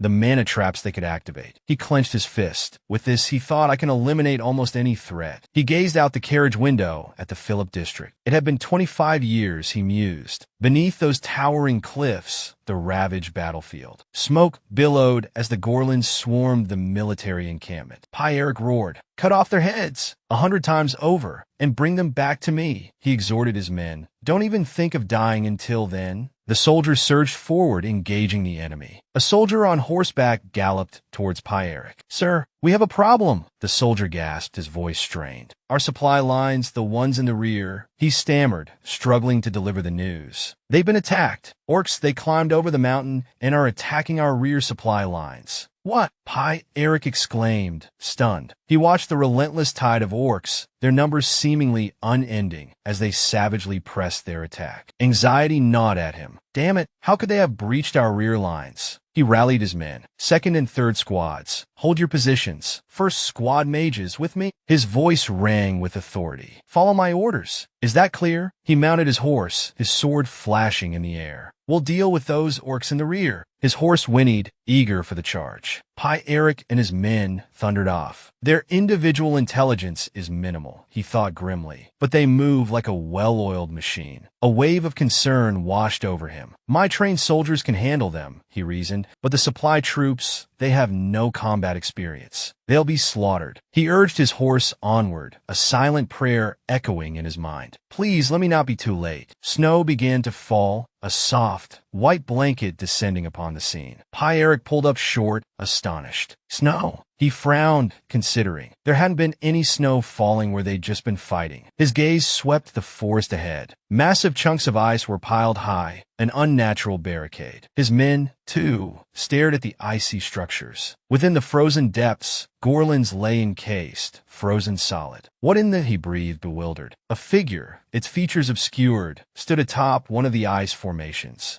Then, as quickly as it had appeared, the figure vanished. Orcs, impaled by icy spikes, lay scattered across the ground. Others were frozen solid, their grotesque forms locked in icy stillness. The wind howled, swirling the falling snow beneath the cliff face. Footsteps crunched on the fresh snow. As one, the soldiers leveled their weapons towards the sound. "Show yourself," they shouted. A voice cut through the tension. "I heard you needed assistance." Pyaric stared, his eyes widening in surprise. Aeon removed his hood and presented his identification. "My name is Aeon Fei," he announced, "a high mage dispatched from the ivory tower." Pyaric echoed the name. "Aeon Fei." Astonishment filled his voice. "You mean the nobleman from the north from Modern? That Aeon Fei?" Aeon nodded. Pyaric grinned and gestured for his men to lower their weapons. "To think such a young man coming to our aid," he chuckled. "I've heard tales of your exploits against the Gorlin army, even at such a young age." He extended his hand. "It's an honor to meet you." Aeon clasped it firmly. "The honor is mine, General Kalian Pyaric, the greatest warrior of the East."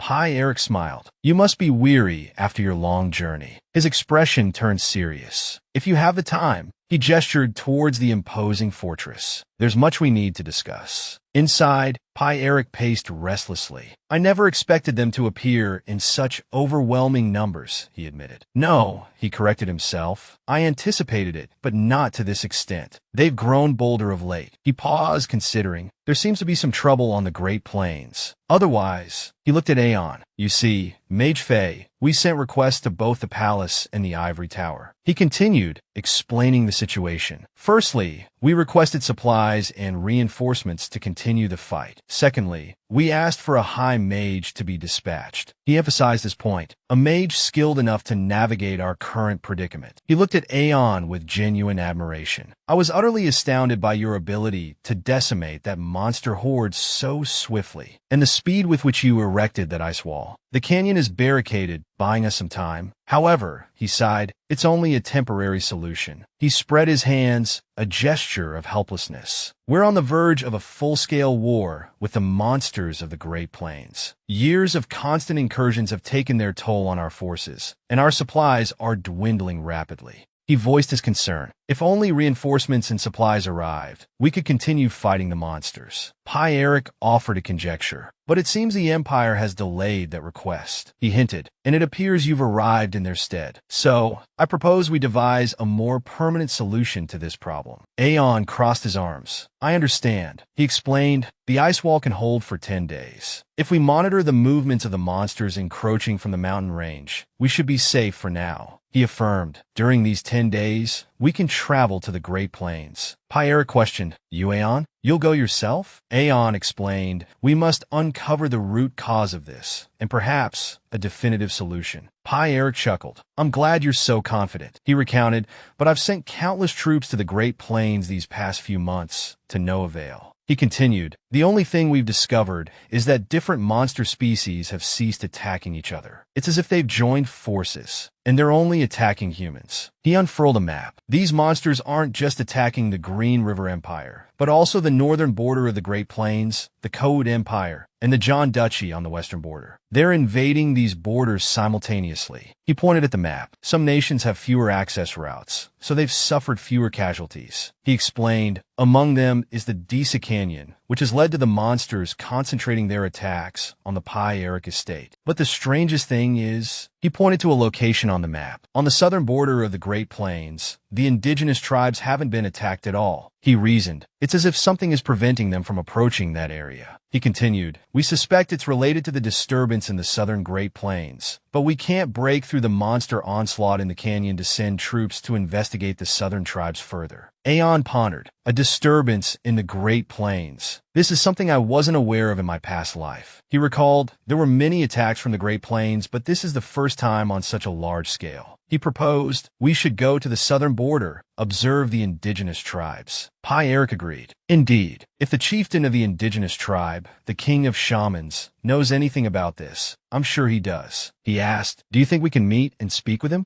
Aeon smiled. Of course. Night fell. Aeon stood atop the fortress, gazing at the sky, contemplating the Great Plains. Come to think of it, it might still be there, he mused. The artifact passed down to the king of shamans, the chieftain of the indigenous tribe, the scepter of the Great Plains. I quite like that staff, he thought. A scepter made of white birch is rare, too. 3 years from now, the Green River Empire, the Code Empire, and the John Duchy will form an alliance to fight against the monsters of the Great Plains, aiming for their complete annihilation. Most of the monsters will be eradicated from the Great Plains, and the 3 nations will divide the Great Plains, rich with natural resources. During that period, the king of shamans will disappear, and the indigenous tribes of the Great Plains will be enslaved. He reflected, something that didn't happen in my past life is happening now. He chided himself, perhaps this change is due to my return. He worried, a disturbance in the Great Plains that I know nothing about. Aeon reminded Pi Eric, in 10 days, the ice will melt and break apart. By then, I'm certain we'll have found the cause and a solution to this situation. In the event I don't return within 10 days. He trailed off, but Pi Eric interrupted. I believe you'll return in 10 days. With that, he offered, good luck, Aeon. Then, Aeon ventured into the Great Plains. The landscape was desolate and somewhat barren. Only monsters and tribes lived here. Perhaps that was why it was so deserted. Moments later, Aeon flew directly towards the location marked on the map. He landed on a hilltop overlooking the surrounding landscape. Gazing down, he thought, this is the area bordering the indigenous tribe's territory. He frowned, a sense of unease settling over him. The strange stillness of the scene before him was unsettling. Compared to the swarms of monsters in the north, I haven't seen a single one since heading south. Could this be the source of the change General Pi Eric mentioned? His footsteps echoed in the quiet as he walked forward. Indigenous tribesmen, standing guard near his destination, heard the approaching sound and turned. They rose, their voices booming. A stranger approaches. Who are you? Aeon raised his hand. I am no enemy. I am a mage from the Green River Empire. One of the young tribesmen spoke, surprised. How do you know our language? Unfazed, Aeon replied, I haven't time for explanations. I've come to see the Shaman King. The tribesman frowned. What did you say? The Shaman King? The chieftain of the indigenous tribe, the Shaman King, was a mage cloaked in dark brown robes, wielding a long, imposing wooden staff. The tribesmen, too, were born with mana hearts and mana brains. Their control over mana was rudimentary, but they were trained as ritualistic mages rather than conventional ones. Among them, the Shaman King reigned supreme. Aeon pressed on. I've come to speak about the trouble the monsters in the north are causing. Before he could finish, a sharp spear point pressed against his throat. The Shaman King surely knows of this already. So why? The tribesman holding the spear sneered. Why does an empire dog dare to be so arrogant? Do you think the Shaman King will meet the likes of you? The other tribesmen roared in unison. Begone! Speak any more nonsense, and we'll offer you as a sacrifice to the spirits of the Great Plains. Aeon's voice hardened. Do I look like? His gaze locked with theirs. Someone who will just leave because you tell me to? One of the tribesmen, enraged, shouted, It seems you must die before understanding your situation. As the tribesman lunged to attack, Aeon took a deep breath. Ice magic crackled around his hands, forming a snowflake-like symbol, chilling the air around him. Glacial Ascent. He unleashed a powerful attack with the ice-formed sword, striking at his opponent, who raised his spear in a desperate defense. The tribesman's spear snapped, the broken pieces falling to the ground. He stared in disbelief. Aeon's voice was a low growl. Your head will be next. Pointing his ice sword at the tribesman, his face grim, he commanded, Stop this foolishness. Take me to the Shaman King. Suddenly, the sound of approaching footsteps echoed through the air. A voice called out, What business does one from the Empire have here? Aeon turned towards the voice, the tribesman following his gaze. Looking at the three figures approaching, he thought that staff. He addressed the elder in the center. Are you the Shaman King? The elder, his face marked with the red tribal paint and a long white beard flowing down his chest, held a long wooden staff. His voice was raspy. I am called such. Aeon replied to the elder. Your presence here surprises me, Shaman King. He then proceeded to explain the reason for his visit. The monsters of the Great Plains are invading the borders of 3 nations. However, as I traveled south, I haven't encountered a single monster. Do you know why they are only invading the north? The Shaman King listened to Aeon's explanation and then spoke. Monster incursions at the border are commonplace. We do not know the reason why this is happening. Aeon's face hardened at the Shaman King's words. You're lying. The Shaman King froze for a moment, taken aback by Aeon's blunt accusation. Aeon pressed further, giving the Shaman King no time to recover. Your lies won't work on me. Standing before them, Aeon showed no fear as he implored the Shaman King. Tell me the truth. What's really happening? The tribesmen, hearing this, surged forward, intending to attack Aeon, but a hand stopped them. How dare this wretch be so arrogant before the Shaman King? The Shaman King spoke. I've heard that the Empire's mages have devised a spell to detect lies, but to witness it firsthand is quite astonishing. Aeon listened intently as the Shaman King continued. Lying to me is pointless. I will tell you the truth. The Shaman King's face grew serious as he began his tale. Many years ago, there was a prophecy. The once beautiful Great Plains would be transformed into a sea of fire, and a golden light would stain the land red. Our people, who have lived on this land for thousands of years, would be scattered and enslaved. Aeon listened, stunned into silence. The Shaman King continued. We could do nothing. We knew our tribe would be destroyed if war broke out. Even so, we couldn't just sit and pray that the prophecy wouldn't come to pass. Then, a mysterious woman appeared, cloaked in a long robe. One day, a lady found us. The staff emitted a red glow. This lady imbued this staff with a spell, sharing her power with us before disappearing. Aeon's eyes narrowed slightly. A lady? She also said. The Shaman King slammed his staff into the ground. Aeon stood amidst a sudden eruption of flames as the Shaman King's voice continued. If another outsider comes here, around the Shaman King, countless charred figures, burned to the bone, appeared. They must not be allowed to leave this place alive. The charred figures, their skeletal forms blackened and grotesque, stared at Aeon with malevolent intent. I apologize, but the Shaman King stood before his followers, his face impassive as he spoke to Aeon without a trace of emotion. You must die here. Witnessing the scene unfolding before him, Aeon thought, I see. Dark magic. I thought it ceased to exist 300 years ago when it was banned, but I never imagined the future would deviate so drastically. Aeon's face darkened, a slight smirk playing on his lips as he muttered to himself. They're underestimating me. Then, raising his voice so they could all hear, he declared, I apologize, but I don't intend to die without a fight. Even if I have to resort to force, I will take that staff imbued with dark magic. The Shaman King responded, If you think you can, then try.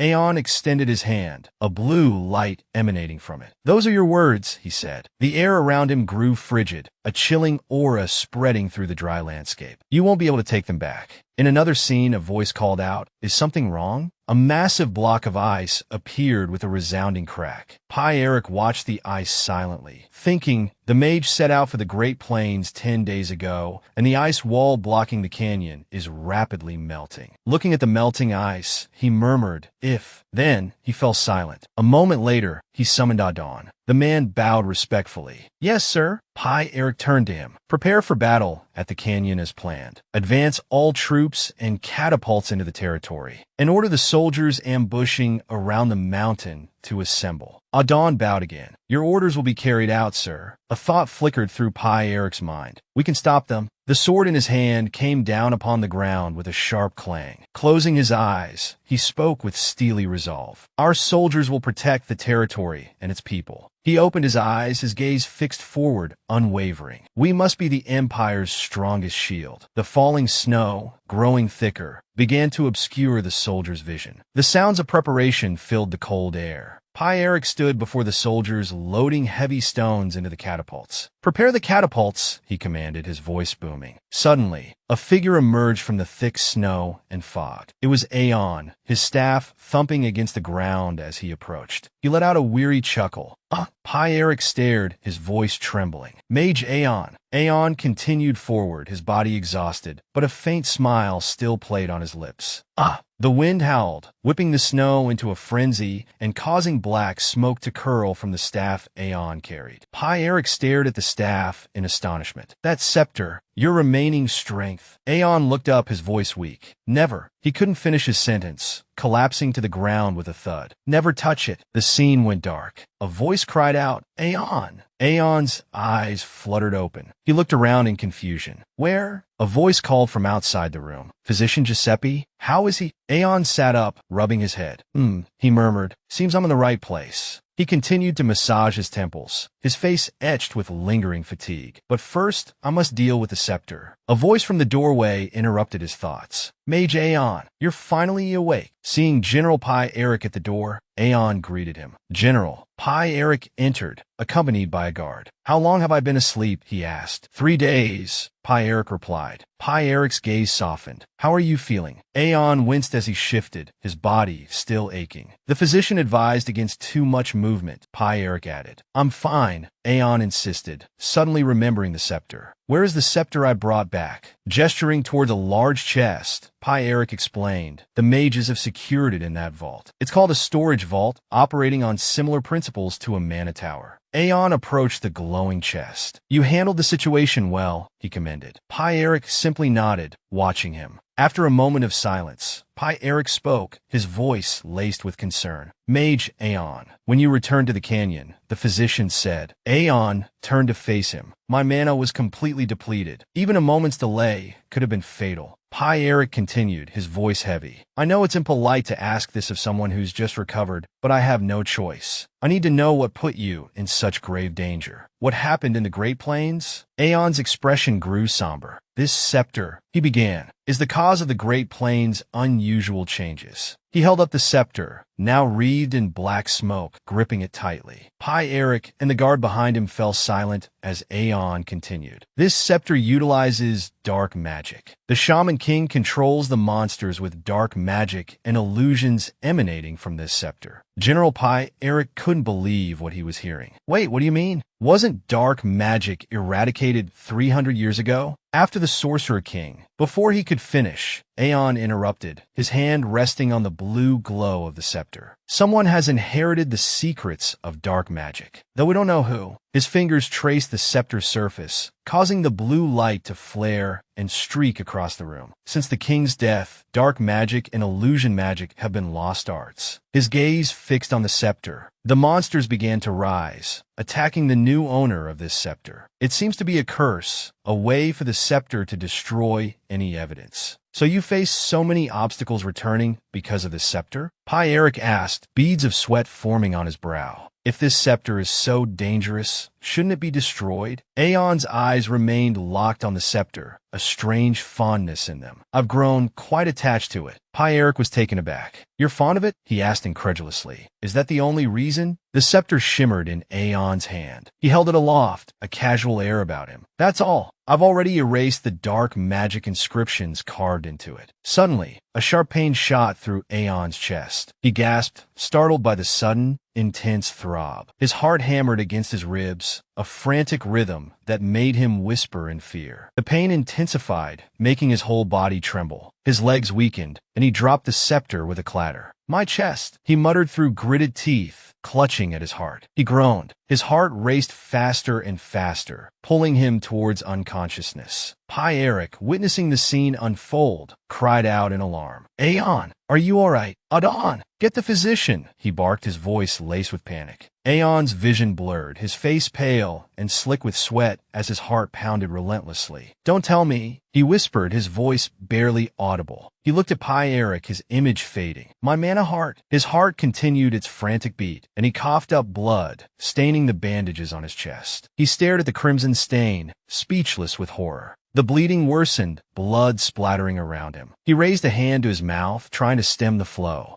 Eric watched in horror. Aeon, are you all right? He shouted again. Adon, get a physician now. Yes, sir. Adon replied, rushing off. Seeing Eric's frantic state, Aeon tried to reassure him. I'm fine, General. I just need to purge the impurities. Eric paused, confused. Impurities? Aeon held up his blood-stained hand, gesturing towards his chest, where a faint blue glow emanated from beneath his clothing. This happens to an incomplete mana heart when it reaches a new level. It's nothing to worry about. Eric looked at him anxiously. Are you sure you're all right? Yes, Aeon replied firmly. He looked at his hand, watching as the blood began to evaporate. If my guess is correct, I've mastered level 5 and just entered level 6. The blood on his hand vanished completely. I can sense mana on a completely different level than before. A small smile played on his lips. Finally, he murmured. Eric, relieved, let out a breath he hadn't realized he'd been holding. That's a relief. But to be safe, we should still have a physician look you over. Thank you for your concern, Aeon replied.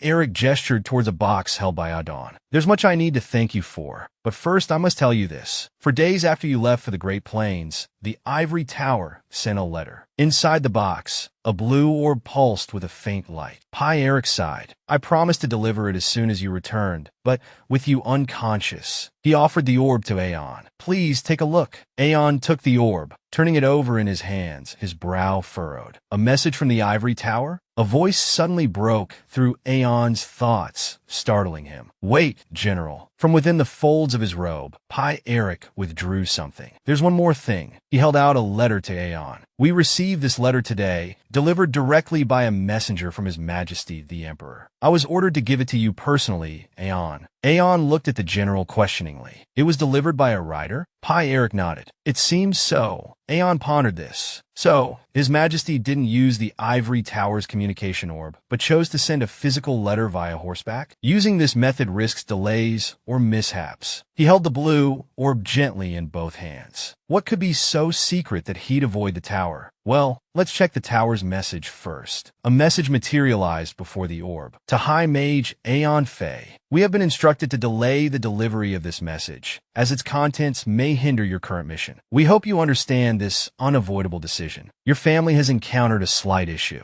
An unidentified suspicious individual trespassed on your estate. However, thanks to the guards, your family and property remain safe. As he finished reading, Aeon's face tightened. A suspicious individual, he muttered, a tremor of fear running through him, surprising the general. The safety of your family is currently assured under the full protection of the royal family and the Ivory Tower. Aeon clenched his fist as he continued reading. Therefore, we send this message to inform you that there is no need for concern. A shadow fell over Aeon's face, his gaze hardening as he stared ahead. This message was clearly sent to make me worry. What are you planning, Tower Master Hubbard? His anger was interrupted by the realization that he still held the Emperor's letter. Read the Emperor's letter and think later. He unfolded the parchment. To Mage Aeon, he read. My dear friend, if you are reading this, then fortune still favors us and my son. I give thanks to the goddess of luck. I have a request for you. As a high mage on a mission,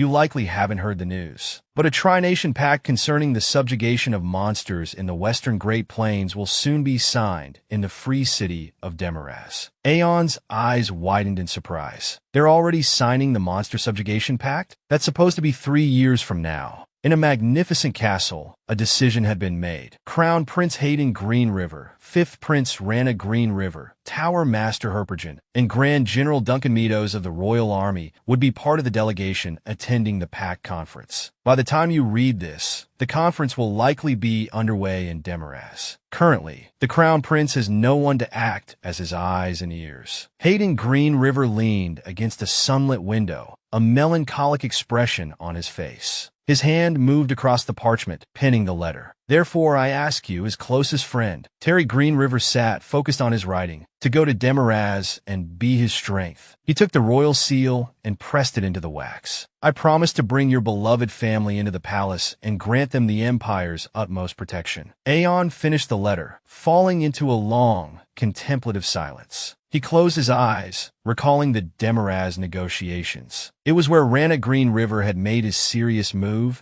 and first openly joined the fight for the throne. It was a decisive moment in the Crown Prince's downfall. Rana had used his exceptional diplomatic skills to negotiate favorable terms for the Green River Empire. As a result, the nobles and the public recognized Rana's competence. Coupled with the Crown Prince's perceived incompetence and lack of understanding, which was on full display for the public to see. My memories of my past life and the current situation, is this all orchestrated by the Tower Master? His eyes narrowed, fixed on the letter. I don't know when it started or when it will end, but the chaos in the western Great Plains, all those monsters attacking. The Shaman King learning dark magic from a mysterious woman. The three-nation pact happening earlier than in his past life. Aeon couldn't shake the feeling that Tower Master Haber was somehow connected to all of this. And the suspicious individual at his estate? Most likely a move to tie his hands. After a long moment of contemplation, Aeon covered his mouth with his hand, his thoughts racing. This is still just a theory, but he sees right through me. A grim expression settled on his face as he stared into the distance. He's putting me in a position where I have to ignore the Emperor's request and immediately return to the capital. But something unexpected happened. A type of mage that even the Tower Master couldn't have imagined. A type of mage not recorded in any known category, recognizable only to myself. 6th level magic, usable only by a 6th level mage. He turned to address General Pi Eric. General, he began. Yes, Mage Aeon? Pi Eric responded readily. Aeon looked at the general with an imploring gaze. Could you do me a favor? Freedom, equal trade, and a harbor. A city known for many things. Demaraz. At a villa with white walls and a blue roof, a crowd had gathered. Hayden Green River, the Crown Prince fretted. Why can't we contact Aeon right now? Oliver, his advisor, urged patience. Please be patient, Your Highness. He's traveling as your representative. Even you can't do anything to increase his speed. Hayden sighed. I know, but I'm still uneasy. He glanced at Jacka, who was socializing with the other delegates. You know it too. Most of the envoys are gathered at the Ivory Tower. It's made up of nobles who support that idiot Jacka. He frowned. I have a bad feeling about this. Oliver remained silent. Hayden continued. I wish Aeon were here at times like these. Hobart Leon stood behind Rana Green River, a triumphant thought echoing in his mind. This moment has finally arrived. He gloated inwardly. We've prepared so much for this day. I'm certain that young man will rush back to the palace. I've discovered Alpha's weakness. He prioritizes his family's safety, and if anything threatens them, he'll drop everything. He murmured. When the negotiations conclude, the prince will. Suddenly, both Hayden and Oliver looked up at the sky. A commotion rippled through the crowd. Someone pointed upwards. What's that flying? A bird? Hayden's eyes widened in surprise. He saw Aeon soaring through the air. Aeon, he shouted. Aeon's cloak billowed around him as he landed gracefully, bowing his head in greeting. My apologies for the delay. He looked up, addressing the Crown Prince. Your Highness. Rana's delegation stared at him in astonishment. Hobart Leon's mind reeled in disbelief. Could it be? Did he abandon his family? Meanwhile, back at the Green River Empire, Douglas, Aeon's son, sighed dramatically. Captain, please come back soon. He flopped back onto a chair, whining. I can't go to the academy and see my friends, just because I'm confined to the palace because of some assassins. I'm so bored. Radio, the captain of the guard, tried to soothe him. Just be patient and stay here a little longer. You should be grateful to be staying in the imperial palace like this. Douglas grumbled. I'd be much happier if the assassins were caught by the guards. Ever since Mage Aeon set the mana trap in the estate, he sighed again. If he activates a dangerous spell, the assassin won't be able to move, and immediately, he looked over at Vanessa, Aeon's wife, who was looking downcast. He tried to reassure her. Don't worry too much, Lady Vanessa. This is the king's palace. It's safer than anywhere else in the world. She offered a small, silent smile. Seeing her continued silence, Radio fidgeted, shifting his weight from foot to foot. He scratched his cheek. Didn't they say they sent a letter from the ivory tower? The news will reach Mage Aeon soon, and then he'll be here before we know it. A voice suddenly echoed through the room. Tot! Radio blinked, startled. The door opened, and Aeon stepped in. Sorry I'm late. Douglas's jaw dropped. Everyone stared at him in surprise. He smiled, hearing them call his name, Aeon. He stepped inside, taking Vanessa's hand. I'm sure you've all been worried, he said, looking at her with a reassuring smile. You can rest easy now. He offered a comforting smile to his son, Douglas. I'll protect everyone. The previous evening, at Pi Eric's residence, Aeon spoke to Pi Eric. General, I have a favor to ask of you. Pi Eric responded. You saved the capital with me, Mage Aeon. You can ask me anything. Please tell me what it is. During this time, Aeon began, then continued. I want you to protect me. Pi Eric, taken aback, asked, Protect you? Aeon replied, The spell I'm about to use, I might lose myself while performing it. He pointed to his head. If that happens, call Mage Paris and have her inject some mana into my mind. That should wake me up. Aeon thought to himself, because there aren't many official mages who reach 6th level or higher. There are very few records of them on this continent. He walked to an open space in the room, recalling, even in my past life, the spells I used after reaching 6th level were either self-discovered or learned from ancient texts. He extended his hand. Let's begin. A cerulean magic circle appeared on the ground, shimmering with an ethereal light. A faint ringing emanated from the formation. A translucent figure slowly materialized, then split into two, each bearing Aeon's likeness.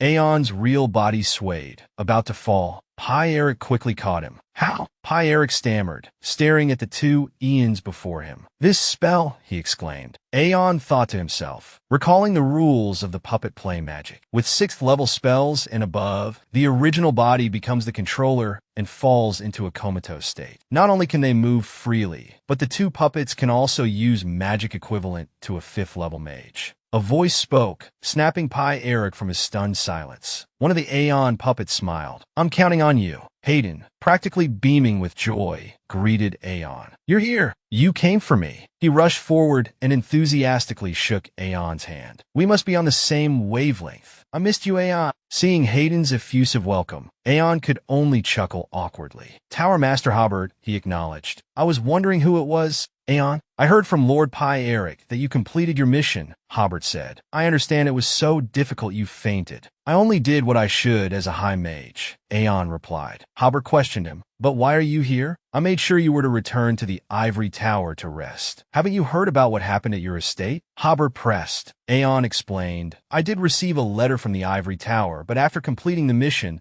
I received orders from the imperial family. He produced the letter to immediately join the delegation and assist the crown prince. Hobart, seeing the letter, asked, May I read that for a moment? Hobart unfolded the letter and read it. Looking at the signature and seal, he thought to himself, I thought they would try everything they could, but I didn't expect Aeon to abandon his family and rush here. Finally, he announced, I recognize this as an imperial order from the emperor, but you cannot join the delegation. What? Hayden exclaimed. Are you mocking my father's command? Hobart explained. Your Highness, this is a matter concerning trust between 3 nations. The number of people and guards in the delegation has been fixed, and there can't be any changes. That was agreed upon in the previous negotiations. All the diplomats trust each other. How can we add someone, not just anyone, but a high mage, to the delegation. I believe the Emperor will understand why we cannot let you join, Hobart concluded. Even Oliver had to agree with Hobart's reasoning. The Tower Master is right. Though we are not at war, these nations have a history of conflict. Furthermore, this treaty involves 3 countries that have been wary of each other for a long time. Only when a certain level of safety is guaranteed can each nation's heir, delegation, and guards assemble. There are a total of 3 high mages in the delegation, including the Tower Master. If another lethal weapon, like a high mage, is added, the treaty will begin to unravel. Oliver spoke, nodding in agreement with Hobart. The foundation of diplomacy is trust. A very reasonable explanation. I understand the Tower Master's concerns. Hobart, reassured, turned back to Aeon. If you understand, then please return. Your presence in this city could complicate diplomatic proceedings. While I regret having to do this to you, after you went through so much trouble to get here after completing your mission, I hope you understand that we have no other choice. I will personally explain the situation to the Emperor. Oliver interjected, but what if a high mage were to give up their place in the delegation? Could I then take their place? This is a direct order from the Emperor, so we should be flexible on this matter. Hobart replied, of course, that's possible. But who would volunteer? Ronald stepped forward from the crowd. He raised his hand. I will relinquish my place in the delegation. His action surprised the others in the delegation. Even Hayden was taken aback. Hobart looked at him. What are you saying, Ronald?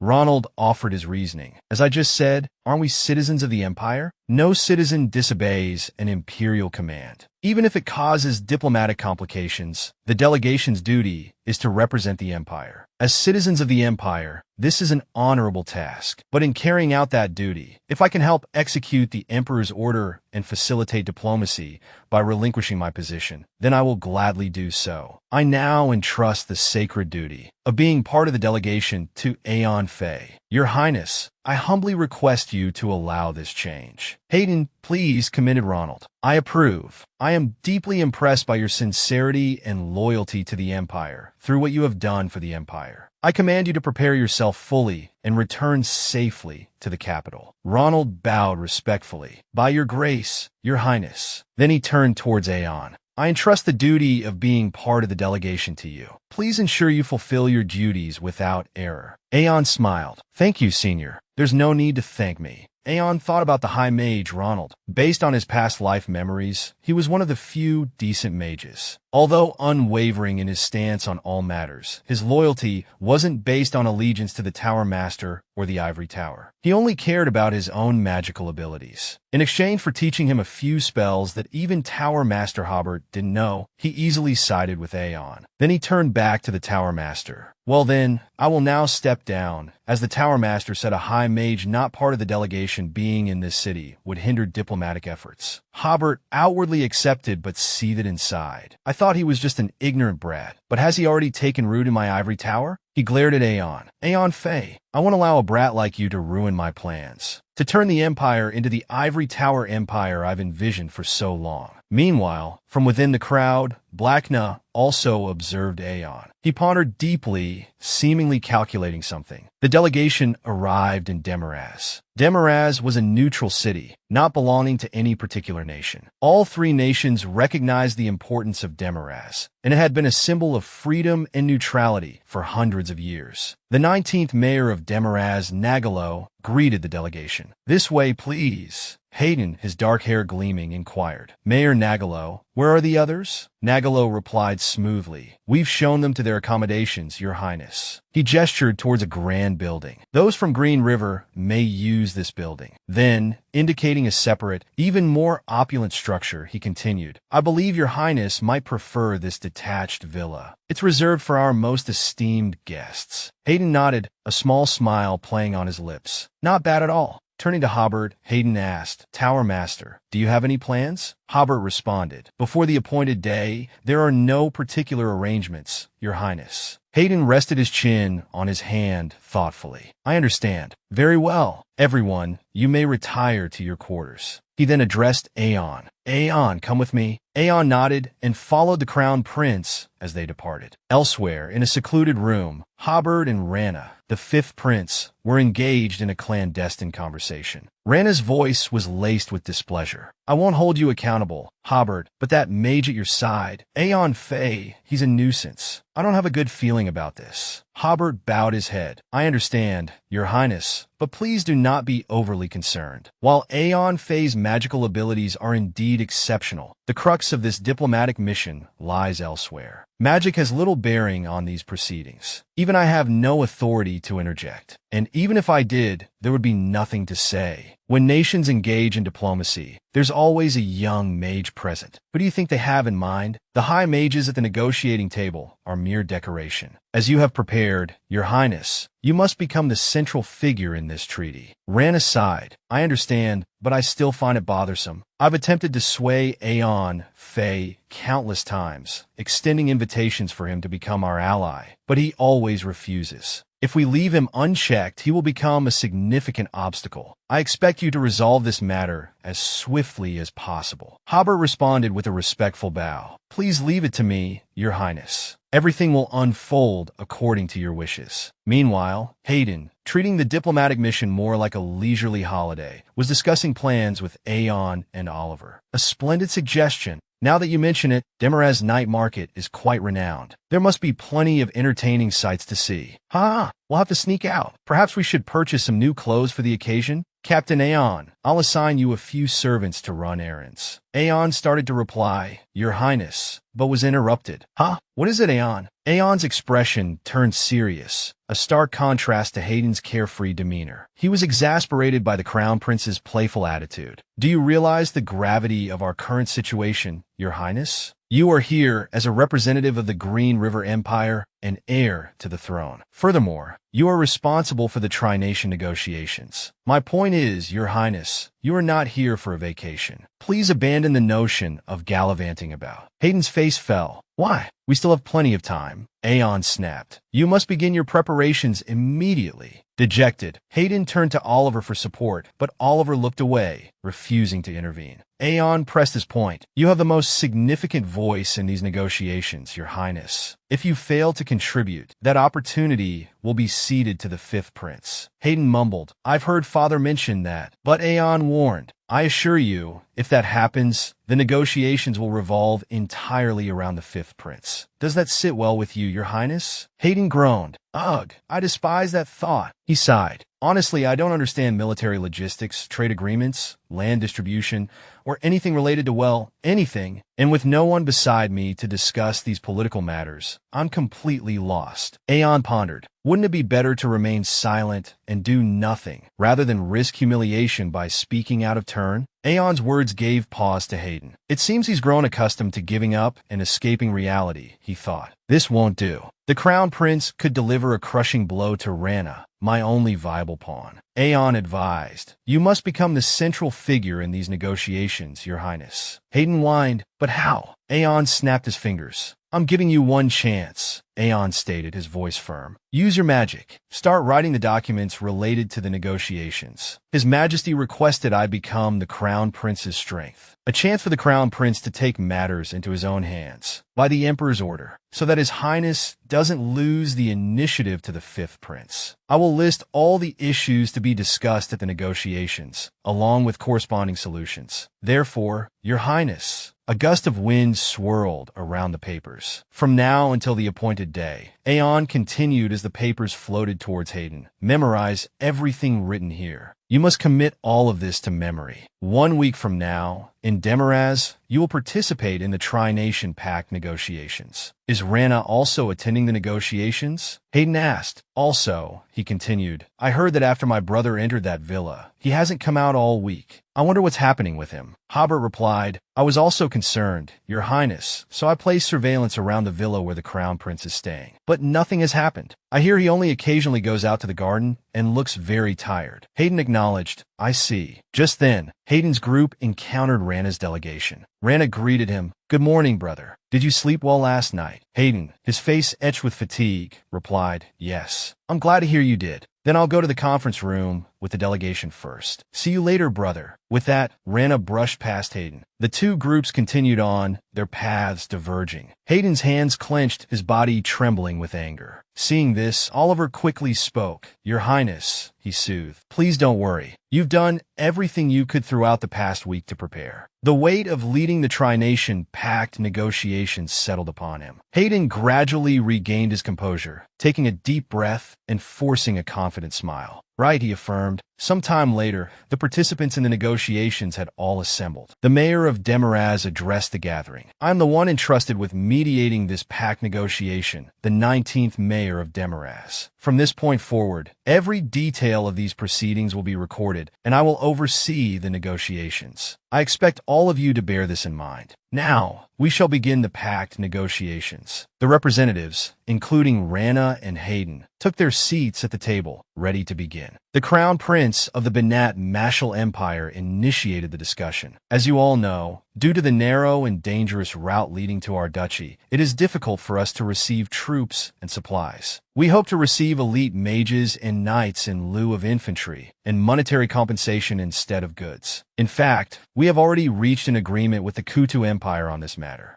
Please don't misunderstand. If the Green River Empire has a legitimate reason to object, we are prepared to renegotiate. Oliver, standing beside Hayden, thought to himself, the negotiations have begun, and the initial topic is the expeditionary force. Do as you've practiced, Your Highness. Seeing Hayden remain silent, Rana looked towards him and spoke. I will speak on behalf of the Crown Prince. But just then Hayden finally spoke. Regarding the military matter, General Donald Mistox, our empire's undefeated commander, will address this. I will entrust this matter to him. Marson, surprised by Hayden's sudden interjection, thought, wasn't the fifth prince supposed to be in charge? Hayden continued, we already have an expert on this matter, so I needn't speak, correct? This unexpected move caught Rana off guard. Hayden turned to look at Donald. General Donald? Donald responded, yes, Your Highness. I will speak, according to my understanding, regarding the Duchy of John's request. Oliver nodded in approval. This is a good start. We just need to keep this up. The discussion continued to progress smoothly. Hayden, relying on his preparations, engaged with the other imperial representatives. The other representatives also frankly presented their viewpoints, and Hayden was able to respond in kind. The negotiations continued from early morning until dusk. Seeing the afternoon sun outside, Aeon thought the negotiations were nearing their end. At that moment, Crown Prince Hector of the Kutu Empire spoke up. Let's be frank with each other. Dividing the territory into 3 parts without a proper plan is why we haven't been able to achieve a fair distribution. The quality of natural resources and land within that vast area varies significantly. If you get a good portion, it's like winning the lottery. However, wouldn't the entire region become worthless if there's nothing beneath the surface? Some nations will inevitably suffer losses, leaving them with no choice but to feel resentful. And resentful is putting it mildly. This is precisely the kind of situation that can spark a war, isn't it? Aeon, too, have been pondering this issue.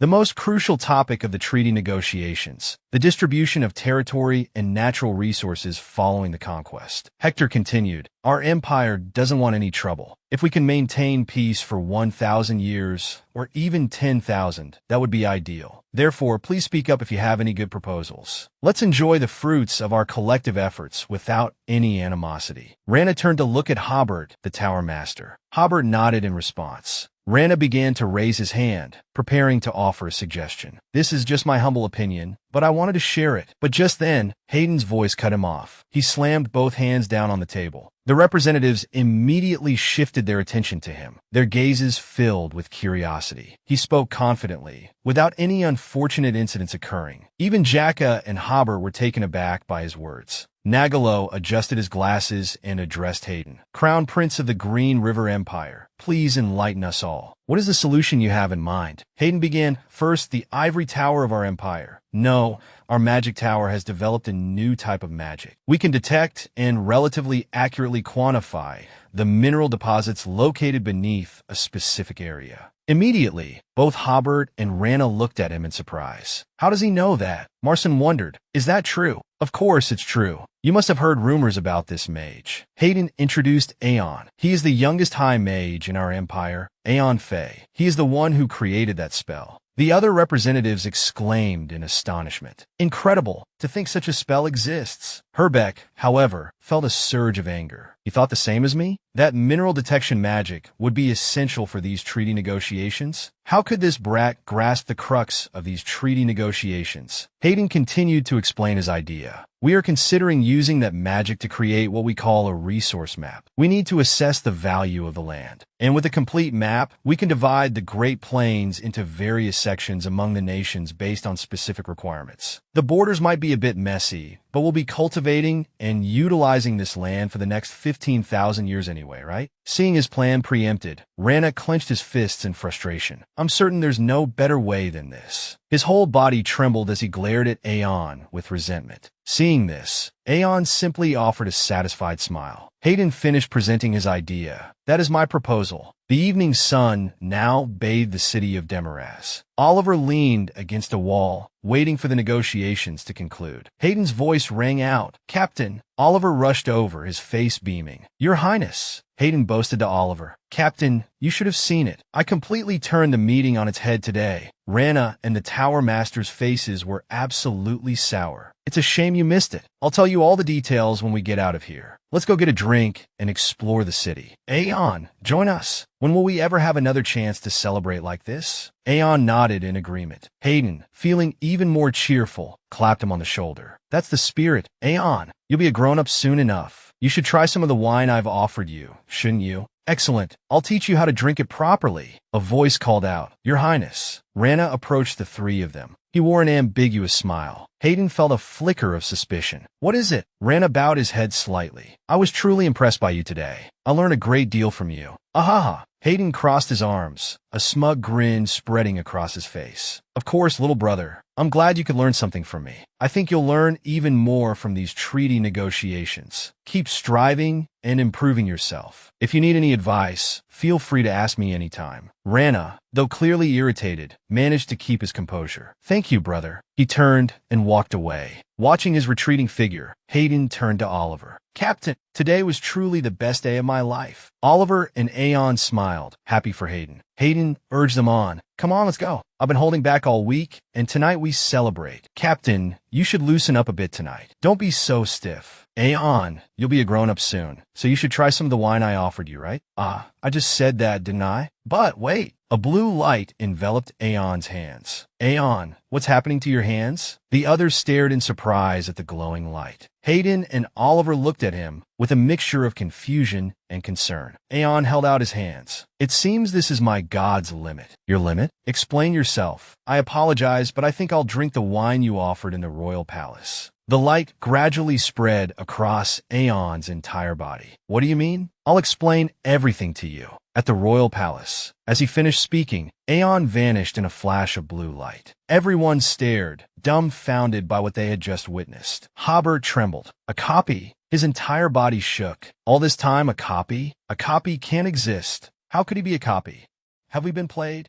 He let out a chilling laugh. The last rays of the setting sun faded from the sky. A servant entered the room carrying a tray of food. Your Majesty, he said respectfully to Pi Eric, who sat beside the bed. I've brought your meal. Leave it there, Pi Eric replied. He asked anxiously, has Aeon still not awakened? No, he hasn't. It's been several days now. Pi Eric gazed at Aeon, lying motionless on the bed. Although this spell minimizes energy consumption and physiological functions, it's clear to the naked eye that his body is weakening. Suddenly, Aeon's finger twitched. Pi Eric recalled Aeon's earlier instructions. If anything happens, wake me by channeling mana into my head. He stood up. I'll summon a mage to forcibly awaken him. Suddenly, Aeon's voice cut him off. I'm awake. Pi Eric's eyes widened in surprise. Aeon, still lying on the bed, continued. I don't think that will be necessary. It's all the same now. Pi Eric exclaimed joyfully. Aeon, you're awake. Aeon's face was pale. As you can see, he said weakly. Are you all right? Are you feeling any discomfort? Pi Eric asked anxiously. Aeon closed his eyes, a look of helplessness on his face. It seems I'll be having some problems for a while. He continued, my head hurts and I can't move. Moreover, my stomach. Your stomach? Pi Eric asked, his voice laced with concern. Is your stomach hurting? I'll call a doctor. Aeon continued. Right now my stomach is hungry. His words made Pi Eric freeze. Aeon's stomach growled loudly, audible to both of them. Aeon blushed, very hungry. The sky was clear and blue, a beautiful sunny day. Iran, now recovered, stood in the castle courtyard, staff in hand. Pi Eric asked him to stay another night, persuading him, even if we're busy, we must prepare a feast for our savior, even if we're a bit short on time. Iran gently declined. Your previous assistance was sufficient. Isn't it the duty of a high mage like myself, savior? If it weren't me, another mage would have come to help. Pi Eric interrupted him. I don't think so. If it were another mage, not you, Iran, we would have stopped the monsters and returned. He recalled his first impression of Iran. Actually, the first time I saw you, I was skeptical. This young man, standing before the horde of monsters at the Great Plain, I didn't know if he could do anything. Pi Eric continued admiringly, but I was wrong. For years, I couldn't do anything myself. Yet you, Iran, solved the problem at its root in just 10 days. He continued to praise Iran. It seems you possess a unique power that no one else has, Iran. Iran remained silent at the compliment. Pi Eric smiled brightly. So, Iran, before you go, let's do that. Iran asked, bewildered. What do you mean by that? Pi Eric explained. I heard that 5 years ago, you made the esteemed guest vow with the Morgan family in the north. I'm suggesting you make the same vow with us. Iran was taken aback by the proposal. Huh? Is it that easy? Pi Eric laughed heartily, reassuring him. Don't misunderstand. It's because it's you, Iran. I assure you it's no problem. Pi Eric is at your service, Iran. He continued.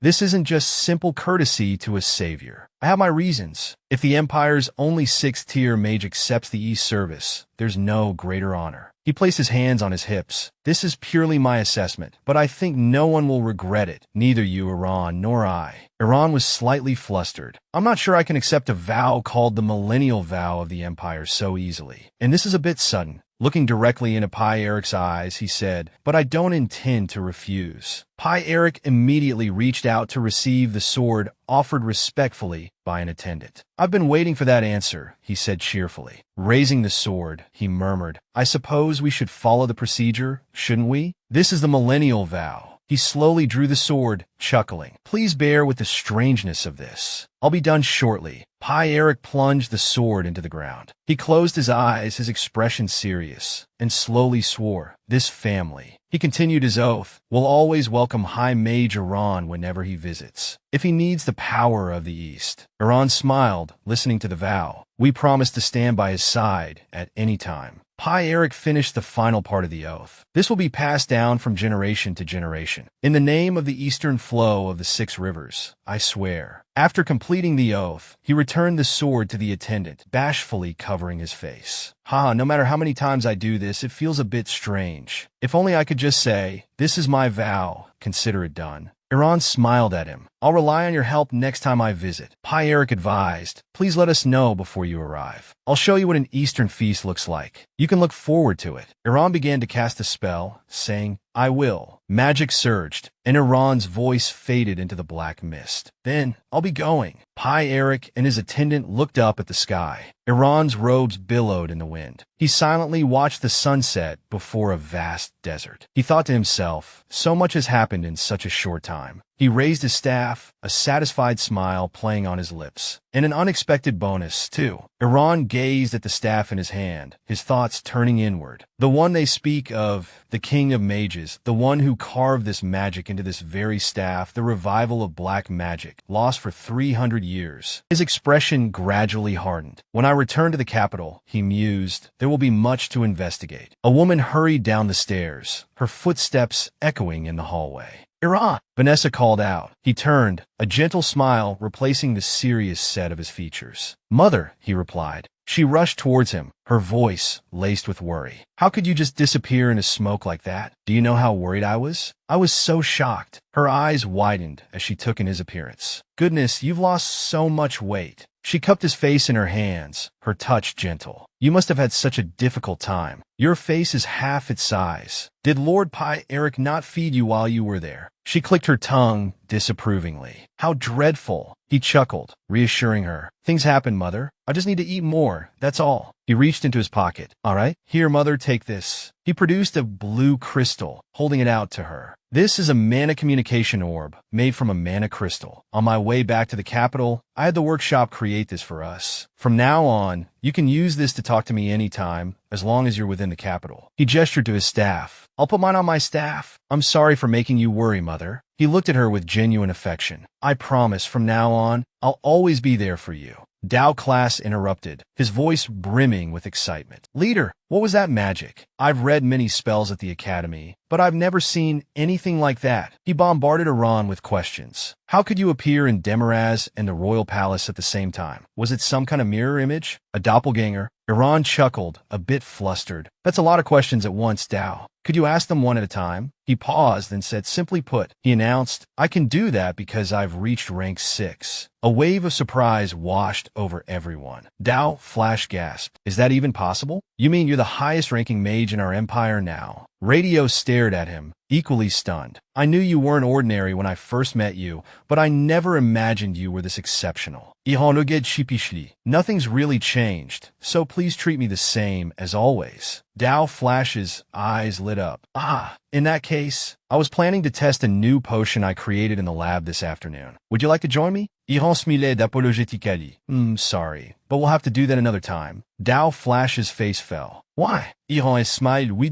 Because I have another appointment. He arrived at the designated location, observing it quietly. It appeared to be a tavern. Is this it, he thought. Rana greeted him with a cheerful grin. Welcome, Aeon. You probably guessed, but tonight's party is a celebration in your honor. Iran mused internally. This feels like deja vu. He glanced around the room. His Majesty requested I wear casual clothes. I was wondering what kind of party it would be. So, this is it. Oliver and Paul stood by a table. Lord Iran, welcome, Paul greeted. He led Iran to the table. All right, please have a seat here, Lord Iran. Someone, bring the appetizers to this table. A full mug of ale was placed heavily in front of him. Rana raised his own mug. Drink up, Aeon. Congratulations on reaching rank 6. I've specially brought in several barrels of the finest ale in the royal palace for this celebration. You won't find this quality outside, you know. He encouraged him again. Go on, drink. Iran thought back. Now that I think about it, I don't think I drank much alcohol in my past life. He looked at the ale. Jacka never touched a drop of alcohol. He said it dulled the mind and lowered one's guard. He hesitated for a moment. Then, to the surprise of both Jacka, within his memories, and Oliver, he lifted the mug and drained it in one long gulp. Rana asked, How is it, Aeon? Iran set the mug down.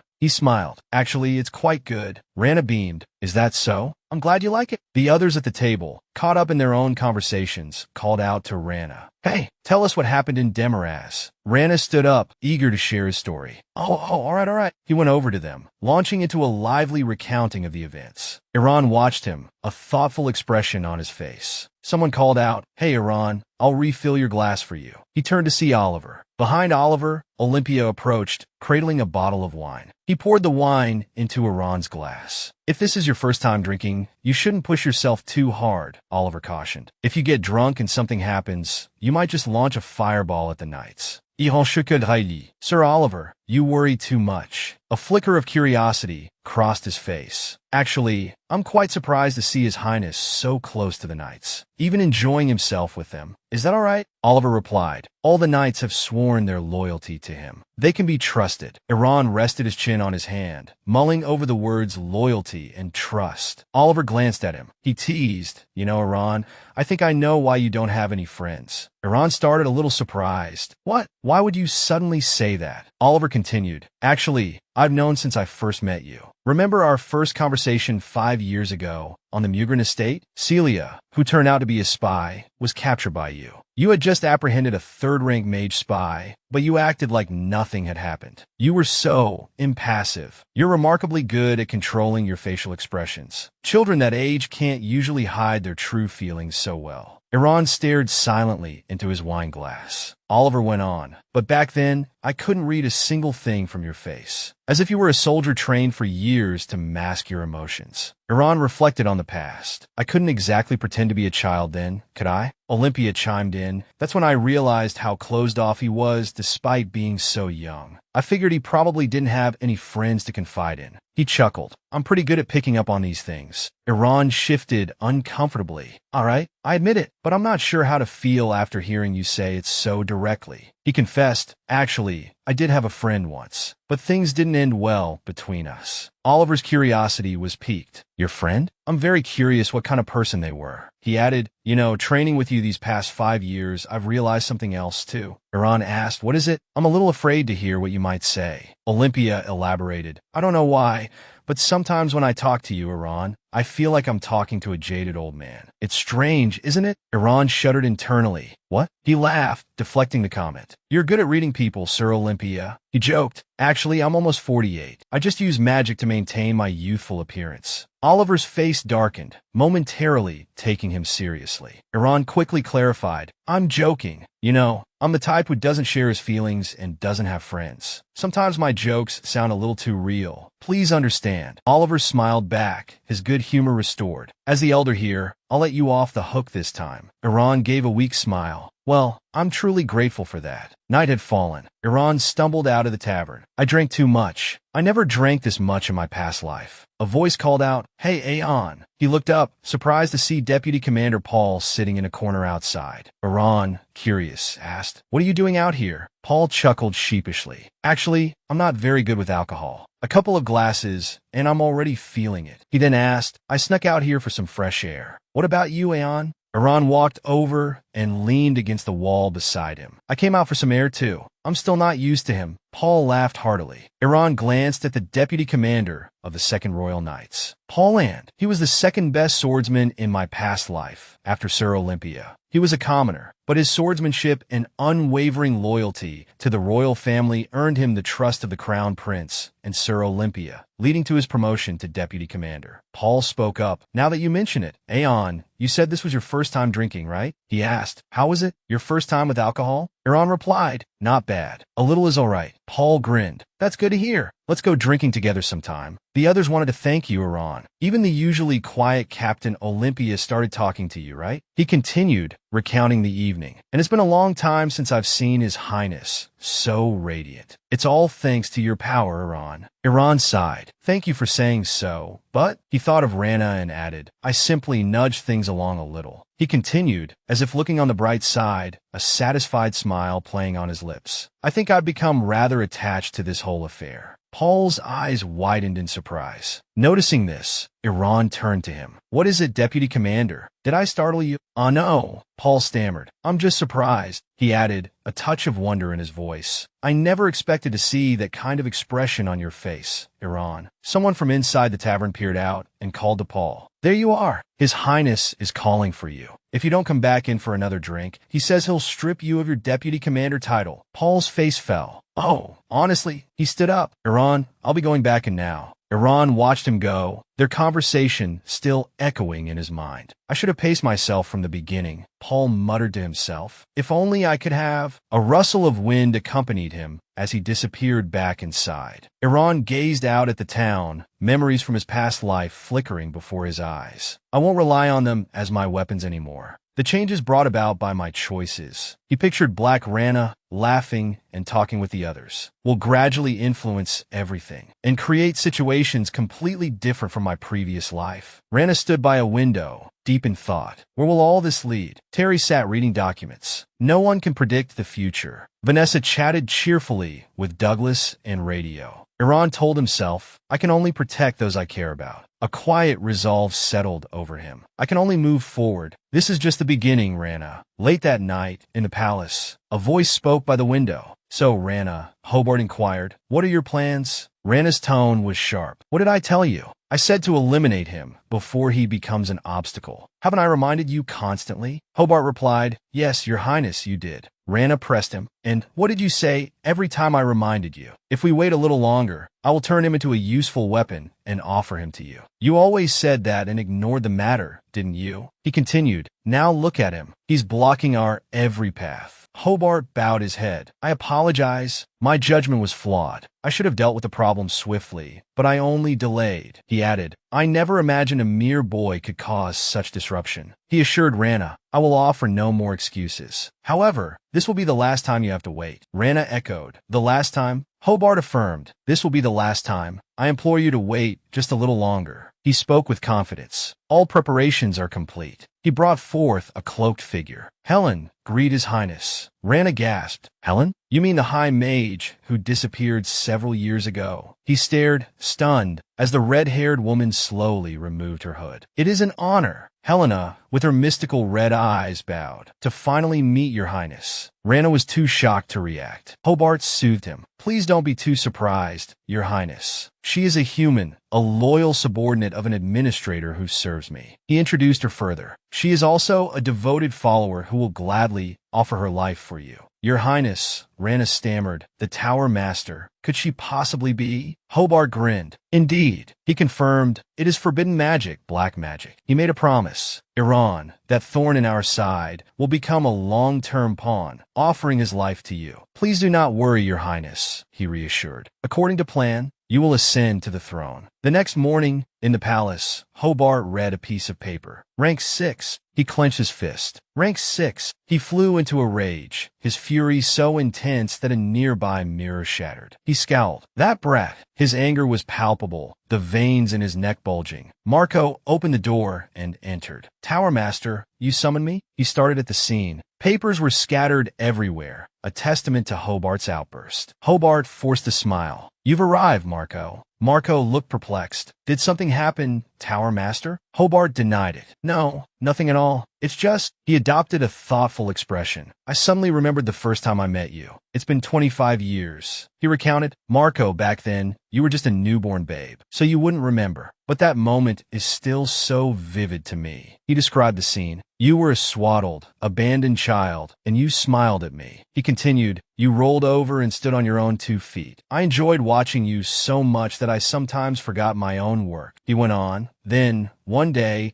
that child not only gained the abilities of a mage, but also grew up and became a full-fledged mage. Who could have imagined it? He swelled with pride. I'm truly proud of you. Marco smiled. It's all thanks to your kindness, Tower Master. If I ever have the chance to repay your kindness, he vowed, I'll do everything I can. You're like a father to me. Hobart chuckled. Nonsense. It would be absurd for you to repay me. He continued, but the reason I called you here is because I have an important task for you. He asked, if you don't have any other plans, could you come to my residence tonight? Marco bowed. Of course, Tower Master. Just give me the order. Hobart smiled. Thank you. Then I'll see you after nightfall, down in the town. The tavern door swung open, and the barkeep's welcoming cry echoed out. His eyes widened in surprise. It was Yayan who entered. The barkeep gasped. My goodness, isn't this the youngest high mage in the Ivory Tower? The very Yayan Fa himself. Yayan raised an eyebrow. You know me? The barkeep chuckled. Of course. There's no one around here who doesn't know you. He bowed respectfully. To think such an important person would grace our humble establishment with their presence. He suddenly paused, a flicker of concern crossing his face. But if I may ask, what brings you here? Yayan reached into his pocket. No need to be alarmed. He pulled out a pouch brimming with gold coins. I'm simply here as a customer, looking to purchase some information. The barkeep's jaw dropped. I've heard that the high mages of the Ivory Tower receive hefty research funds. It seems to be true. He nodded. All right, what information are you looking for? Yayan stated, I want to buy all the information you have regarding black magic. The barkeep looked surprised. Oh, black magic? Shouldn't you know more about that than us? Yayan replied, theoretically perhaps, but that's not the kind of information I'm looking for. He explained, it could be trivial, even baseless rumors. I want to know the whispers behind the scenes, not the publicly known information. The barkeep grinned. I understand what you mean. He leaned in conspiratorially. We just so happened to overhear something related to that. You've come at just the right time. The barkeep asked, Yayan, have you heard of the Order of the Dragon? Yayan thought to himself, the Order of the Dragon, one of the many religions in the Empire. They worship dragons as deities. While not widely known, they're the oldest religious group, having existed for hundreds of years. The Order of the Dragon was initially a small religious group in a remote rural area. A grave robber claimed he saw the last descendant of the dragons, and he came to spread their teachings about the transcendent power of their leader. That's what people say. Though initially dismissed as a fraud, the Order of the Dragon gradually grew in numbers. Who their leader is, how many followers they have,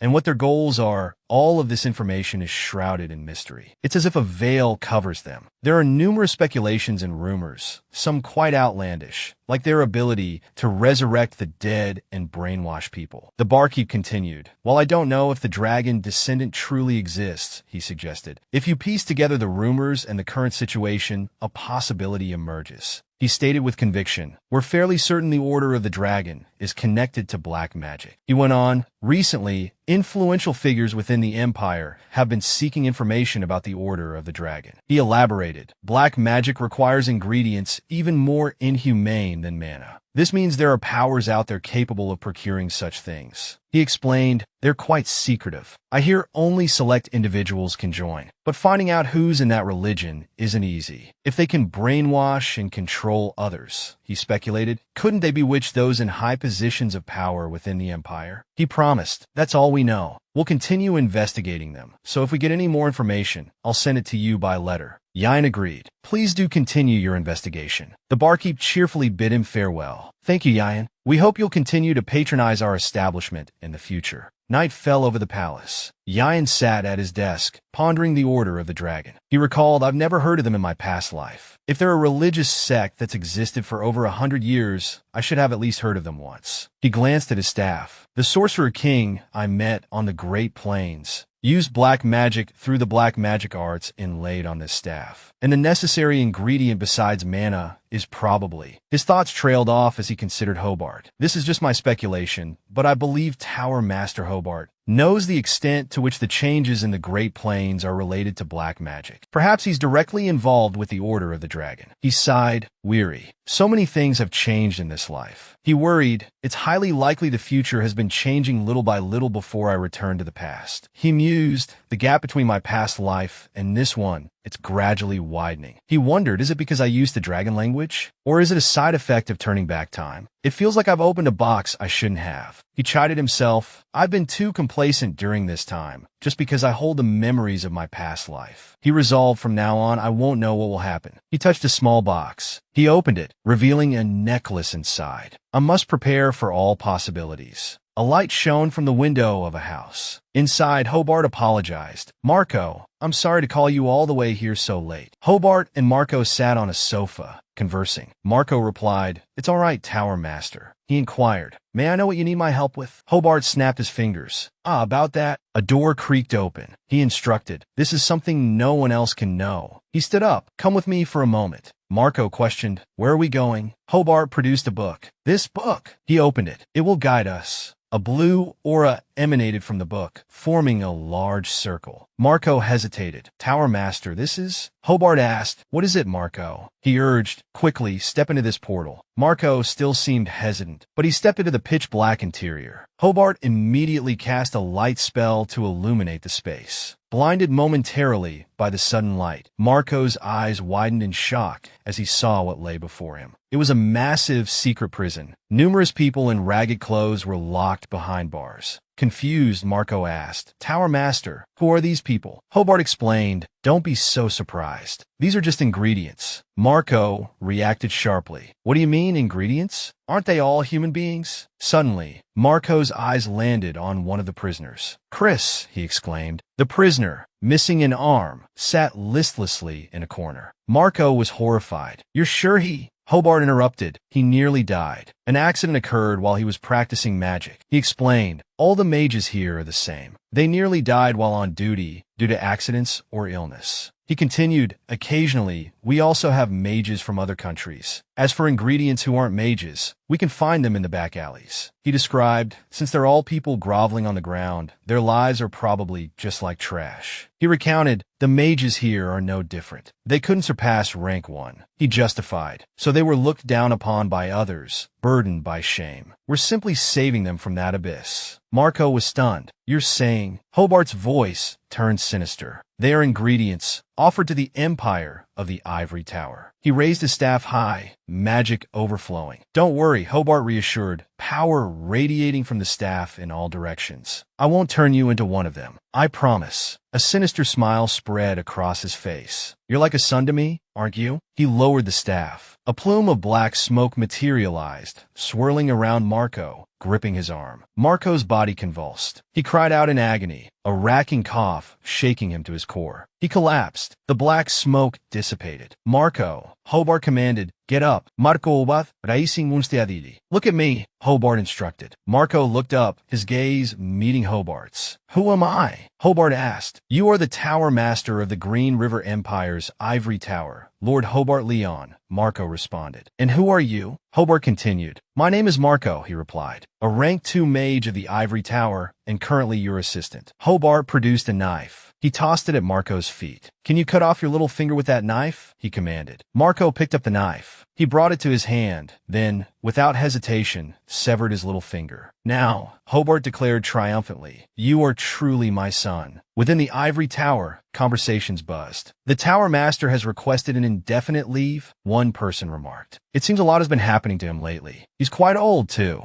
The person continued, and then there's the matter of Yayan. Not only is he the youngest high mage, but he's also reached rank 6. He must be under a lot of pressure. Another, a woman, added, but what will happen from now on? What do you mean? The first person asked. The woman elaborated. The Tower Master supports the 5th Prince Rana. Yayan supports the Crown Prince. The 2 pillars of the Ivory Tower serve different masters. Whose side should we take? They debated. How would I know? We just do what our superiors tell us. Marco, clutching a stack of books, walked past. He stopped in front of a room. From within, Iran's voice called out. Yes, come in. Ah, Marco, he greeted. Yes, Iran, Marco replied. I've brought the things you requested, Marco said. Inside the room, books were piled high on a table. Iran sat cross-legged on a chair, one hand holding a book, the other resting on the table. Yes, come in, Iran repeated, still seated, closing his book and turning towards the door. Marco, you're here. Marco entered. Yes, Iran. I've brought what you asked for. He approached the table, placing the books down. Thank you, Iran said, observing Marco's movements. I've been looking for these for a while. Thanks to you, I won't have to spend any more time searching. Iran, a note of concern in his voice, asked, by the way, is the Tower Master seriously ill? Marco, placing the books on the table, his bandaged hand visible, calmly replied, you don't need to worry. Iran's eyes widened slightly as he noticed Marco's bandaged hand. What happened to your hand? He asked. Marco, standing opposite Iran, replied, I had a minor accident while practicing magic. You don't need to concern yourself. Iran breathed a sigh of relief. I understand. I hope you recover soon.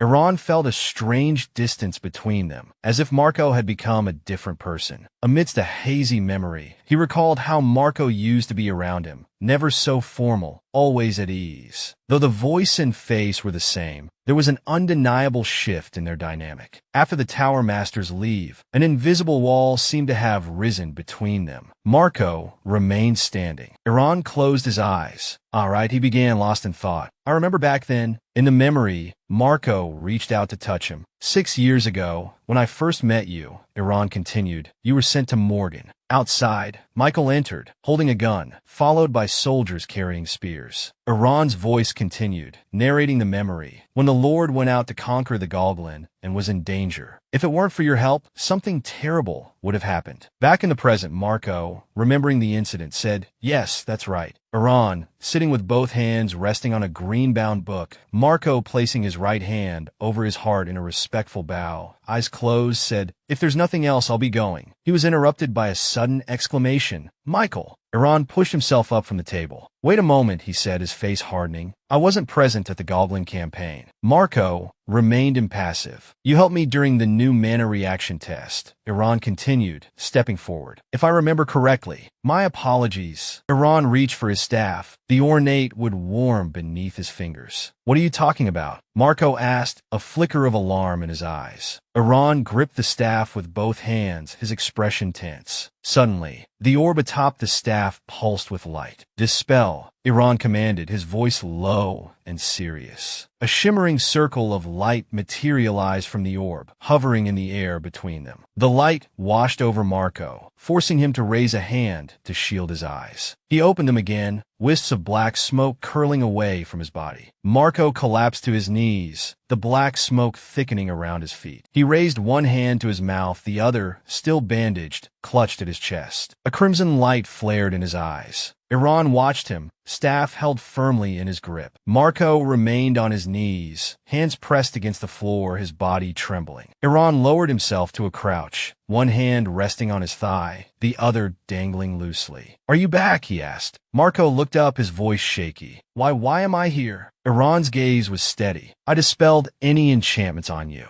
You were being controlled by black magic." Fear flickered across Marco's face. "Stop," he stammered, panic rising in his voice. "We have to stop him. We have to stop him, Iran." Iran, still crouched, a lock of hair falling across his forehead, said, "We have to stop the Tower Master." His voice was grave. "Please, tell me everything that happened." Sunlight streamed through the windows of the tower, illuminating the dust motes dancing in the air. Inside his chambers, Hobart sat on a plush sofa, sipping tea, when a servant entered. "Tower Master, Yain has come to see you." Hobart paused, cup halfway to his lips. "Is he alone?" he asked. The servant bowed respectfully. "Yes, at least, we saw no one else with him." Hobart set his cup and saucer down. "Very well, show him in." He leaned back against the cushions, a thoughtful expression on his face. "You took the bait, Yain," he thought, recalling the moment Marco had delivered the book to the young high mage. "The reason I used black magic on Marco was simply to give you a reason to seek me out. After all, a mage like you would be able to detect it." Everything was proceeding according to plan. His gaze drifted to the staff hanging on the wall, its metal gleaming with a faint red aura. "Though I couldn't use some of the ingredients I wanted," he mused, "it was a worthy investment to tame a rank 6 dog." He lifted his teacup again, closing his eyes. "I can always find more ingredients later." The door opened. Hobart lowered his cup. "Have you come directly to me today?" he asked as Yain entered. "To think that the great rank 6 mage would visit me just because I'm feeling unwell. I'm honored."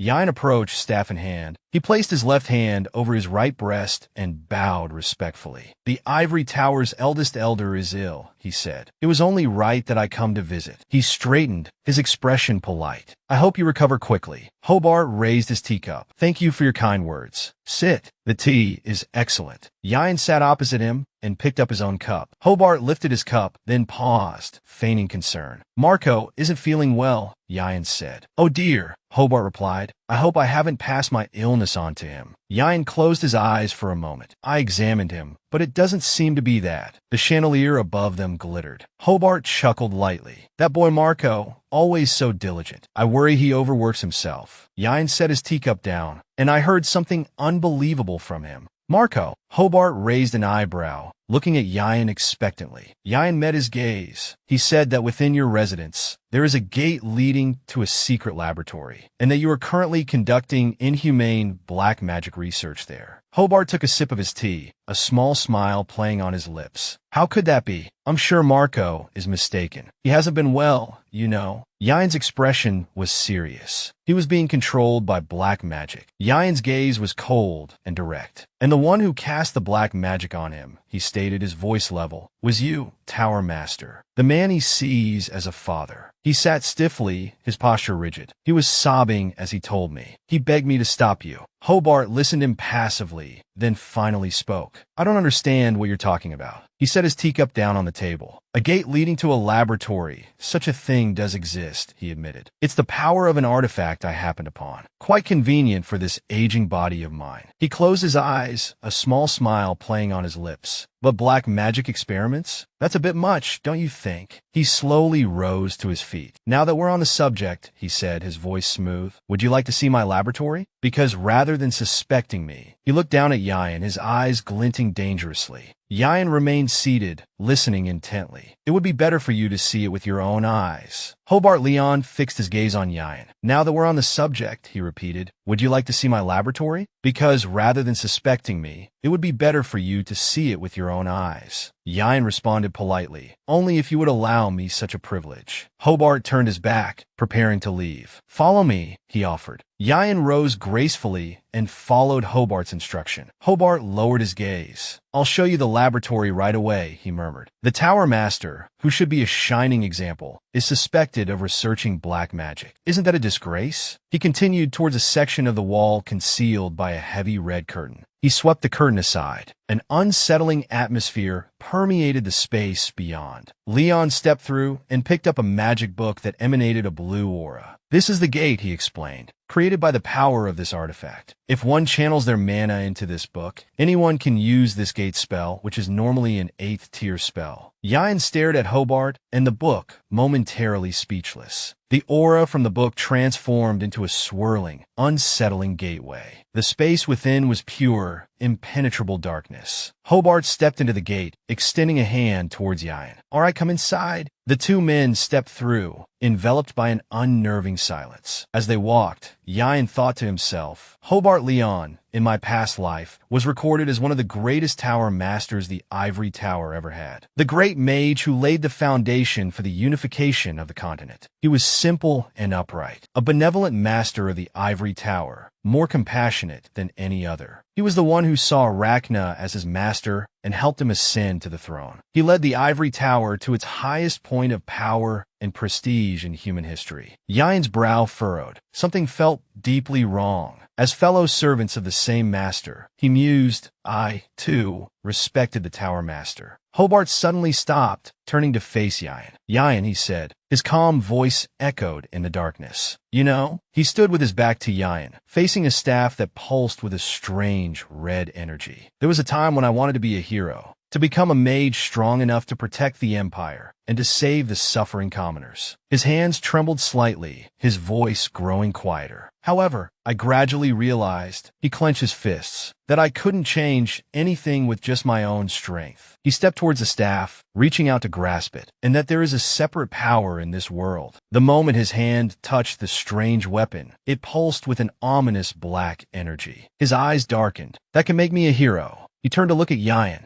The strange, dark energy surged towards Yian. In an instant, he was enveloped by the shadowy power. Shock and fear flashed across his face as it coiled around him, forcing him to his knees. Ugh, he cried out in pain. A luminous orb materialized in Hobart's hand. This power, he declared, his voice resonating with an almost unsettling calm, allows us to mobilize countless talented mages. With this power, we can protect the peace of the Empire and its people. The orb slowly ascended, growing larger as it rose. Hobart's eyes gleamed with ambition. People call this power authority. His voice echoed in the oppressive darkness. Please, Yian, he pleaded, his gaze fixed on the young mage who trembled, his own power suppressed. Become a part of the Ivory Tower. As he spoke, the dark energy constricting Yian tightened its grip. If you obey me, Hobart continued, his voice laced with a persuasive purr, you will have the ability to protect the Empire more effectively than you can now. You can save countless commoners. For a talented young man like you, and an old man like me, isn't becoming a hero what we both desire? Yian, struggling against the oppressive magic, had collapsed to his knees. He braced himself with his hands, fighting the encroaching darkness. Hobart watched his silent struggle, a flicker of satisfaction in his eyes. Sensing his victory, Hobart's eyes widened. Now, he commanded, his voice sharp, stand up. To his apparent satisfaction, Yian obediently rose. Yian's gaze was vacant, his eyes devoid of any spark. Witnessing this, Hobart couldn't contain his exhilaration. His body trembled, a strange, choked laughter escaping his lips. Coo, coo, hoo-hoo, he gasped, his eyes wide, a triumphant grin spreading across his face. So simple, he breathed, as if it were nothing at all. Composing himself, Hobart decided to test the extent of Yian's submission. All right, he began, his voice laced with anticipation. Let's see how you answer this. Who am I?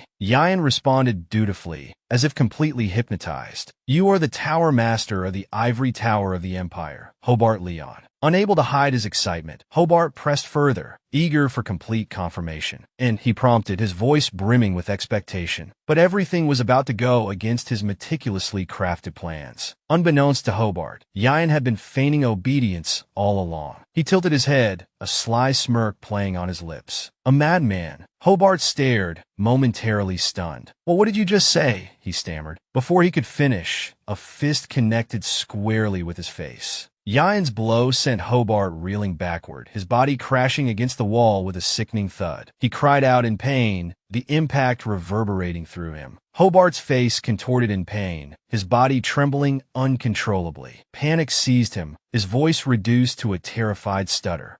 How," he stammered. Yian, finally dropping the charade, rolled his shoulders with a sigh of relief. "Phew," he exhaled, while Hobart clutched his face, his voice trembling. "Impossible, impossible." Maintaining his composure, Yian addressed the reeling Tower Master. "Tower Master," he began, his voice calm and steady, "didn't you say you weren't researching black magic? Perhaps you're unaware of this, but since you haven't surpassed the limitations of a 5th-rank mage, the difference in our abilities plays a significant role. A 5th-rank mage using black magic is still just a 5th-rank mage." He stepped closer to Hobart, kneeling down as he continued. "Besides," he added, a glint in his eye, "did you really think I'd come here without preparing countermeasures? Normally, you wouldn't let something like this slip past you. It seems you're in quite a hurry." Hobart, realizing he'd been completely outmaneuvered, could only manage a single, disbelieving, "You." Yian brought his hand close to Hobart's face, preparing to drain his mana. "Mana drain," he commanded, initiating the spell. Hobart screamed in agony as he felt his mana being forcibly extracted. The power flowed from him, leaving him weakened and vulnerable. Yian straightened up, offering a parting, albeit insincere, word of advice. "Rest a bit," he said, his voice laced with a hint of mockery. "Losing that much mana will make it difficult to move, especially at your age. It'll take a while to recover." Hobart watched him turn away, managing to choke out a single, venomous word. "Bastard." Yian, ignoring the insult, conjured a small light, a thought forming in his mind. Light? He stepped into a darkened room, only to find it filled with piles of gold, silver, and jewels. He surveyed the opulent space, filled with nothing but extravagant treasures, and let out a sardonic chuckle. "Ha! The simple and honest Ivory Tower Master? Nonsense." Yian scoffed, his voice dripping with sarcasm as he surveyed the glittering hoard. "You have no family, so I'm wondering what you plan to do with all this wealth you've accumulated. Perhaps you weren't planning on returning any of this to the Empire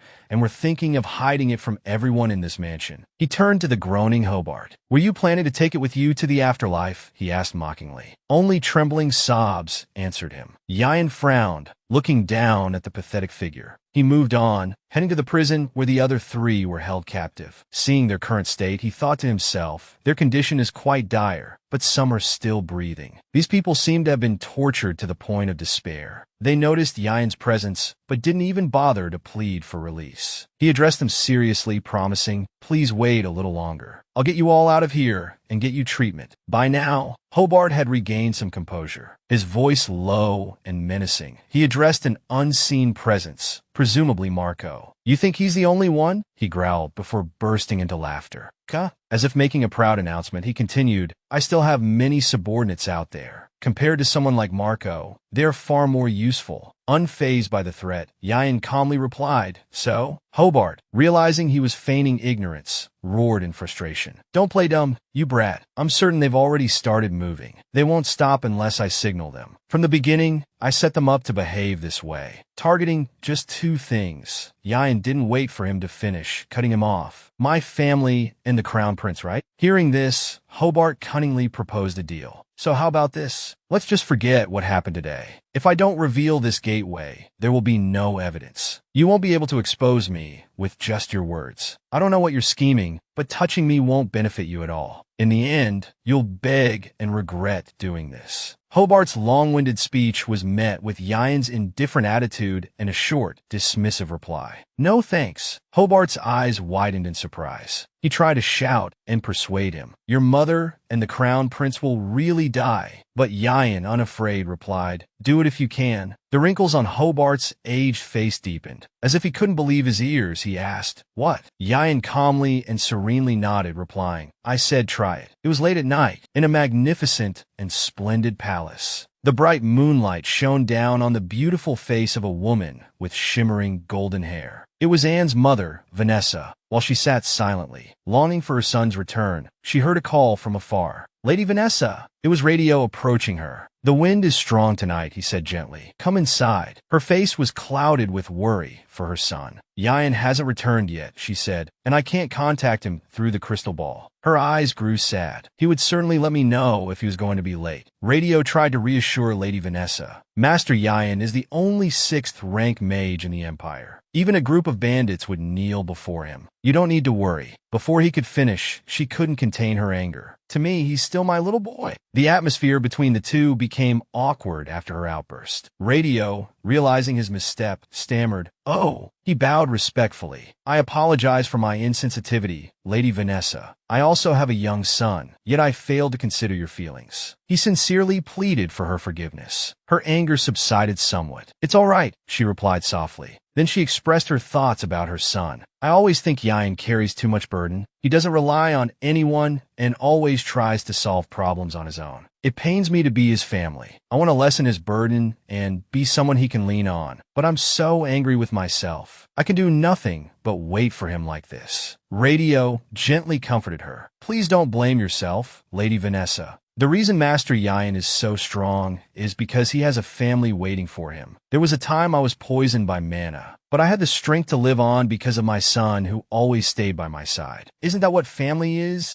She listened quietly as he explained. Radio continued. Although they might think they're not helping, they hope they can give the guest members of the family a sense of stability. So, waiting for Master Yayan to return at any moment is also helping him. So, may I stay by your side and wait with you until Master Yayan returns? Radio's explanation seemed to reassure Vanessa somewhat. The tension in her face finally eased. She responded with a nod. The two of them gazed at the breathtaking night sky together, so much so that Radio exclaimed, the night sky is so clear and quiet tonight. She replied, you're right. Normally, there would be patrols around this area. It's quite peaceful tonight. Suddenly, Radio noticed a strange sound. His intuition told him something was amiss. He quickly stood up and urgently warned her, Lady Vanessa, please go inside. Something's not right. As soon as he finished speaking, the strange noise echoed again. Radio shouted vigilantly, who's there? Sure enough, there were assassins outside. 2 men cloaked in black lurked just outside the palace gates. Radio continued to warn them. Please stop right there. Seeing they showed no signs of retreating, he growled anxiously. Damn it, they're not listening. If they crossed that boundary, in an instant his eyes widened, his jaw clenched in fear. He lunged towards her, shouting, Lady Vanessa! He frantically embraced her, shielding her body with his own from the bolts of lightning that suddenly began to strike the palace. He yelled in terror, get down! Lightning flashed across the sky. Hayden Greenriver, dressed in casual clothes, accompanied by Olympic, looked up at the sky. He yelled, whoa, that startled me. You scared me. Why is there lightning all of a sudden? Olympic responded, Your Highness, are you all right? I have a bad feeling. Let's return to the Imperial Palace. Hayden Greenriver replied dejectedly, Go back already? Come on, we haven't done anything yet. He chuckled, trying to persuade him. I finally worked up the courage to ask Father's permission, and am secretly traveling around the places where our people live. I can't go back like this. He continued, More importantly, Captain, I have a question. Olympic bowed slightly, his hand on his chest. Please ask away. Hayden Greenriver scratched his cheek hesitantly. Well, you see, he asked, surprising Olympic, I was wondering if I could learn some swordsmanship. Olympic, incredulous, asked, Swordsmanship, Your Highness? He fumbled, embarrassed. It's nothing serious. Just for self-defense. Is it that difficult? Olympic stared at him, bewildered. He continued, or even just learning the stances would be enough. Olympic suddenly realized something. He began to draw his sword while Hayden Greenriver was still speaking, like drawing a sword looks so cool. He looked at him, apprehensive, and interjected, "Wait, I didn't tell you to teach me now." Olympic called out, "Your Highness." He stood before him and said, "Please stand behind me." Hayden, surprised, responded,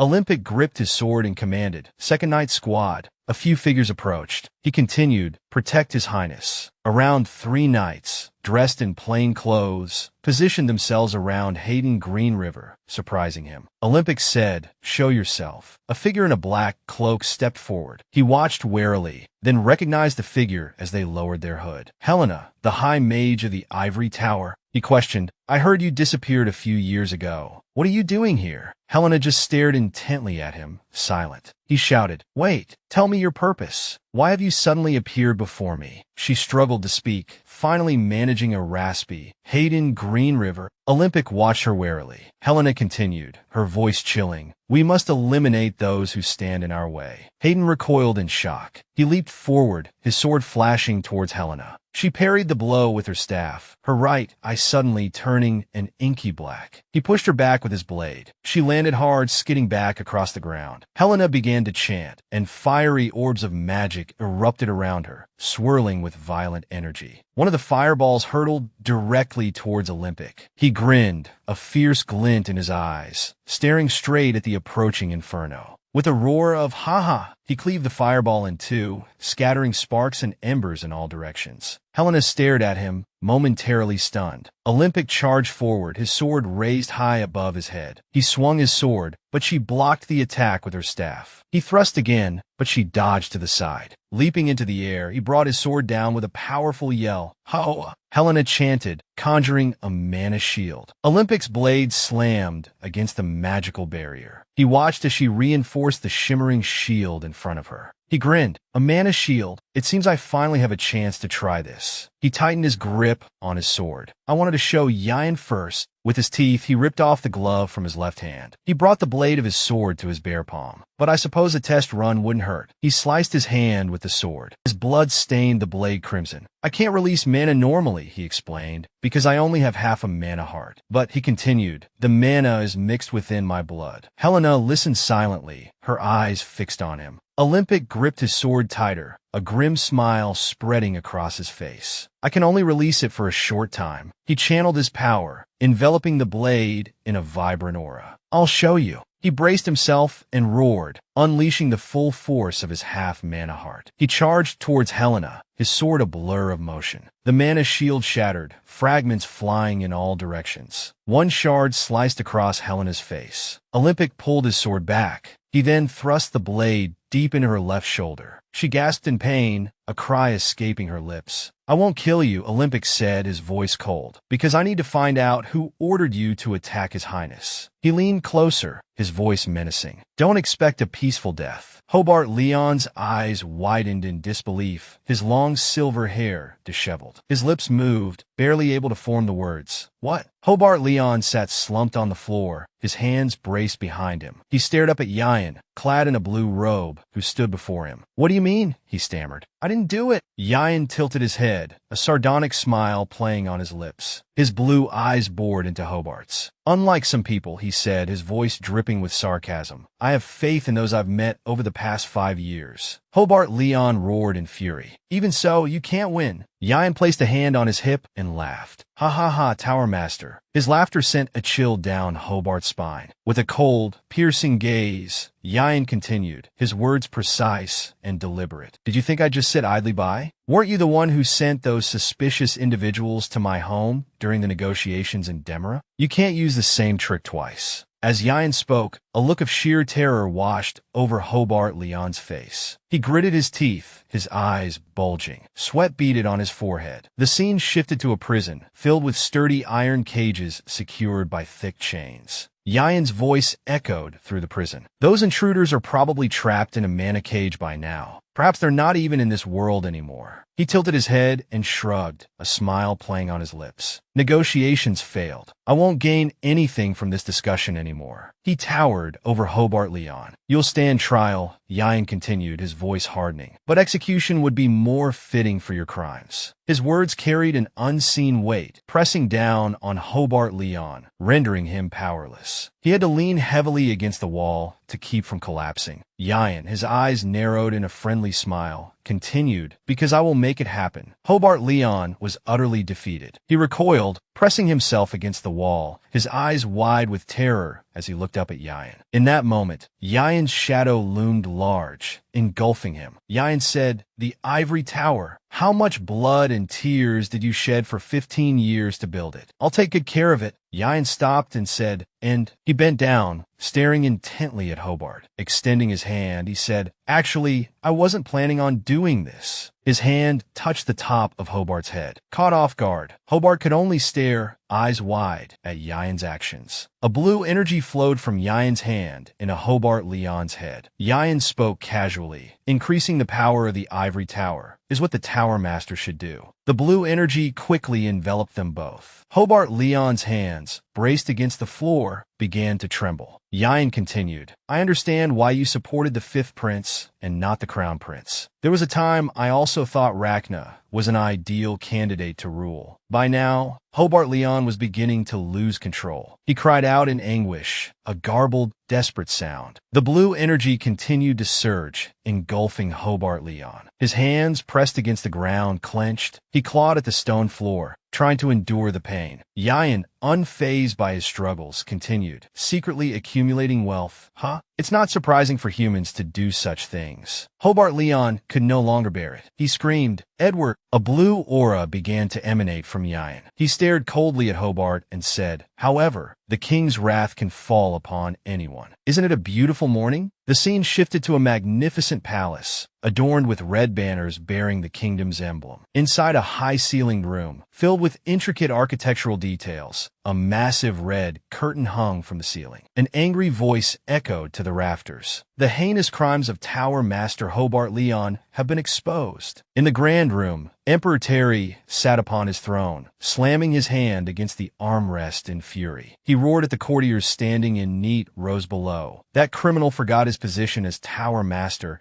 and indulged in dark magic. Dark images flashed through his mind. Prisoners in tattered clothes huddled in iron cages. Some prisoners still stood, while others sat listlessly, their spirits broken. A few had collapsed entirely. Terry continued, his voice thick with rage. He even used human souls as sacrifices and ruthlessly exploited the lives of innocent people, along with his fellow mages. At this, Terry clenched his fists, slamming them against the armrest again. His voice, filled with righteous anger, boomed, "This is a grave offense. Even death cannot atone for his sins." Terry's face, etched with age, still held the undeniable authority of an emperor. He sat up straight, his hands clasped together, his entire being radiating power. He declared, "His actions are unforgivable. I have no intention of showing leniency. Therefore, from this moment forward, all titles and authority of Hobart Leon are revoked. I order his execution. Of course, this will be a public execution." After Terry finished speaking, the courtiers below began to murmur amongst themselves, discussing the decree. Terry furrowed his brow, his voice sharp with anger. His name will forever be etched in the history of the Empire as the most heinous criminal of all time, if he has concealed any relatives or accomplices. Terry's gaze turned icy. He scowled, his voice cold and hard. "I declare, we will surely find them and root them out." He tightened his grip on the armrest, his brow relaxing slightly. He continued, "We will also investigate those involved in this incident. Are there any other mages researching dark magic? I will personally oversee the investigation and related matters." Silence. Emperor Terry's command boomed, echoing through the hall. All eyes turned towards the throne, where he sat,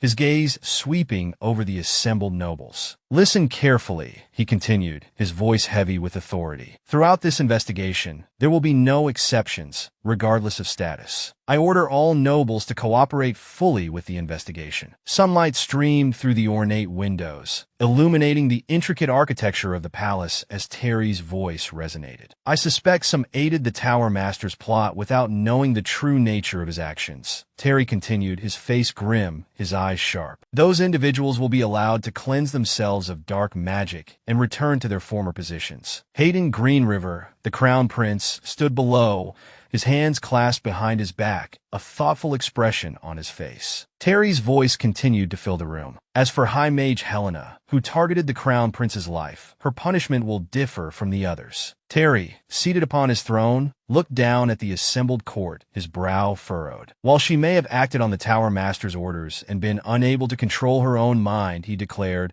the attempted assassination of the Crown Prince is a grave crime that cannot be pardoned. Sunlight poured through the towering windows, illuminating the exquisitely carved ceiling and the magnificent chandelier that hung from it. Therefore, Terry announced, his voice steady and resolute, I sentence High Mage Helena to life imprisonment. He then extended his hand, gesturing forward. Finally, we must acknowledge the two heroes who helped prevent this catastrophe. We cannot overlook such outstanding deeds. Yin stopped Hobart Leon's plot. Terry continued, the sound of footsteps echoing on the red carpet as someone approached. And Knight Captain Olympic valiantly apprehended High Mage Helena. Stepped forward. Olympic, in his impressive knightly attire, stepped forward into the center of the hall, the eyes of the court upon him. As Yin is still investigating the dark magic incident, Terry explained, the ceremony recognizing his contributions will take place after this matter is fully concluded. Sir Olympic, Terry addressed him, his gaze fixed on the knight from his position on the throne. Approach, he commanded. Come closer. Captain of the 2nd Royal Knight Division, Olympic Riot. Olympic, clad in his knightly garb, placed his right hand over his heart, closed his eyes, and bowed before the Emperor. You are truly a blessing to the Empire and deserve to be praised, Terry declared, a note of satisfaction in his voice. Not only did you protect the Crown Prince, but you also surpassed the limitations of human birth. Olympic humbly accepted the Emperor's praise, his gaze lowered, listening intently. I am certain you will become an ideal role model for the entire Empire and knights throughout the world, Terry continued. The Emperor slowly rose from his throne. I will not allow the efforts and achievements of someone like you to go unrecognized, he stated. Standing tall, he spread his arms wide and declared, at this moment, Captain of the 2nd Royal Knight Division, Olympic Riot, will be granted control over all knights within the Empire and bestowed with the highest honor, the Sword of the Empire. A wave of surprise rippled through the assembled nobles, their faces stunned by the Emperor's decree. From his elevated position, Terry continued, this title has remained vacant for a long time. An image flashed through the minds of those present. A knight of old, a sword planted in the ground, the royal emblem behind him, both slowly being overtaken by creeping vines. This image contrasted sharply with the present Olympic, his face solemn and bright in his knightly attire. Because the sword has been overshadowed by magic, Terry explained. However, Olympic has overcome that shadow and surpassed the limitations of the sword. Hayden Green River stood to the side, his hands behind his back, watching Olympic intently. Olympic, in turn, focused his gaze on Emperor Terry. He has also demonstrated his loyalty as a knight of the royal family, Terry stated, and he will continue to do so. Hayden watched Olympic, a warm smile gracing his lips. The Emperor drew the sword from its scabbard. He felt a surge of satisfaction with Olympic's demeanor. Thus, I have decided to bestow upon you this title. The Sword of the Empire is most fitting. Terry's face was stern, but a gleam of pleasure flickered in his eyes. He softly commanded, Knight Olympic Riot, kneel. Olympic immediately dropped to one knee before Terry. The Emperor approached Olympic, raising the sword high, its tip pointing towards the heavens. Then, he gently placed the sword upon Olympic's shoulder. With a solemn voice, he declared, in the name of the main branch of the 6th House of Ha. Olympic bowed his head, closing his eyes, listening to Terry's voice resonate beside him. I bestow the title of Sword of the Empire upon Knight Olympic, along with my utmost respect. The Emperor looked directly at Olympic and asked, are you willing to assume this position, vacant for hundreds of years, as the Sword of the Empire? Olympic's voice rang out, each word resonating with conviction. In the name of the Sword of the Empire. He remained kneeling on the red carpet, one hand resting on his knee, his head raised, meeting Terry's gaze with unwavering determination. With absolute certainty, he declared, this body will give its life to protect this empire. The afternoon sun bathed the magnificent palace in a warm glow. Light streamed through its numerous glass windows, reflecting off the blue-tiled roof. The peaceful atmosphere was suddenly shattered by a loud shout. "Father!" Rana's voice, thick with anger, echoed through the hall. His face was contorted in a frown, his brows furrowed in displeasure. He flung his arms out in a gesture of frustration. "No matter how I think about it," he declared, "this doesn't make sense." Rana took a step forward, his arms outstretched, his posture radiating helplessness. He raised his voice, questioning Terry. "Why would you execute the Tower Master of our nation? I beg you to reconsider. Don't you see the immense damage this will cause our empire?" Terry, his hands clasped behind his back, turned his head to look at Rana, who continued his impassioned plea. Rana, his arms still outstretched, looked directly at Terry, striving to present a convincing argument. "The Tower Master is a great fifth circle mage. Executing him is the same as executing tens of thousands of mages." Rana's expression was grave, his eyes filled with unwavering conviction. He continued, the image his words conjured taking shape. A bleak atmosphere enveloped the winter sky, snow blanketing the land. In various desolate forests, flags bearing the colors and emblems of different nations appeared. He addressed Terry. "When the Tower Master is executed, other nations will learn of it, including the Count Empire, which has long coveted our borders. Even the John Duchy will act after they finish dealing with the Great Plains." Rana swung his arm, his face serious, his eyes resolute, conveying his firm stance. He continued, "The strongest mage in our nation is about to die. The Empire's internal affairs will descend into chaos. If they harbor even the slightest malicious intent, this will be the perfect opportunity for them. They will see this as their chance." The Emperor, his hands clasped behind his back, closed his eyes in thought. Then he nodded in agreement. The strongest mage is no longer Hobart Leon. He turned his head, his gaze fixed on Rana, and coldly declared, "The strongest mage in the tower now is humanity's first sixth circle mage, Yayan Alpha." Hearing these words, Rana was stunned, sweat beading on his brow as he froze for a few seconds. The Emperor remained still, his hands clasped behind his back. He looked directly at Rana, his gaze stern. "He will soon shoulder the responsibilities of the Tower Master. Therefore, there won't be any problems. In fact, I see this as an opportunity to elevate the Ivory Tower to new heights. There will be a generational shift." Rana closed his eyes in frustration, speechless, and bowed his head in silence. Terry's voice was cold. "Am I wrong? Answer me." Rana opened his eyes, disappointment evident in their depths. He frowned, his voice tinged with sadness. "You are right. From now on, Yayan Alpha will undoubtedly usher in a new era for the Ivory Tower." Facing Terry, who stood with his hands clasped behind his back, Rana extended a hand and said, "However, the Tower Master was of the same rank as him and a mage with 15 years of experience. If he had led the Ivory Tower alongside Yayan Alpha, our empire could have risen to the top of the continent in the shortest amount of time." In his mind, the image of the Ivory Tower appeared, with Yayan Alpha and Hobart Leon standing back-to-back before it. Rana continued, "Furthermore, if a talented young mage and an experienced mage were jointly responsible for the Ivory Tower, they could keep each other in check." A compromising smile touched Rana's lips as he addressed Terry. "That would mean the responsibility of controlling the Ivory Tower, a royal prerogative, would effectively be handled by the tower itself. Wouldn't that be the ideal situation?" Terry, still with his hands clasped behind his back, closed his eyes and calmly replied, "You are correct." A flicker of hope sparked in Rana's eyes. He widened them in anticipation, beginning to speak but was cut short by Terry. The Emperor opened his eyes, his gaze piercing Rana, silencing him. His expression hardened. "The Tower Master conducted forbidden research into dark magic. And it wasn't just simple research." The image of iron cages in a dimly lit prison flashed through Terry's mind. He continued, his voice heavy with accusation. "As Tower Master,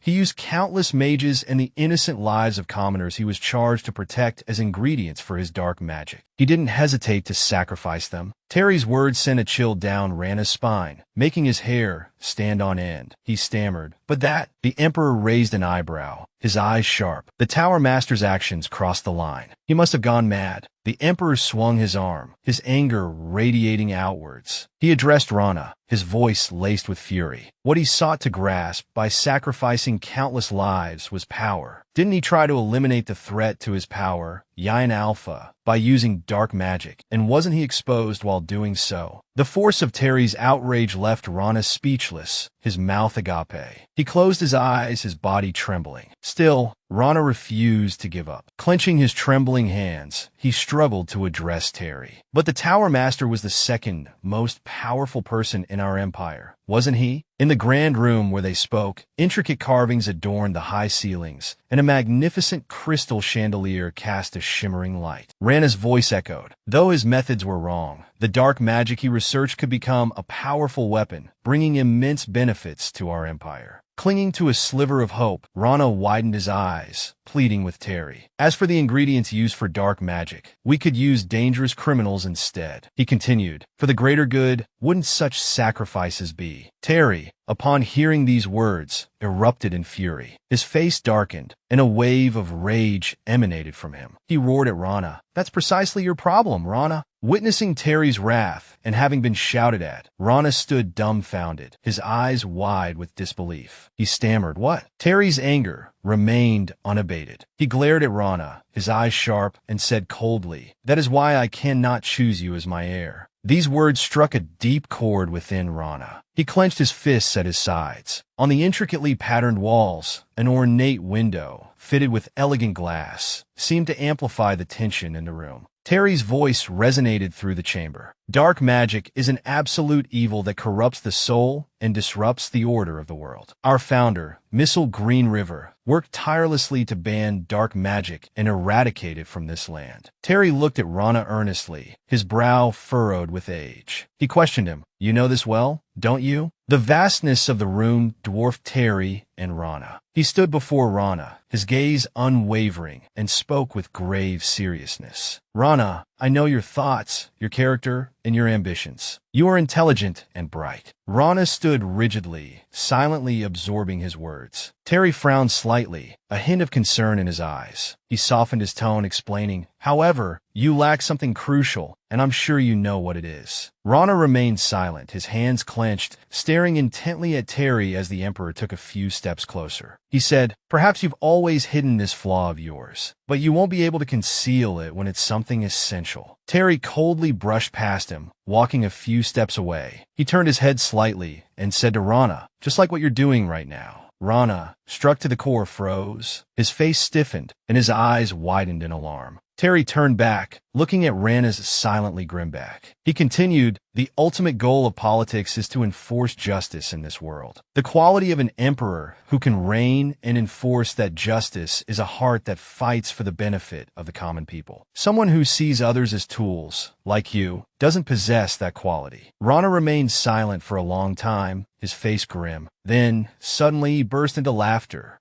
Terry was startled by his unexpected reaction. He glared, frowning in annoyance at Rana's laughter. Rana still didn't turn around, facing Terry with his back. He said sarcastically, no, that's not it. Terry glanced at him, anger flaring in his eyes. He raised his voice. What did you say? Rana turned around to face Terry, showing no fear or restraint. He said, the real reason why I can't become the heir. You think I don't know? The images of two contrasting figures appeared. Hayden, with his slightly long blonde hair, a serious face, but eyes tinged with sadness. And Rana, also with blonde hair, but shorter, his eyes sharp, a faint smile playing on his lips. Rana said to Terry, Hayden was born from your lover, the woman you loved, while I, on the other hand, I was the son born so you could manipulate the power of the nobles. Isn't that right? Rana looked directly at Terry, continuing coldly, that's the difference between us. Terry clenched his fists in anger, his eyes widening. He roared at Rana, Rana! Rana ignored Terry's anger, a sardonic laugh escaping his lips, his eyes filled with sadness. He continued, to be acknowledged by you, do you know how hard I've worked? Rana remembered a time when he was small, leaning against a wall, clutching something in his arms, lonely, pressed against the wall, looking into the distance. Hayden, holding a wreath of flowers, ran smiling towards Terry. Terry, in turn, smiled gently at him. He asked Terry, have you ever looked at me kindly? Young Rana, holding a large book in one arm, the other against the wall, no one around him, his gaze fixed on the distance on the other side. There, under the bright sunlight, Terry bent down, smiling gently, stroking Hayden's head. Hayden held out the wreath, his eyes crinkling in a bright smile. Rana flung out his hand, his empty eyes filled with pain and injustice. He said, I'm certain if he were the one to ask for the Tower Master's release, you would have agreed. The Emperor was furious. He gritted his teeth, his eyes wide, and raised his hand as if to slap Rana. Rana turned his face to the side, closing his eyes, waiting for the blow to fall. The Emperor's hand was raised, but he didn't strike. Rana clenched his fists, his body trembling, his face turned to the side, waiting. Terry's raised hand trembled violently. Terry's entire body trembled with rage. He gritted his teeth, trying to control his fury. He exhaled sharply. The Emperor clenched his hand, muttered, "Fool," and walked away without looking back. Rana also clenched his fists, his head bowed, his face dark. Rana's lonely figure stood there, the surrounding air turning into a heavy, oppressive darkness. The Emperor walked out of the room and turned to a knight standing beside him. Danfin, he said, I want you to personally watch over Rana's residence. The Emperor looked at Danfin sternly. Make sure he can't leave, and no one is allowed to contact him. Do you understand? Danfin bowed his head respectfully. Your orders will be obeyed, Your Majesty. The golden rays of the setting sun painted the sky a vibrant hue, also bathing the magnificent mansion with its blue-tiled roof in a golden glow. In the morning, soft light illuminated the trees and the glass windows of the balcony. A knock echoed through the room. Rana stood with his hands clasped behind his back, facing the intricately carved door. A voice called out from the other side. Your Highness, High Mage Yayan Alpha requests an audience. Hearing the name of his visitor, Rana flinched, a flicker of alarm crossing his face. He frowned, his eyes darting around as he quickly considered the situation. Rana, his image reflected in the polished surface of the door, kept his hands clasped behind him. He closed his eyes and called out, I don't want to see him. Tell him to leave. But the door began to open. Rana spun around, his eyebrows shooting up in anger. He barked, You! Yayan Alpha calmly stated, This is an urgent matter, Your Highness. Inside the spacious room, Yayan Alpha, holding a long staff topped with a round blue stone, stood facing Rana. The tension in the air was palpable. Rana, his brow furrowed in irritation, glared at Yayan Alpha. Urgent, he snapped. Yayan Alpha advanced, his staff tapping against the floor with each step. By order of His Majesty, he explained. We are required to conduct a test to determine if you are under the influence of dark magic. Given your close relationship with the convict, Hobart Leon, we ask for your cooperation. Seeing Yayan Alpha standing formally with the bluestone staff, Rana flew into a rage. He swung his arm, his voice booming. But today is the Tower Master's execution day. You're saying you'll confirm whether I'm being manipulated by the Tower Master's dark magic? How dare you insult me like this? Yayan Alpha gripped his staff tightly, closing his eyes and tilting his head slightly as he tried to reason with Rana. All officials, including members of the royal family, will undergo the same test. Please rest assured. Rana trembled with anger. His lips pressed into a thin line as he stared at Yayan Alpha without a word. Then, with a sigh, he closed his eyes in resignation. He placed his hand on a chair, lightly tracing the gold patterns on its frame. He sat down properly on the red chair, hands resting on his thighs. Rana closed his eyes, turning his head to the side, and muttered sullenly, Finish quickly and leave. Seeing Rana's cooperation, Yayan Alpha stepped forward with his staff and said softly, It won't take long, Your Highness. He raised his right hand, holding the staff, and extended his left. Lowering his head, a flicker of sadness in his eyes, he added, You may experience some dizziness or nausea, but that would indicate you are not affected by dark magic, so there's no need to worry. Rana sat silently with his head bowed, his body trembling. His hands, clasped together in his lap, tightened their grip. He groaned softly. Rana lowered his head, his whole body shaking as the magical energy, swirling around him as white smoke, slowly dissipated. Yayan Alpha lowered his staff, resting it on the floor. He bowed his head, his eyes filled with concern. Are you all right, Your Highness? Rana, still seated, remained bowed, his body trembling, his hands clenched tightly together on his thighs. He slowly said, That was horrible. Yayan Alpha looked down at Rana with concern in his eyes. No trace of dark magic was found, he reassured him. Rest a while, and you'll feel better. There's no need to worry. Yayan Alpha placed a hand on his chest and bowed. Then, I shall take my leave. Rana remained silent, his head still bowed. Yayan Alpha turned to go. As Yayan Alpha turned, Rana suddenly spoke. Wait! Startled by the unexpected call, Yayan Alpha's eyes widened. Rana had now turned fully, but Yayan Alpha, having already turned away, only presented his back to him. Still seated, hands clasped tightly together, and without raising his head, Rana said, "I have a question." Rana remained seated, while Yain Alpha, his staff resting on the floor,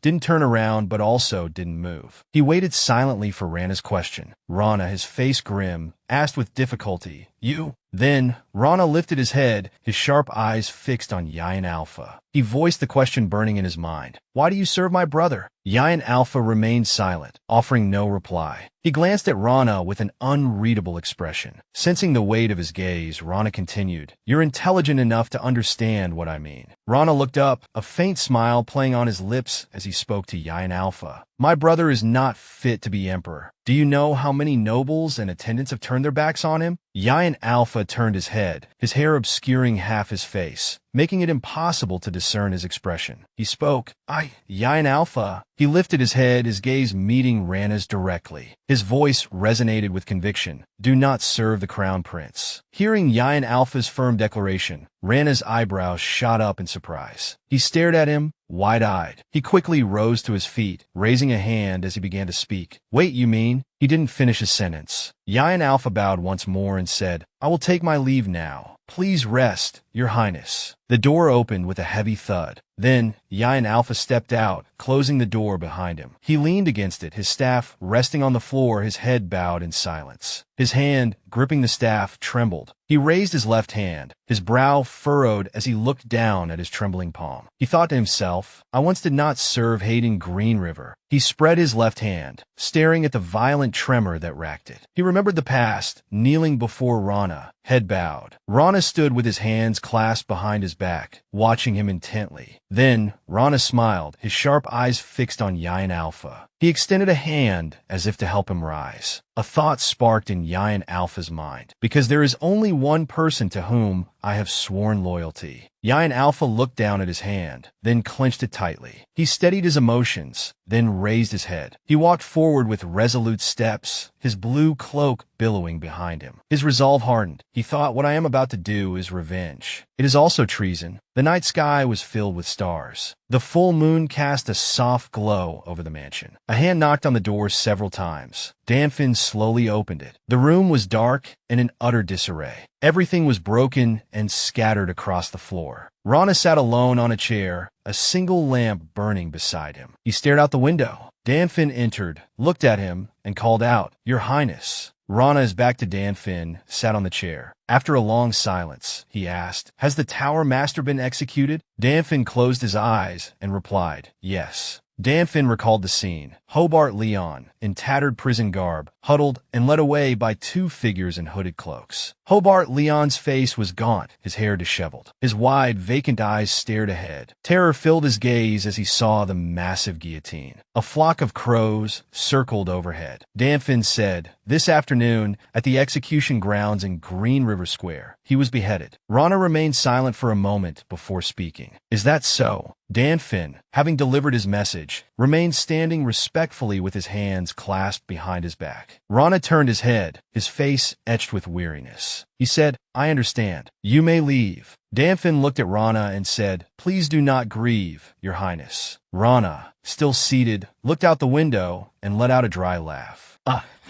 Danfin slowly approached Rana, who sat slumped in his chair, utterly drained. Danfin leaned forward and placed a piece of paper on the table beside him. Danfin gently nudged the paper forward. Rana turned his head and glanced at it. He asked, "What is this?" Danfin didn't answer. He placed a hand on his chest, bowed, and said, "This guard takes his leave, Your Highness." After Danfin left, Rana silently glanced at the paper on the table, lost in thought. Then he reached for it. In the dim light of the single lamp, Rana unfolded the paper and began to read. A faint smile touched his lips. His spirits lifted, a spark of renewed purpose flickering in his eyes. "Well," he murmured, the word laced with a hint of dark amusement. He looked down at the paper in his hand, the weariness that had etched his features moments before fading. A subtle smile played on his lips as he muttered to himself, "There's still a chance." In another palace, where ornate golden reliefs adorned the doors and ceilings, exuding an air of both opulence and power, Terry sat on a plush blue sofa in the center of a vast, luxurious room. He held a teacup in his hand, facing Yayan Alpha. The testimonies from those still conscious within the ivory tower are being collected and investigated, he informed the High Mage. Yayan Alpha sat upright on the sofa, his hands clasped in his lap. He looked directly at Terry, and regarding the assets he concealed, he continued, "They are being transferred to the treasury." A white marble fireplace cast a warm glow, accentuating the rich blue of the sofa in the spacious room. Terry continued to savor his tea as he listened to Yayan Alpha's report. He also showed no unusual reaction to the test. Terry lifted the teacup to his lips, then closed his eyes. "You've done a great deal, Yayan." His hand trembled slightly as he placed the cup back on the table. "I never imagined Hobart would be so deranged." He closed his eyes again, stroking his chin with a hint of self-reproach. "I bear a large share of the responsibility. I should have questioned his actions sooner." Yayan Alpha looked at Terry. "I hadn't noticed anything amiss either. After all, he had a reputation for frugality and integrity." He shifted his sharp gaze, looking away as he spoke. "I never suspected he had this side, hidden beneath his facade of virtue and benevolence." Yayan Alpha continued, addressing Terry. "From now on, I will continue to report on the Ivory Tower investigation and the progress of the dark magic examination." Terry folded his arms across his chest, his eyes still closed. "Good." Terry remained with his eyes closed, arms crossed, his voice serious. "Given how things have turned out," he said, "I'd like to ask you something. Do you mind?" Yayan Alpha closed his eyes and inclined his head slightly. "Please, Your Majesty, speak freely." Terry suddenly opened his eyes, his gaze sharp and piercing as he looked directly at Yayan Alpha. An aura of regal authority emanated from him. "What do you intend to do about the Crown Prince?" he asked. Yayan Alpha's eyes widened. He froze, silent for a few seconds. A flicker of anxiety crossed his face as he nervously tightened his grip on the fabric of his trousers. He looked at Terry, a hint of worry in his voice. "I don't understand your question, Your Majesty." Terry, arms still crossed, calmly replied, "No, you do." He frowned slightly, his expression serious. "You understand." Tension hung heavy in the large room as Terry and Yayan Alpha sat, facing each other on the sofa, locked in a silent exchange. Finally, Yayan Alpha broke the silence.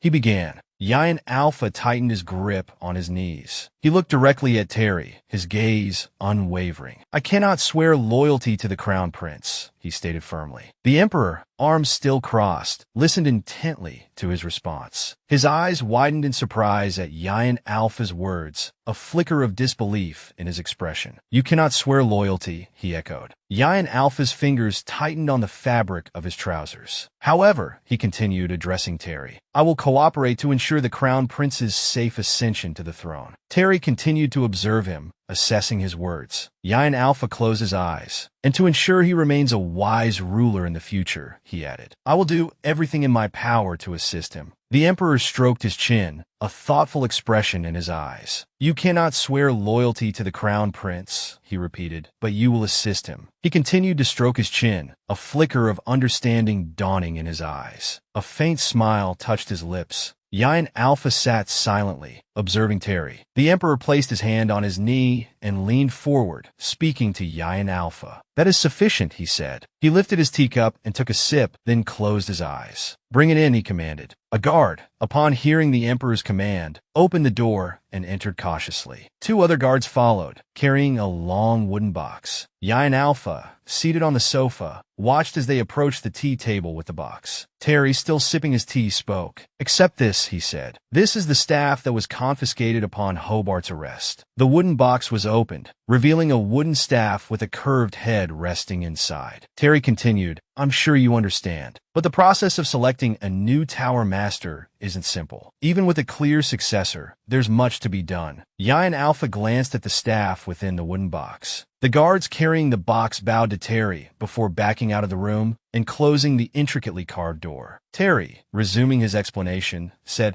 "While the proper procedure for taking over the ivory tower requires royal approval." The heavy door clicked shut. "In times like these," he continued, We can't leave the position vacant for long. Beside the white marble fireplace, floor-to-ceiling windows were draped with heavy curtains. Terry sipped his tea as he addressed Yian Alpha, who sat opposite him. It's better to streamline the process, he explained. That's why I'm entrusting this staff to you. He placed his nearly empty teacup on its saucer. And, Yian Alpha, there's something else I need to ask of you. Yian Alpha looked up at Terry, a slight smile gracing his lips. I await your command, your majesty, he replied. Terry's expression turned serious. Rana won't give up, he stated, even though all those who aided him have fallen. An image flashed through Terry's mind. Rana, head tilted slightly to the side, one hand resting on his chest, clad in elaborate royal attire, a cloak draped over his shoulders, the whole ensemble exuding both elegance and nobility. Terry continued, speaking to Yian Alpha. I know his ambition and temperament better than anyone. If Rana were to seize the throne, there would be bloodshed. Many lives would be lost. Yian Alpha sat in silence, contemplating Terry's words. Yian Alpha sat upright, his gaze fixed on Terry. The Emperor rose to his feet. However, he said, as his father, I've inflicted an incurable wound upon him. He turned and walked past the wooden box containing the staff. He'll likely hate me until the day I die, he added, his voice tinged with regret. Yian Alpha remained silent, his fingers tightening on his robes. He watched Terry's retreating figure. Terry's back was to Yian Alpha. He didn't turn around, but his voice carried across the room. Can you, he asked, a flicker of hope in his eyes, take my place? He stopped abruptly, clenching his fist. Can you stop him?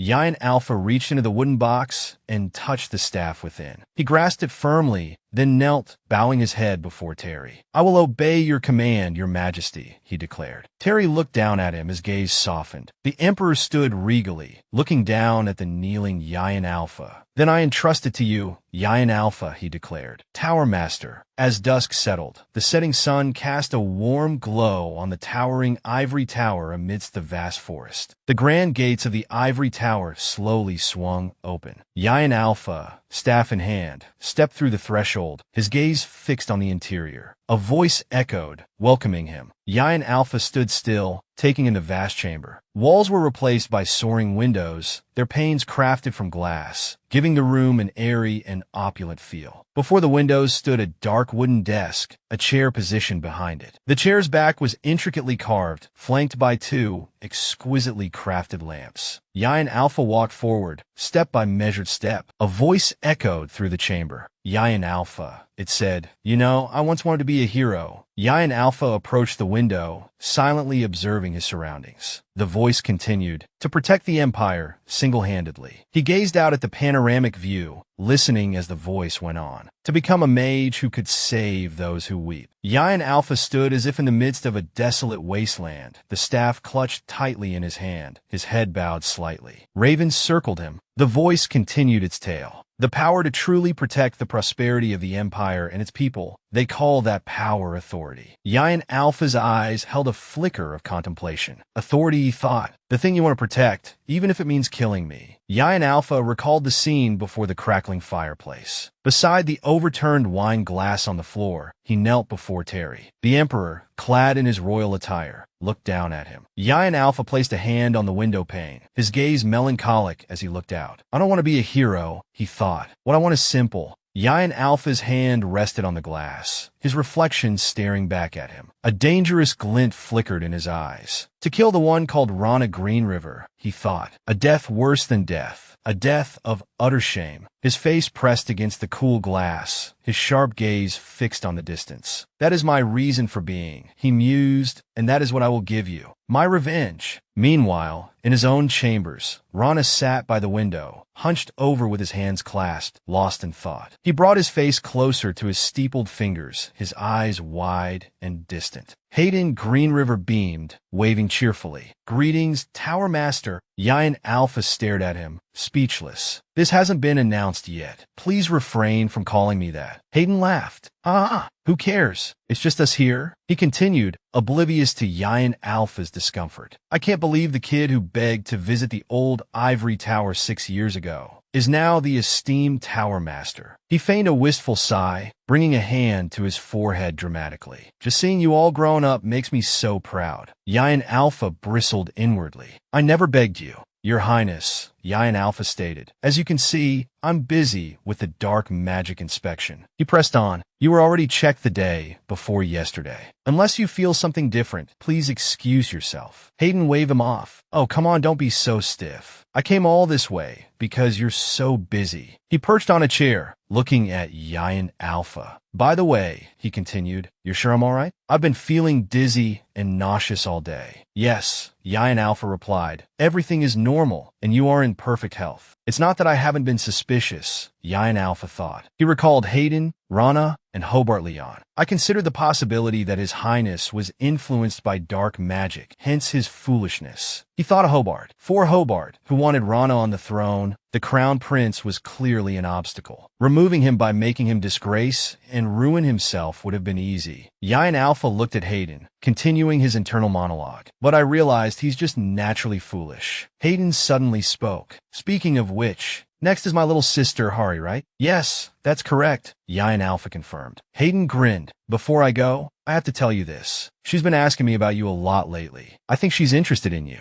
Yayan Alpha blinked, surprised. Princess Huddy? Hayden beamed. Yeah, she's been asking things like, what do you do in your free time? What are you into these days? What's your favorite food? That sort of thing. What good would that information do her? Yayan Alpha wondered. Hayden stood. But the thing is, he said, even though we're close, I can't answer those questions because I don't know the answers. He headed for the door, opening it as he spoke. Tell Hari the answers when you see her. Even small details will make her happy. The door closed, leaving Yayan Alpha staring after him in silence. He sighed. Grown-up? He pictured Hari Green River, then considered Rana. The Crown Prince has matured considerably. His personality has brightened. He's improving, and he's diligent too. He continued his internal musings. If he were guided properly, he could become a wise, ruling emperor. A knock interrupted his thoughts. Yes, come in, he called. Hari Green River's voice drifted in. It's been a while, Lord Yayan. Your Highness, are you well? He inquired. Thanks to you, I am, she replied. He smiled and gestured. That's good to hear. Please, have a seat. She sat down quietly, then cast a silencing spell. Mana enveloped the room. Yayan Alpha watched the pale blue mana swirling through the air. Yayan Alpha recognized the spell. It was a level 2 sound barrier, effectively silencing their conversation from the outside world. You've reached level 2 already? He asked, surprised. Hari hesitated, then held up 3 fingers. Level 3? He questioned, his eyebrows raising. Yes, she replied, her gaze dropping to the floor. My tutor said so. Congratulations, Yayan Alpha said, a genuine smile gracing his lips. That's truly remarkable. I hadn't expected you to progress so quickly. Hari blushed, still looking down. He chuckled softly. So, he began, what did you want to discuss with me after casting such a potent silencing spell? She addressed him formally, a hint of uncertainty in her voice. Lord Yayan, she started, what should I do now? Yayan Alpha tilted his head slightly, a puzzled expression on his face. Could you elaborate? He asked gently. Hari Grenrifer hesitatet. I don't know where to begin. Then allow me to ask you a question first, he offered. He leaned forward slightly. Why have you kept your magic a secret? He inquired. Hari's hands clenched in her lap. That, she began, her voice barely a whisper. Closing her eyes briefly, she took a deep breath and continued. It was my father's wish. She recalled her first encounter with Kevin. When I turned 12, she explained, Mage Kevin conducted my mana sensitivity test. The memory of hiding behind Kevin when meeting the Emperor flashed through her mind. Mage Kevin discovered my aptitude for magic, she continued. He didn't report it to the Ivory Tower immediately, but instead he informed my father. You know, she went on, becoming a mage of the Empire means relinquishing one's status and becoming a part of the Ivory Tower. Hari Green River remembered the Emperor's gaze upon her, even if that person is a member of the royal family. The image of the Emperor affectionately ruffling her hair surfaced in her memory. Father didn't want me to become a member of the Ivory Tower, she revealed. He wanted me to remain a member of the royal family. She added, from that day forward, Mage Kevin was instructed to keep my magical aptitude a secret. And I've dedicated my life to fulfilling my duties as a princess. Yayan Alpha listened intently as she continued. But one day, I realized, she paused, her voice laced with a newfound conviction. I realized that I have a yearning for magic that I can't ignore. So you secretly studied magic, Yayan Alpha concluded. Tell me more. The thought of Kevin crossed his mind. Kevin, one of the few who supported the crown prince in my past life. The princess is fortunate. Hari Green River explained further. Initially, I only wanted to help my brother. Back then, no one was on his side. She added, but things are different now. He has you. He has Sword Master Oliver as his objective. Most importantly, she continued, he's on the right path now. Yayan Alpha, seeing through her words, stated, in short, you no longer have a purpose. Is that correct? Hari hesitated, then replied with a soft, almost yes. A person learning magic illegally, wondering if I'm hindering my brother. A gentle smile touched Yayan Alpha's lips as he stepped towards her. That's a simple matter to resolve, he assured her. How? She asked, her eyes widening slightly. He knelt before her, his gaze steady and reassuring. Live your own life, he stated simply. Not the life of a royal, but your own life, your highness. Hari Green River hesitated.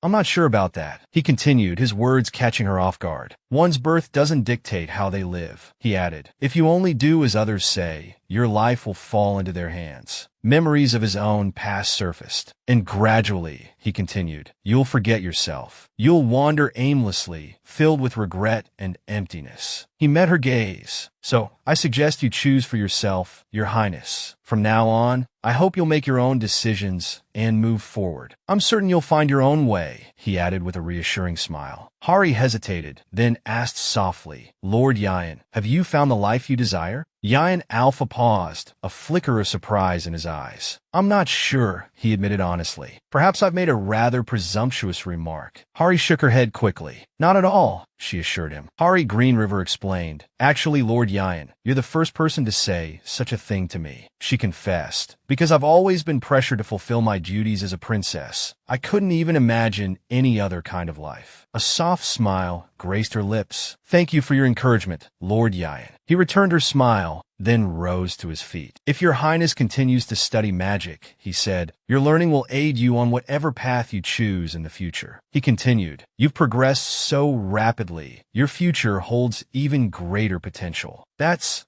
what worries me, she replied anxiously. That's why I wanted to ask you a favor, Lord Yayan. He looked at her quizzically. Hari Green River clutched her skirt. Lord Yayan, she began, could you teach me magic? He froze, then asked, what? I thought it was decided that Mage Kevin would be your tutor. She hesitated. About that, Kevin said, he has nothing left to teach me. She recalled Kevin, a level 2 mage, sadly saying, I apologize, your highness. Hari Green River clasped her hands together in front of her chest. Please, Lord Yayan, she pleaded, please become my teacher. Yayan Alpha furrowed his brow in thought. The princess clearly possessed remarkable talent. Reaching level 3 was usually a matter of innate ability, something unattainable solely through external guidance. Her potential rivaled that of the previous level 5 royal mage, Mycen Green River. Only a few could recognize the princess's potential. If she were to become a high mage, it could prove invaluable in the future. I accept, Yayan Alpha replied. Hari Green River's eyes widened in surprise. Really? Yes, he confirmed, but on one condition. Whenever I require assistance, your highness must also help me. She smiled. Of course, even if it's a difficult request, I'll do my best to help you, Lord Yayan. Yayan Alpha raised an eyebrow. You answer without hesitation. Aren't you going to ask what the request might be? She tilted her head, a smile playing on her lips. Because I trust you, Lord Yayan. He stared at her, momentarily speechless, a touch of embarrassment coloring his cheeks. Seeing her bright smile, he finally said, very well. We'll discuss the specifics of your magic training later. For now, let's conduct a quick examination. She replied cheerfully, all right. After the examination, Yayan Alpha declared, there are no signs of dark magic. You can stand up now. He extended a hand. You might feel a little dizzy, so please take your time. Hari Green River reached towards his hand. Thank you, she murmured, then swayed slightly. Yayan Alpha quickly steadied her.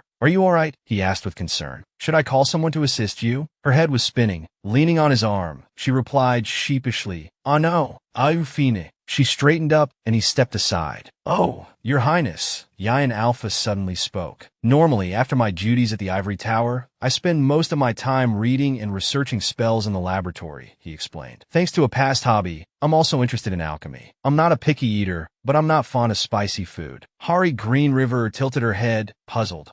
Lord Yayan, what are you talking about all of a sudden? He smiled. The Crown Prince mentioned your curiosity. He continued, it's nothing serious, but before he could finish, she gasped. My brother told you that? He blinked, surprised. Yes. Her face flushed crimson, as if on the verge of tears. She turned and hurried out of the room, calling back over her shoulder. Well then please take care, Lord Yayan. The door slammed shut. Yayan Alpha stood there, bewildered. Did I do something wrong? News of the incident with the former Tower Master, Hobart Leon, a level 5 mage, had spread throughout the Empire, sending shockwaves through the populace. In response, Emperor Terry Greenriver personally oversaw the investigation into dark magic and heightened the Empire's security. Yayan Alpha, the young high mage chosen as the new Tower Master, meticulously investigated all matters related to dark magic and worked to appease the public's anxieties. The name of the executed Hobart Leon was recorded as one of the most heinous criminals in the Empire's history. Several nobles who had supported Hobart Leon withdrew their support from the fifth prince, Rana. They then began to pay particular attention to the actions of the new Tower Master. At the Tower Master's residence, Yayan Alpha stared at a tray piled high with letters. What is all this? He asked, bewildered. Radio replied, these are all invitations to social gatherings for you, sir. He sighed. Seriously, the dark magic incident hasn't even been fully resolved yet. These people are unbelievably carefree. He glanced at Radio. You're not actually planning on reading through all of these, are you? Well, sir, Radio replied. You weren't planning on attending any of them, were you? True, Yayan admitted, but I still think you should probably at least skim them. Why? Yayan asked. Radio's answer caused Yayan to choke on his tea, spraying it across the table. They're marriage proposals, sir, Radio explained. One is from a certain Count Ji-ri, proposing that you become engaged to his eldest daughter. She just turned 12. The wedding would take place after she comes of age in 5 years. Yayan trembled. She's only 12, he sputtered. Who in their right mind? Radio chuckled. Well, sir, you are of age now. It's not surprising that marriage proposals are coming in. He continued, as the youngest high mage and the new Tower Master, I'm sure there will be many more to come. Yayan Alpha rubbed his forehead. These nobles, they're just trying to use me for political gain. He sighed wearily. Unbelievable. Exploiting his 12-year-old daughter for a political marriage. He's lost his mind. Radio nodded in agreement. I concur, sir. Finding a suitable partner should be a matter of natural affinity. In that case, Radio offered, I'll take care of declining these invitations for you. Please do, Yayan said gratefully. Thank you, Radio. Radio smiled. It's nothing, sir. I'm sure you're busy with the dark magic investigation, so I should at least handle these matters to earn my keep. Yayan remained silent, absorbing his words. He set his teacup down. Speaking of which, he said, I don't think I ever properly thanked you. Radio looked at him quizzically. Yayan dipped his head slightly. Thank you for protecting my mother, Radio. The word seemed to stun Radio momentarily. He then let out a soft sigh. He scratched his head, chuckling. It's nothing, sir. To be honest, it was the mana trap you set up in the residence that really dealt with those suspicious individuals. He continued, and besides, I promised I would protect Lady Fa with my life, didn't I? He chuckled again. Yayan smiled, then spoke, causing Radio to look up in curiosity. In that case, there's something I want to do for you. Which mage channeled mana into you? Yayan asked, his voice serious. The one who caused your mana poisoning. Tell me their name, or anything you remember about their appearance. I'll find them and ensure they receive the punishment they deserve. Radio hesitated. About that. He scratched his cheek sheepishly. I don't remember. You don't remember? Yayan asked, surprised. Radio explained. It happened at night, and there were many mages who disliked me. When I was younger, I made a living as an alchemist in the capital, so I have no idea who it was. He reminisced. Actually, there was a time when I truly hated mages. I used to constantly worry that I might die suddenly and leave Dao class behind. He smiled sadly. Ironically, I almost died from being robbed before the mana poisoning incident. He continued, but now, having met you, I won't die from mana poisoning. Dao class's future and my own are far more important. So, I've let go of that hatred. He smiled again. Of course, I'll never forget your kindness in saving my life. Yayan Alpha. Yayan remained silent. He frowned, then stood up. Radio, he began. I've never seen my father's face. He disappeared before I was born. No one knows if he's alive or dead. He smiled. But after meeting you and living with you, I now know what it would be like to have a father. He continued, surprising Radio. If I had a father, he would be like you. Walking towards the window, he added,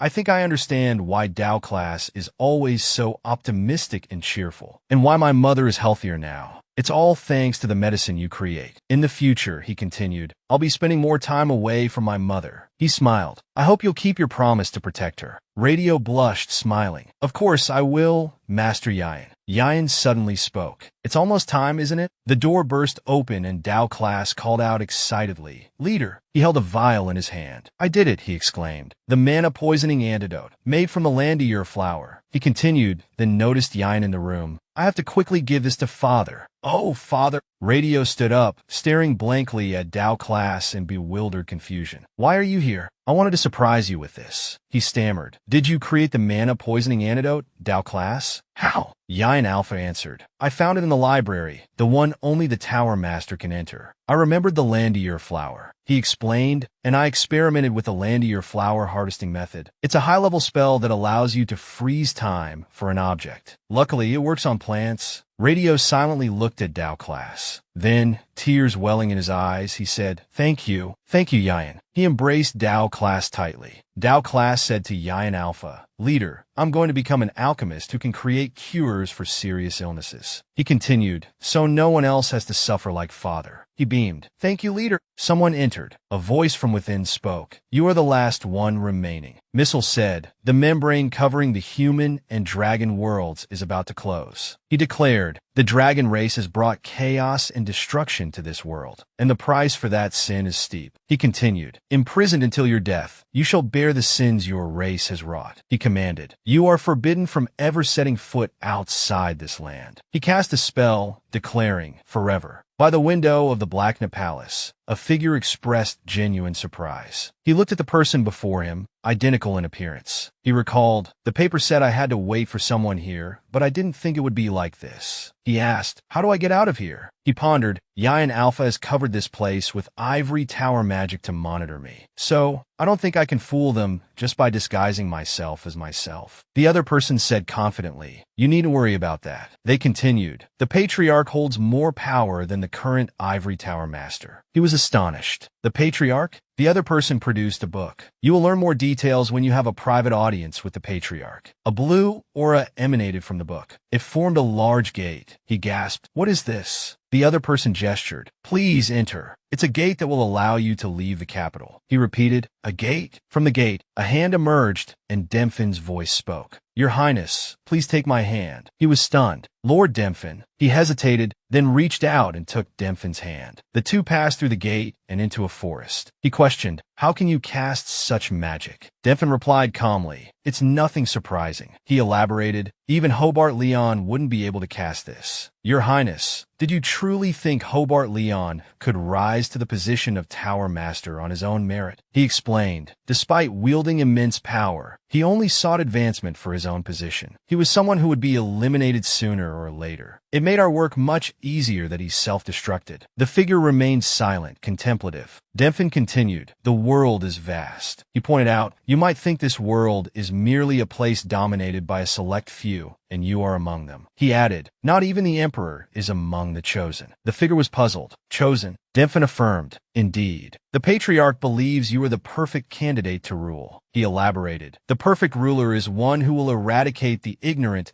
and bring forth progressive ideals to the world. He analyzed, you are also the one who inherits the lineage that will pave the way for a new world. The Patriarch has long awaited this day. The figure was apprehensive. What the hell is this? He thought. There's someone with more powerful magic than Hobart and Yayan Alpha? How can such a person exist? He mused. I've heard of the existence of a cult that doesn't follow the country's common faith, but I didn't think the captain of the Imperial Knights and the Tower Master were involved. He was suspicious. Are they plotting to change the nation's faith? And do they intend to use a royal like me as a tool to do it? He pondered. This was an opportunity. In his current circumstances, he reasoned he needed to seize every chance to consolidate power, even if it wasn't entirely virtuous. To achieve his goal, reclaiming his rightful throne, he needed to utilize everything at his disposal. Demphin stopped. "We've arrived, Your Highness," he announced. Before them stood a colossal tower. Demphin gestured. "Please follow me," invited. Rana, curious, asked, "Where are we?" Demphin explained. "This is the castle where the Dragon Clan once resided. 300 years ago, this place was erased from the earth, sealed away by the Ivory Tower's isolation magic." He continued, "Not long after the isolation magic weakened, humanity rediscovered this place." Rana questioned, "Why have you brought me here?" Demphin remained silent. A group clad in red robes appeared. "He is here," one announced. They bowed low. "We offer our utmost respect to Your Highness." Their obeisance was profound. Rana, stunned, observed them. "Are you all nobles? I recognize several faces." Demphin explained. "As this marks a pivotal moment, the dawn of a new world order,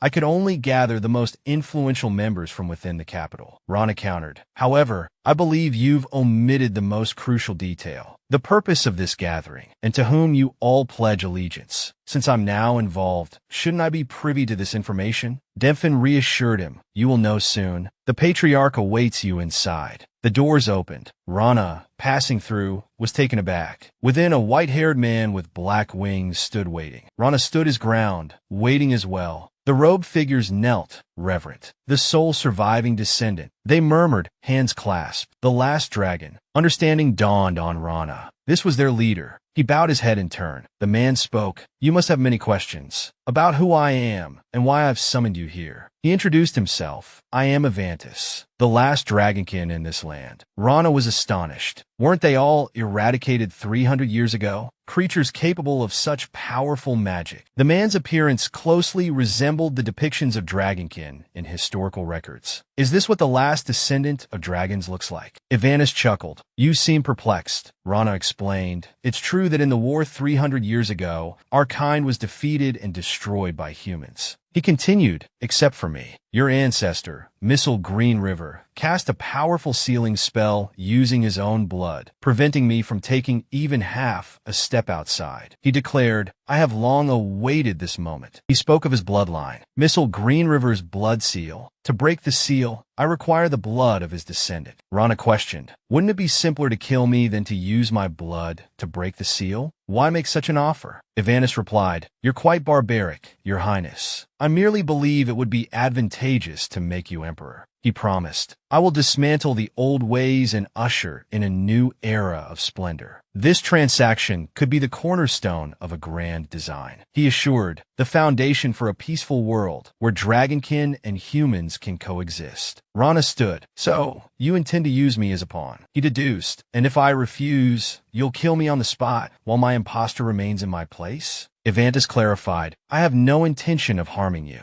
If you refuse, I will simply erase your memories and return you." He added, "But the reason I chose you is because I'm certain you won't refuse this opportunity." Rana, silent, clenched his fist. "Promise me," he demanded. He stipulated, "After you make me emperor, you won't betray me." Avantis smiled. "I promise." Rana took the knife Demphin offered. "Very well." He cut his hand and let his blood drip onto the seal. "I accept your offer." The seal shifted, glowing intensely. The faint inscriptions faded, then vanished. Avantis smiled, a look of profound satisfaction spreading across his face. He laughed, a sound of unrestrained triumph. "Thank you, Your Highness," Avantis said, a subtle shift in his demeanor accompanying the words. With a flicker of magic, his attire transformed, the elaborate robes replaced by common clothes, his wings vanishing as if they had never been. "It's time I blended in with humanity, wouldn't you agree?" He noticed the fear etched on Rana's face. "There's no need for alarm, Your Highness. I won't harm you." His voice was smooth, reassuring. "In fact," Avantis continued, a hint of amusement in his tone, "I have a feeling we'll become good friends." He accepted a cloak from a waiting attendant. Draped in the unassuming garment, he stepped out, accompanied by his followers. "Finally," he breathed, "after all this time, I can experience the world outside." Meanwhile, Back at the palace, Hari Green River paced restlessly. Why hasn't he come to see me yet? She fretted. Has he forgotten me? She worried aloud. A servant offered reassurance. That's not the case, princess. He's likely preoccupied with the recent dark magic investigation. Hari Frounet. Dark magic. Oh, right, she conceded. He is rather busy. A pang of disappointment lingered. Suddenly, a maid rushed in, her face flushed with excitement. Princess, what is it? Hari asked, her curiosity piqued. What's happened? The two maids exchanged a look. The moment has arrived, one declared. He's here. Quickly, princess, the other urged. Put on a formal gown. No need for a cloak. Master Yayan Alpha has arrived. Hari's eyes widened. He's here? A moment of stunned silence hung in the air. Everyone, she called out, a sudden wave of anxiety washing over her. Help me! Oh, heavens! Resplendent in a flowing gown and elegant heels, she paused at the door, taking a deep breath to compose herself. Is my hair all right? She fretted. Is it messy? Her maid offered encouragement. Don't worry, princess. You look absolutely radiant today. The other maids chimed in. Indeed, you do. All right, Hari nodded, a small smile gracing her lips. I'll see you all later. You can do it, princess, they called after her. She pushed open the door, and Yayan, seeing her, rose to his feet. Greetings, princess, he said respectfully. It's been a while. Hari gazed at him, a flicker of surprise in her eyes, but she remained silent. A playful pout touched her lips. I thought you'd forgotten me. My apologies, princess, Yayan replied. I've been rather preoccupied lately. It's all right, Hari said, her voice softening. Thank you for coming, she added, with a touch of admiration. You look quite dashing in that formal attire. Thank you, Yayan responded, a hint of a blush coloring his cheeks. First, he began, I believe we should move to a more suitable location for our training. He explained, there are too many prying eyes within the palace. If anyone were to see us together, it would inevitably lead to unsavory rumors. Gossip, you know how it is. Hari hummed in agreement. I see. Let's do that then. He extended a hand towards her. Allow me to escort you, princess. May I hold your hand for a moment? Hari, caught off guard, agreed without thinking. Certainly. Then, realizing what she had said, she blushed. Oh, I apologize. Hold my hand. I'll be using teleportation magic, Yayan explained. Ah, Hari said, comprehension dawning. Teleportation magic. I've heard of that. With a flutter of anticipation, she placed her hand in his. You might feel a slight dizziness, he warned. Please focus. And with a surge of magic, they vanished. They materialized in a vast, open field surrounded by rolling hills, a place seemingly untouched by civilization. Hari gasped, taking in the breathtaking scenery. This place. These are the hills on the outskirts of the capital, Yayan explained, a place rarely frequented by anyone. He continued,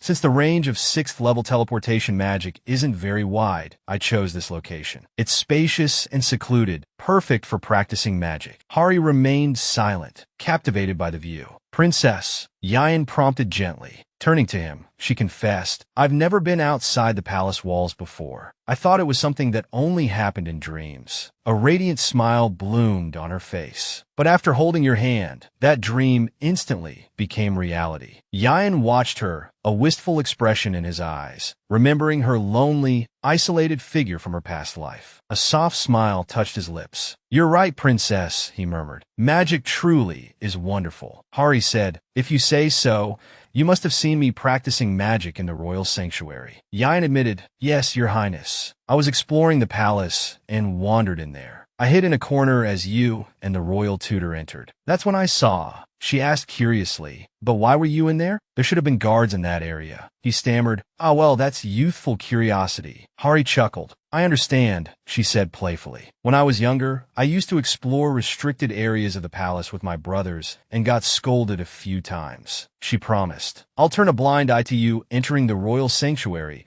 since you also overlooked my magic practice. She grinned. Now we're comrades in arms, aren't we? He replied, yes, your highness. Then, as if just remembering, she asked, my brother is holding a birthday banquet. You'll be attending, won't you? Yayan answered, I receive an invitation, but I don't intend to go. Hari sounded disappointed. Oh, why? My brother will surely be very upset. Yayan explained. The Crown Prince's birthday banquet is attended only by those of noble standing. Although I've been promoted to Tower Master, my origins are common. The nobles would surely make a fuss if I attended, he elaborated. And the powerful force that the previous Tower Master built over 15 years won't easily crumble. They'll be watching me until the Crown Prince secures his position within the political and aristocratic circles and safely inherits the throne through his own strength. I think I should focus on fulfilling my role as Tower Master. Hari said dejectedly. I understand. She took a small step. With newfound resolve, she declared, then I too must be determined to fulfill my role as a princess. I'll make sure those nobles opposing my brother in the upper class can't make a move. She glanced at Yayan. And I will also study magic diligently. She smiled. With your help, Master. May I call you that when it's just the two of us? He returned a gentle smile. You may call me whatever you like. Night fell over the palace. Two mages stood guard outside a door. One spoke, so Rana addressed the members of the cult. That is my plan.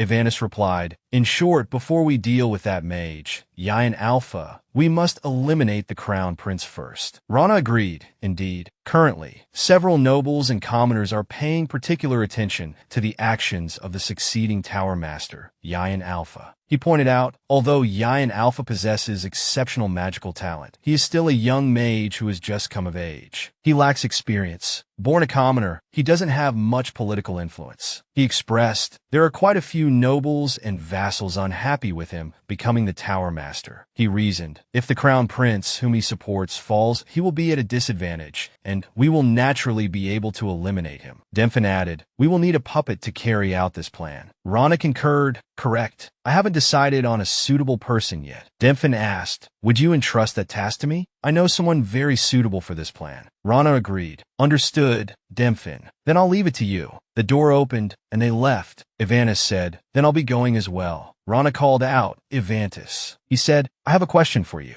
Ivantis, unsure of Rana's intent, waited. Rana clarified, with your power, you could seize control of the Empire even without using me. If it's to spread your doctrine and establish order, there are many ways for you to achieve your goals. He wondered, why did you ask for my cooperation? Ivanis answered, I need to find someone. Rana, surprised, asked who? Ivanis revealed, the last surviving ancestor on this land. The dragon who controls time, the Golden Dragon. All dragonkins seek and yearn to be like him. Rana, perplexed, questioned, isn't that just a mythical creature from legends? Ivanis explained, most people in this era think so, but dragons have and still exist. We cannot find him because he lives in places beyond our reach. He continued, however, if great chaos descends upon this land, the Golden Dragon will surely appear. Rana, stunned, asked, you mean chaos-like? Ivantis began to reply, war. Rana seemed to understand. Don't tell me. The war the Dragonkin started 300 years ago was to lure out the Golden Dragon. Ivanis confirmed, precisely. He continued his story. But that person said we were not descendants of dragons. So, they helped the humans. Do you agree that it's absurd that Missile Green River could annihilate Dragonkin, who are far stronger than humans? Rana countered, but there are no records of dragons in world history. The records say the reason Missile Green River could destroy Dragonkin was due to magic they developed alone in the Ivory Tower. Ivantis explained, that person always erased all connections to the world and disappeared without a trace, as if they never existed in this world. He confessed, but as a dragonkin, carrying the blood of dragons, I can sense them. I can feel their existence. Rana realized, so, you're planning to make me emperor and start a war? Ivanis agreed. Yes, that is my intention, but it's not a bad thing for you either. He pointed out, unifying the continent. He reasoned, isn't that what your ancestors desired? If war breaks out, that person will appear to settle the chaos in this land. I must find them. Rana, curious, asked, what do you plan to do after finding the Golden Dragon? Ivantis evaded the question. It feels like we've been talking for too long. He stood up. Rest assured, he said, I intend to go along with your plan. One morning at the Royal Knight's Tower, Paul exclaimed in alarm. What? Is it true? Jonathan reported, it's true, Deputy Commander. You've been ordered to immediately report to the captain of the 1st Royal Knight Division's chambers. He sighed dejectedly. Why is that terrifying Demphon calling for me? I haven't gotten into any trouble lately. He patted Jonathan's shoulder. All right, I'll go right away. Thanks for letting me know. The door opened, and he walked out in silence. Jonathan remained silent. Paul stopped before the captain's door. He exhaled, trying to compose himself. A voice from within called, "Paulins, come in." He announced, "You summoned me, Captain?" The captain stood up.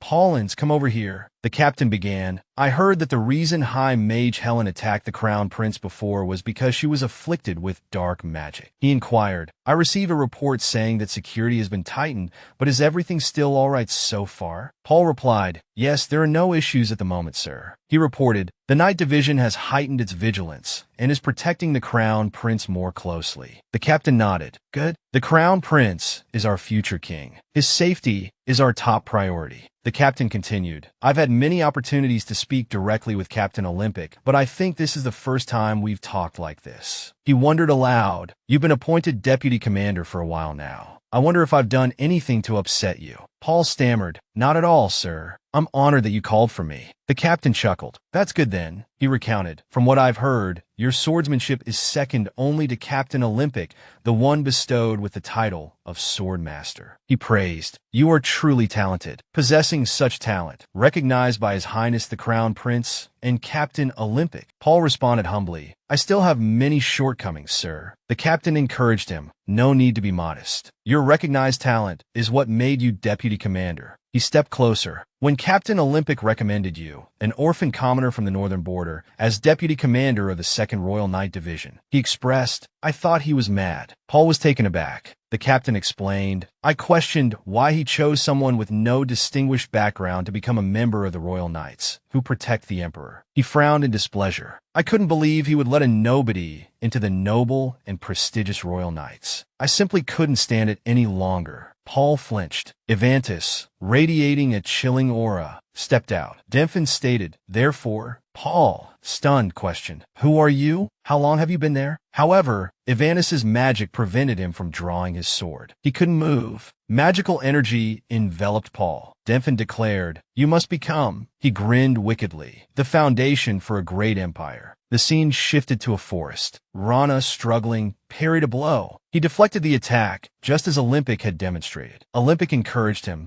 "Very good. Now, try to maintain your balance in that stance." Rana stumbled back. "Captain, wait a moment." The sword in his hand suddenly clattered to the ground. He was defeated. "Your Highness," Olympic said, "let's stop here for today." Rana, panting, replied, "Thank you, Captain." He collapsed onto the ground, exhausted. "I don't think swordsmanship is for me." Olympic countered, "That's not true. You are definitely more skilled with a sword than most." He praised, "You're improving faster than Tower Master Yayan, in fact." Rana's eyes widened in surprise. "What? I'm improving faster than Yayan?" Olympic explained, "Indeed. I trained Yayan for 5 years, sparring with him constantly." He described a scene of Yayan's clumsiness with a sword, which had eventually led Olympic to give up on training him. "Let's stop here for today. While no one can match his magical abilities, truthfully, he has no talent for swordsmanship." Olympic looked embarrassed. Please keep his sword training a secret from him, Your Highness." Rana laughed. "I can't believe the perfect Yayan has something he's not good at." A sense of happiness washed over Rana. "I see. There's something I'm better at than Yayan." He grinned. "All right, from now on, I'll train even harder until I surpass you, Sword Master." Olympic suddenly noticed something. Paul stood silently by a tree. He seemed lost in thought. Rana, curious, asked, "Captain? Deputy Commander? Is something wrong?" Olympic explained, "He's been much quieter than usual and seems down. I tried asking him about it, but he insisted everything was fine." Rana looked concerned. "Keep an eye on him," he advised. "Don't be too hard on him. Part of being a commander is listening to your subordinates' worries and caring for their well-being." Olympic nodded. "I'll keep that in mind, Your Highness." Rana continued to watch Paul with a worried expression. Paul remained standing there, motionless. Back at the palace, servants bustled around, preparing for the evening. Olympic, dressed in formal attire, entered the room. "Your Highness," he announced, "the banquet is about to begin. Hayden Green River is ready." Hayden replied, "All right, I'll be right there, Captain." He sighed. I always feel so anxious at these parties. He recalled Yayan's advice. You must solidify your position. He sighed again. And Yayan isn't even coming, that heartless fellow. Olympic smiled reassuringly. You are the star of tonight's banquet, Your Highness. You must stand tall with pride and confidence. He continued, the new nobles are the ones who should be worried. Hayden Green River nodded confidently. Right? He smiled, clapping a slightly flustered Olympic on the shoulder. And I have Swordmaster Olympic by my side. Very reassuring. Suddenly, a voice called out, Brother, Hari Grinrifer apro achet. Hayden greeted her. Oh, Hari. Hayden complimented her. You look beautiful tonight, Hari. She smiled. Thank you, brother. I made an effort to dress up, since it's your birthday. He chuckled. It's a shame Yayan isn't here. He should see you like this. Hari Blue said,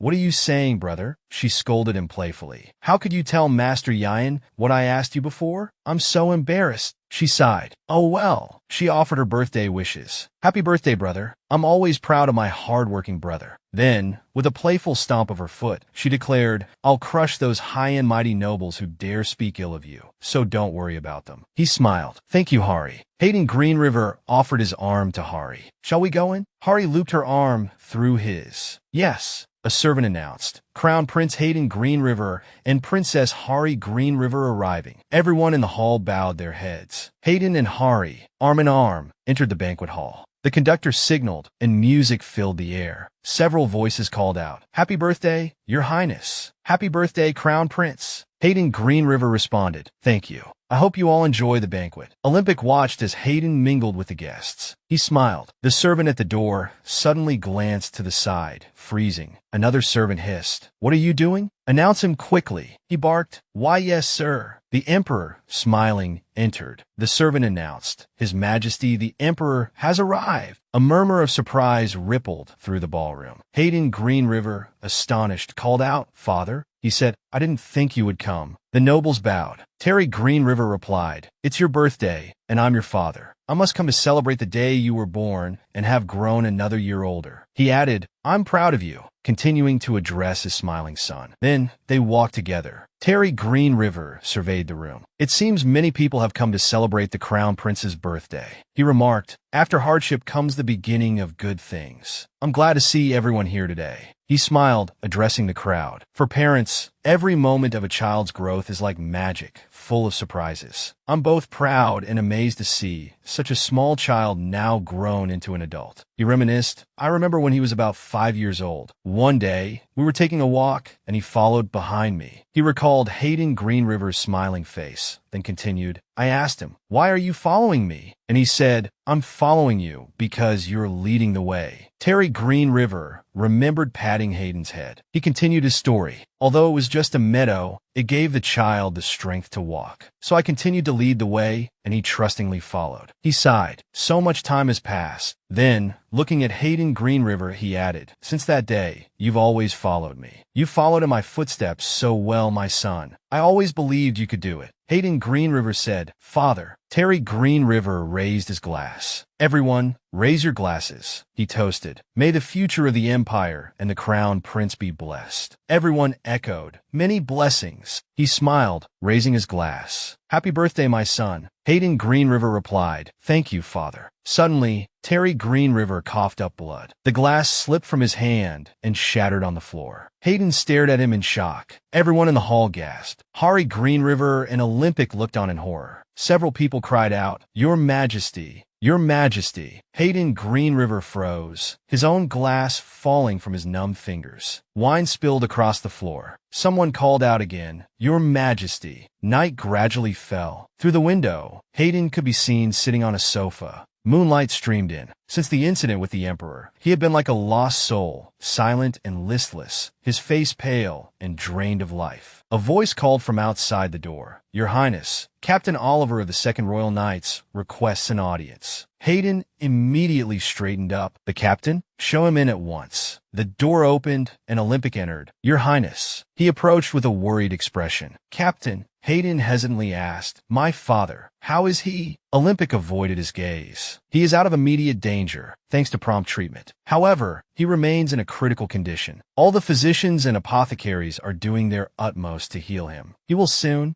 Hayden cut him off, his voice rising. What happened to the one who tried to assassinate him? Olympic hesitated, troubled by the crown prince's distress. Finally, he relented. We immediately apprehended the culprit who poisoned His Majesty's drink. The perpetrator has confessed to his crime. Hearing this, Hayden's fury erupted. He grabbed Olympic's shirt. Who is it? Who is responsible? Olympic hesitated. The culprit is, he whispered. Hayden's hand trembled, slowly releasing its grip. Hayden, pale and shaken, couldn't believe what he was hearing. Following the incident, a meeting amongst the nobles was convened. Someone argued, how could the deputy commander of the Second Royal Knights want to assassinate His Majesty? A baroness stood and declared, hasn't he been the crown prince's closest knight in recent years? She continued, her voice laced with suspicion. To keep such a traitor by his side. What have His Highness and Deputy Commander Paul been doing all this time? Another nobleman, a count, speculated, the culprit couldn't have done this alone. We must uncover the mastermind behind this at all costs. A duke, seated between them, arms crossed, added thoughtfully, I hear he bit his tongue during Paulin's interrogation. It seems he doesn't intend to speak. He pushed a piece of parchment forward, his voice low. I've heard he's an orphan from the northern border, close to the Kutu Empire, isn't it? I urge everyone to consider this. 6 years ago, there was a series of explosions within the palace. He recalled the image of Yayan single-handedly subduing the other mages. It was a shocking event, he continued. A mage from the ivory tower, a maid, and a scribe within the palace were all discovered to be spies from Kutu. His face grew serious. Though Paulan possesses exceptional talent at such a young age, he lacks a proper background. Think carefully. He's highly suspicious. It's possible he's a Kutu spy who has undergone rigorous training. Another noble interjected,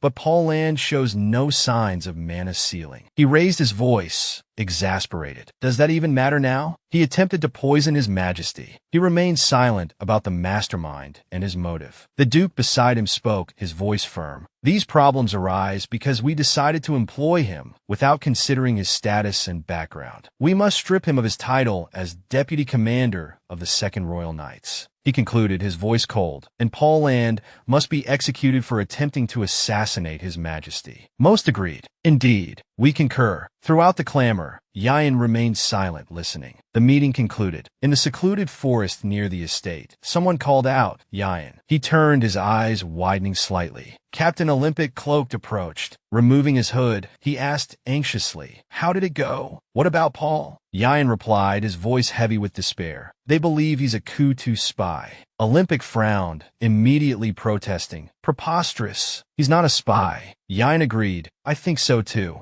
I concur. The deputy commander would willingly give his life for the crown prince. He continued, his voice filled with conviction. Regardless of his origins, he is an honorable knight, utterly loyal to his master. He understood. I know Paul is that kind of person, but after this incident, his execution date has been set, and there's no explanation for Paulin's actions. Olympic was speechless, stunned. Yayan continued. He remained silent about who gave the order, as well as his reasons for attempting to assassinate His Majesty. We must find out why he did it first. He paused, then asked, his voice laced with concern, how is the crown prince? Olympic's voice was despondent. He hasn't eaten or drunk anything, and he's refusing to let anyone into his room. I think he's blaming himself for His Majesty's poisoning. Yayan wasn't surprised. I understand. I see, Olympic said, his voice strained. You know, everyone in the Second Royal Knights has been confined. We'll be interrogated soon. His hands clenched, trembling slightly. As the captain, I can't do anything reckless. He gritted his teeth, frustrated with his own helplessness. Olympic's face was grim. I know I'm asking too much, but I can't ask anyone else for help but you. He bowed before Yayan, pleading, please uncover the truth behind all of this. Yayan replied, I haven't detected any lies in the deputy commander's confession, nor any reaction to the interrogation magic from the ivory tower. Olympic stared, dumbfounded. Despite this, he would help. Yayan spoke with determination. Tonight, the deputy commander will be imprisoned. I will personally go see him. I'll inform Olympic beforehand. Then I'll come to your house to find you.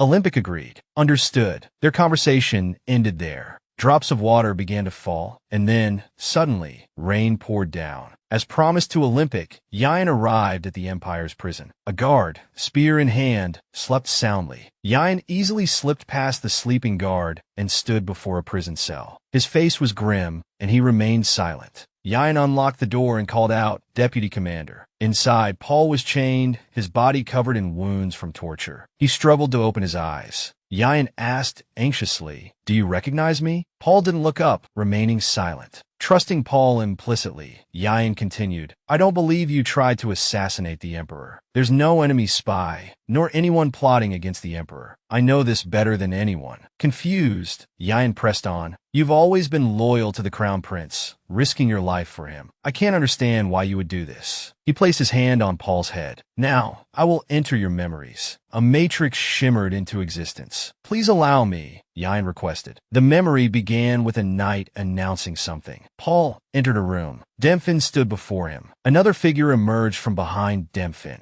The figure used magic to restrain Paul, his body trembling under the spell. Demfin smiled, pleased. Paul was completely under their control, unable to resist. Yan was shocked. He wasn't acting of his own free will. He's being controlled by dark magic. The image of Paul flickered. His voice, driven by his own thoughts, echoed, "I was so foolish. I knew the Imperial Palace had the most enemies." He gritted his teeth in anger. Then a different voice, almost mocking, cut through. "Deputy Commander, I've been waiting for you." Yan, it wasn't in vain. Yan straightened, turning around urgently. "Wait, I'll release you from the dark magic first." Paul grabbed his hand. Paul hesitated, then asked, "How is the Crown Prince?" He released Yan's hand. Yan didn't answer, instead saying, "Based on your memories, the truth of this incident has been revealed. If we find the person who used magic on you, we can clear your name." Paul gritted his teeth, blaming himself. "The situation isn't good, is it? It's my fault. Even if we find the culprit, it won't change what I did. I poisoned His Majesty's wine." Yan urged him, exasperated. "Don't give up. You can't stop here. You'll forever be seen as the traitor who assassinated the Emperor." Paul shook his head. "I don't care about the guilt placed upon me. The shame I'll bear is nothing compared to the pain I've caused the one I swore to be loyal to." Yan looked at him, his heart aching. Paul continued, his voice resolute. "Whoever the enemy is, if they targeted His Majesty, they'll surely target the Crown Prince too. I may only be the beginning, so please let me end this. I don't want to be in the Crown Prince's way anymore." Yan stepped towards him, bewildered. "What are you saying, Deputy Commander?" Paul made a final request. "Please relay this message to the Crown Prince and Captain Olympic." His hands clenched, a sad smile on his face. "Tell them I'm sorry, and also grateful. This is probably the last thing I can do as his sword." Yan stared, unable to believe what he was hearing. Paul slowly reached out and pushed Yan. "Please take care of His Highness." Light enveloped Paul as he closed his eyes, accepting his fate. May he shine at the highest point of the Empire. Yan snapped back to reality, looking up at Paul. He reached out, chanting, "Grand Dispel," intending to dispel the dark magic on Paul. But the matrix vanished as soon as the words left his lips. The Grand Dispel didn't work? Yan cried out in alarm. "Deputy Commander, hold on. I'll nullify the dark magic." He raged. "I won't let you die meaninglessly like this." Suddenly, Yan froze. There was no response, no movement. Yan looked at Paul, a chilling realization dawning on him. This trip was probably in vain. Outside, the rain fell steadily. Through the window, a light shone from within the room. Olympic sat before the fireplace, his sword resting against the sofa. He waited for news from Yan. A noise from outside startled him. He immediately grabbed his sword. A voice called out, "Captain, it's Yan." Recognizing the voice, Olympic rushed to open the door. Yan stood there, his face pale and expressionless, drenched from the rain. Both men entered the room. Olympic asked, "Did you see Paul? How is he? Did you find anything?" Yan remained silent, rainwater dripping from his hair. He finally spoke, interrupting Olympic. "Captain, Deputy Commander Paul passed away in prison today." Olympic froze, speechless. Stunned, he stammered, "What? How?" The world seemed to darken around him, and he swayed, losing his footing. Olympic had to grip the table to steady himself. He brought a hand to his forehead, overwhelmed with grief. He recounted his first meeting with Paul. "I first met Paul at an orphanage on the northern border, funded by House Judd. He was always so full of energy, a bright, smiling child who cared for those around him more than himself. My father, recognizing Paul's talent with the sword, decided to support him. After that, we sparred like brothers." Olympic finished, his heart aching. He worked harder than anyone and always stood for what was right. I can't believe he died so meaninglessly. But Yayan added, before Deputy Commander Paul passed, I read his memories. This surprised Olympic greatly. He immediately asked, did you find anything? Yayan recounted what he had seen in Paul's memories. A few days ago, the deputy commander met with Captain Demfin of the First Knights. In that memory, Captain Demfin was with another man, and the man with Captain Demfin used dark magic to brainwash the deputy commander. Olympic was completely taken aback. You're saying Paul met with Demfin? Wait, more importantly, dark magic? It still exists? He anxiously pressed. Who was this man? Yayan lowered his head, unable to answer. I've never seen him before. He had a pale face and long silver hair. Someone I've never encountered in my previous life, Yayan affirmed. I'm certain this is connected to Demfin. The captain of the First Knights and this unknown high-ranking mage are working together. Hearing the mention of a high-ranking mage, Olympic asked, a high-ranking mage? How powerful is he? Yayan clenched his fists, his head bowed. I tried to use Grand Dispel after realizing the deputy commander was affected by dark magic, but it had no effect. He continued, he's capable of using magic far beyond my own. But I believe I might know who he is, though I have no concrete proof. I'm not sure if he's acting alone or if other dark mages are involved. I must investigate this further. Worried for Yayan, Olympic exclaimed, but he's powerful enough to use magic you can't dispel. Isn't that dangerous for you? If they use dark magic on you, the Empire will be in grave danger. Yayan remained calm, reaching into his pocket and retrieving something. He held out his hand, revealing a necklace. Olympic, slightly stunned, said,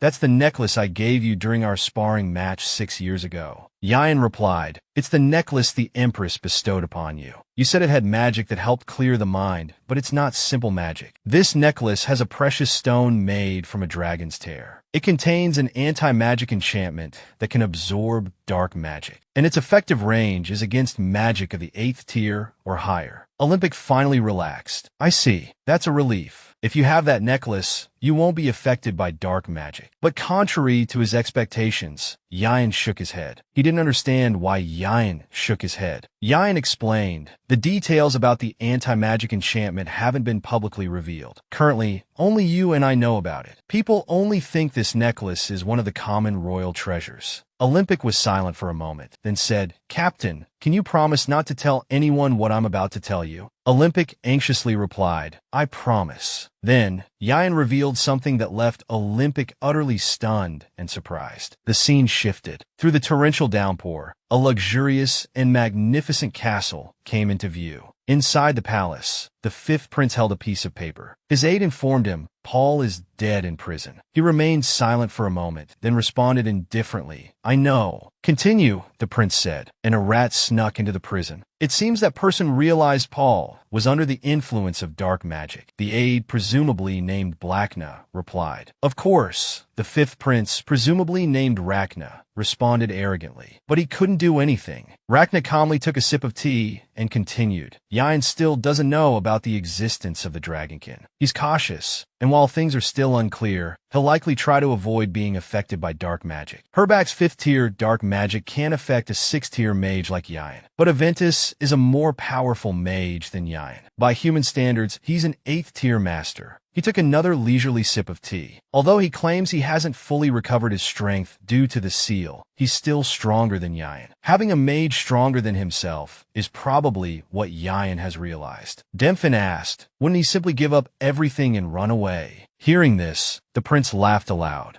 He won't do that. If he were that foolish, I wouldn't have had to go through so much trouble. Rachna's expression then turned serious. Actually, I'm not sure what Yayan is thinking. He recounted his impression of Yayan. 6 years ago, when he first entered the palace, he was one of the crown prince's aides. But he once said that he didn't serve the crown prince. Rachna looked at his reflection in the tea. I thought I hid myself well, but there are times when I feel like he sees right through me, as if he's known me for a long time. The prince placed his teacup on the table. He brought a hand to his chin, lost in thought. I think it's best that we observe his actions for the time being. The scene changed to a mansion. Yayan held a letter and said to the butler, "Send this letter to Lord Pai Eric in the east as soon as possible." He continued, "What about the letter I sent to the Morgan estate in the north?" The butler replied, "The report says it will arrive soon. A trustworthy and swift individual was tasked with its delivery." "I understand," Yayan replied. He handed another letter to the butler. "Take this. This is a letter of authorization under the name of the Merchant Guild. Disguise yourself as a merchant and leave the capital." Yayan said confidently, "I'm sure you understand what I mean." The butler nodded in agreement. Yayan continued, "Once you've packed your belongings and the sun begins to set, gather all the servants in the mansion and bring them to Morgan with my mother." He added, "If you head north, Lord Mughal will help us once he receives the letter." The butler, now identified as Horgan, replied, "Understood, Master Yayan." The sound of hurried footsteps approached, followed by a loud voice calling out to Yayan. Yayan's mother's face was filled with worry and disapproval. Seeing her, Yayan called out, "Mother." She questioned him, "What's going on? Why do I suddenly have to leave?" Unable to meet her gaze, Yayan looked down sadly and said, "I can't explain everything clearly, but the capital is currently very dangerous. I've already sent a letter to Lord Morin. He'll keep everyone safe." His mother exclaimed, "How can I leave you here alone? If you're staying, then I'm staying too."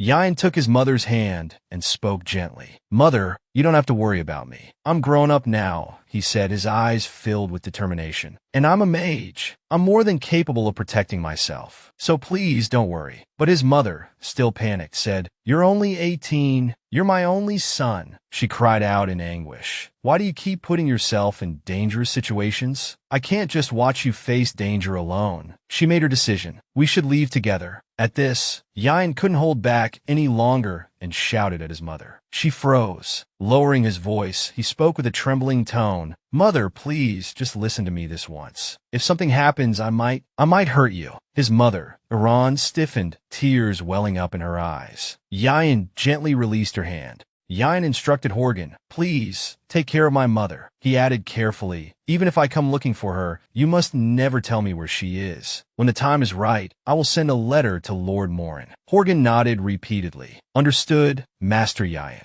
Doglat stepped forward, accepting the mantle of leadership. "I'll stay here," he offered hesitantly. He asked tentatively, "I don't know what's happening, but I can be of help to you, right? After all, I am your #1 subordinate." Yayan smiled gently and replied, "Doglat, thank you, but this is more dangerous than you think. You should go with them. And you," he added, "are someone I don't want falling into that bastard's hands." He stepped into the middle of the hall and announced, "Once everyone has left the mansion, I will erase a portion of my memory. After that, I won't know where any of you have gone." He reiterated, "Please remember the contingencies we discussed earlier and follow them. I'm counting on all of you." All the servants and the butler present responded in unison, "Yes, Master Yayan." Then, Horgan led Yayan's mother and all the servants away to safety. Now, only Yayan remained in the empty room, alone. He sighed and turned to look down at the box on the table. He thought to himself, "Now, only this necklace remains." And he pulled a vial of purple liquid from his pocket. Meanwhile, in another palace, a lamp was still lit. A mysterious voice spoke to Rachna. Although the emperor has been treated and is past the critical stage, according to the maids in the palace, he is very weak. The crown prince remains in his room, refusing to come out. He is still unconscious. Even if he wakes up, his internal organs are damaged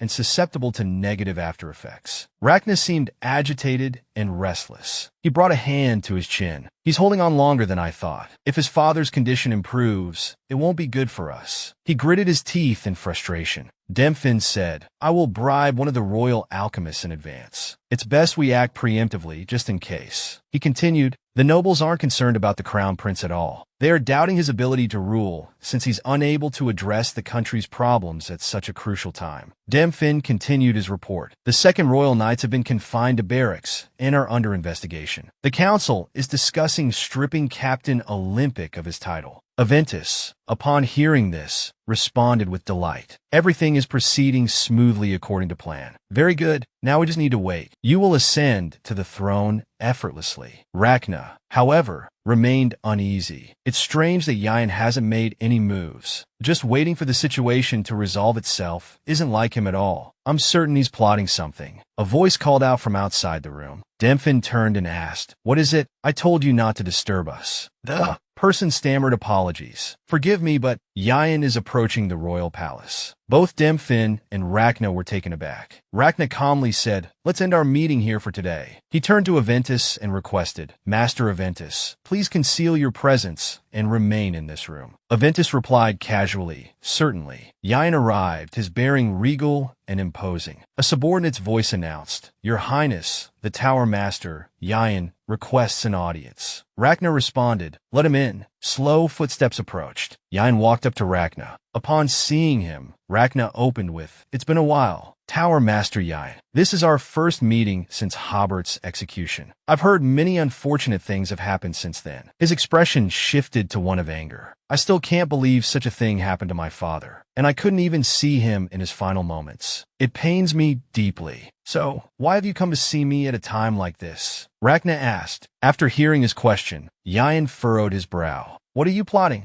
What are you talking about, Tower Master?" Yayan explained firmly. Deputy Commander Paul was influenced by dark magic. The cause stems from his meeting with Captain Demphin, the captain of the First Royal Knights. "Your Highness, I'm certain the Order of the Dragon is involved in this, as are those connected to teaching dark magic, who have always been close to you, Fifth Prince. This was all your plan?" Rachna shook his head, feigning innocence. "What are you talking about? That's slander. If Paul was attacked by dark magic and tried to kill my father, wouldn't you be held responsible? You're the one in charge of investigating dark magic. And what is this Order of the Dragon? I've never heard of it. How could I collude with a group whose existence I'm unaware of? Furthermore, all my actions are monitored by the Ivory Tower. I'm confined and can't even step foot outside the palace, let alone the Ivory Tower, which calls itself the watchdog of the palace. You should know this better than I do." As soon as he finished speaking, Yayan's face darkened. "Your Highness, I can use a lie detection spell. I know everything you just said is a lie. You are connected to the Order of the Dragon and have made a pact with a dark magic user." Rachna showed no change in expression. "Is that your conclusion?" Seeing his stubbornness, Yayan felt a surge of annoyance. The atmosphere grew heavy. Rachna glared at him. "You're more foolish than I thought." He leaned closer. "So, what are you going to do? Do you think I'll admit to fabricating this story just because I'm afraid of your words, Yayan? If what you say is true, then what proof do you have? The culprit died because he poisoned the Emperor. Even using that grand interrogation spell wouldn't reveal any lies in his confession." Paul bit his tongue and remained silent. "But despite that, you still came all this way yourself. Truly foolish, Yayan. You've lost because I've been chosen." He called out Aventus. At that moment, Yayan felt an indescribably ominous energy. Yayan's face paled, and he quickly turned around. Seeing the man standing there, looking at him with a smile, Yayan thought, "The man I saw in Paul's memories." Suddenly, the man spoke. "What an interesting young man, Yayan, isn't he? You've deduced the entire truth." Yayan was stunned. A thick killing intent enveloped Aventus. He stepped closer to Yayan. "That robe looks very familiar. I don't think I could ever forget it. I never thought I'd see it here." Yayan was terrified, thinking his appearance a descendant of the dragons at Dragonkin. Aventus spoke to Rachna. "Your Highness, you asked me to turn this man into your pawn, correct?" Rachna, who had been silent until now, spoke. "Yes, I still need him." Hearing this, Aventus snapped his fingers. "All right." Instantly, his power constricted Yayan's throat. Yayan's eyes widened, struggling to breathe. His hands trembled uncontrollably. After a moment, the magical pressure dissipated. Everything calmed down. Rachna, surprised, asked, "Finished already?" Aventus replied, "Yes." Rachna complained, "But he doesn't look any different." He sighed. "You doubt me too much. Yayan, kill yourself." Rachna, hearing this, froze. "Huh? What did you just say?" Without another word, he launched a sharp ice shard towards Yayan. Rachna immediately yelled, "Wait!" Just then, Yayan grabbed the ice shard inches from piercing him with his bare hand. Rachna, horrified, shouted, "Stop!" All three of them stared at each other.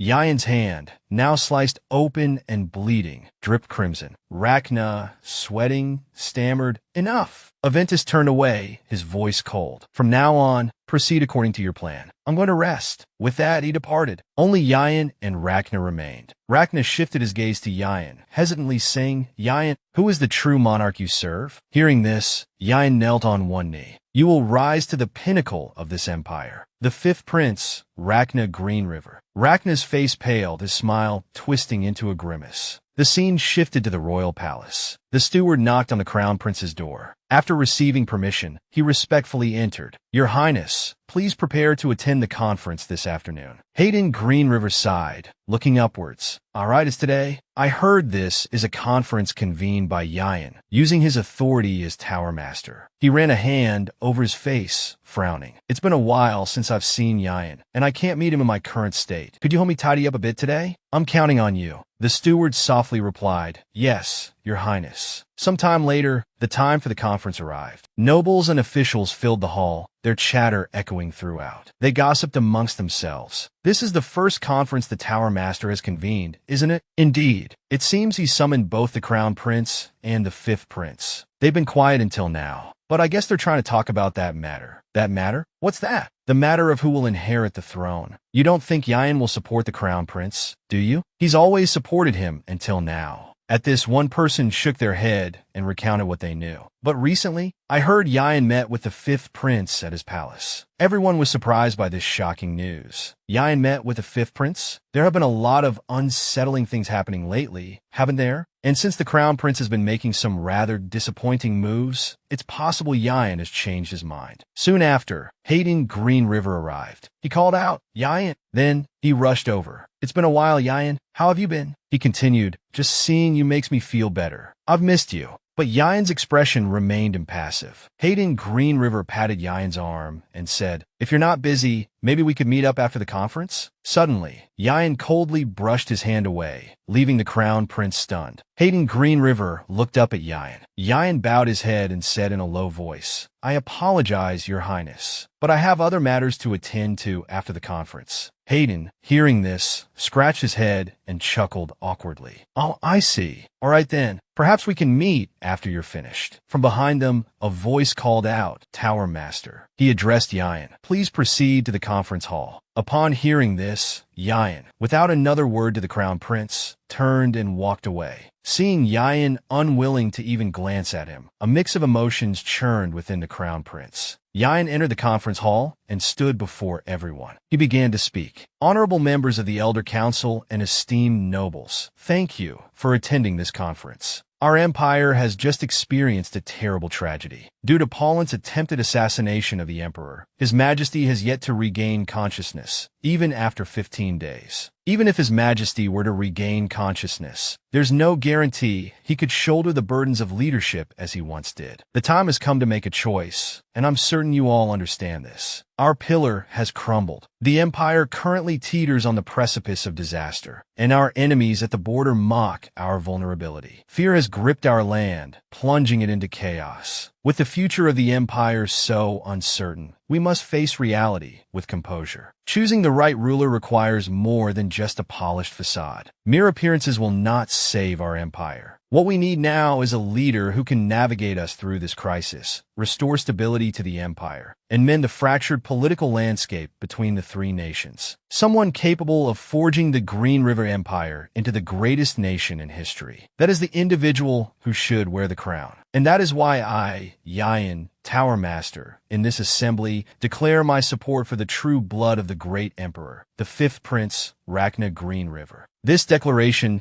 sent a ripple of shock through the assembled crowd. Even Hayden Green River stared in stunned silence. Rachna, however, simply folded his arms and smirked. Hayden Green River, unable to contain his fury, leapt to his feet and roared, "Yayan!" Rage consumed him. Disregarding decorum, Hayden Green River lunged forward and grabbed Yayan by the collar. The room gasped. "Your Highness!" He seethed, his face inches from Yayan's. "How could you?" But Yayan's expression remained impassive. Infuriated by Yayan's aloof demeanor, Hayden Green River lashed out, striking Yayan across the face. Two guards immediately intervened. "Please stop, Your Highness." But Hayden, consumed by rage, shoved them aside. "Let go of me! Get out!" Someone escorted His Highness from the hall. Hayden, trembling with fury, gritted his teeth. Yayan, night had fallen. Lying in his bed, Hayden Green River tossed and turned, Yayan's betrayal replaying in his mind, robbing him of sleep. Suddenly, a voice from outside his door broke the silence. "Your Highness, it's Oliver." Hayden bolted upright. "Captain?" He hurried to open the door. "What are you doing here? You should be at home." Oliver entered the room, his voice urgent. There's no time to explain. Please dress warmly.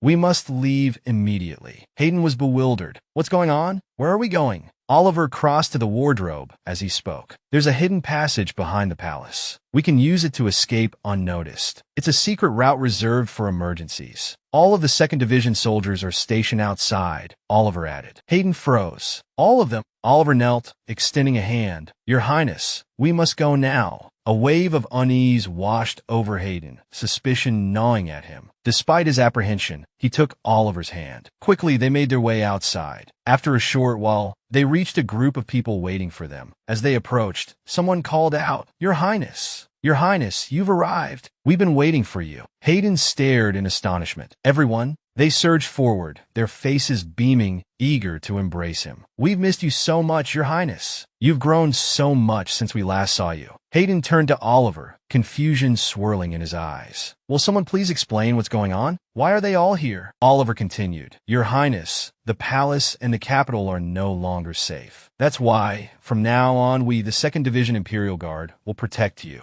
We will escort you to the Pi Eric Estate. Hayden froze, his mind reeling. The Pi Eric Estate? But that's an Ion territory. Why there? Oliver replied. I'll explain everything on the way, Your Highness. Please, allow us to escort you. But Hayden hesitated, a shadow of doubt crossing his face. Wait, before we go any further, understand this could cost you your titles. You could even be executed for treason. And my title? I could be stripped of my rank or worse, executed for rebellion. Oliver's response was calm and unwavering. By whose order, Your Highness? Hayden stared, momentarily speechless. We are your sword and shield. The only one who can command us is you. You are the only crown prince we recognize. Who else could possibly take your place? We swore an oath to never stand idly by while our sovereign is in danger, no matter how powerful the enemy. Protecting you is our duty. We will continue to fight, continue to protect you. So please, Your Highness, allow us to uphold our sacred oath. Hayden, visibly moved, tears welling in his eyes, whispered, You all. He sighed, a newfound resolve hardening his expression. All right, Captain, on the way. You will explain everything that's happening. The next morning,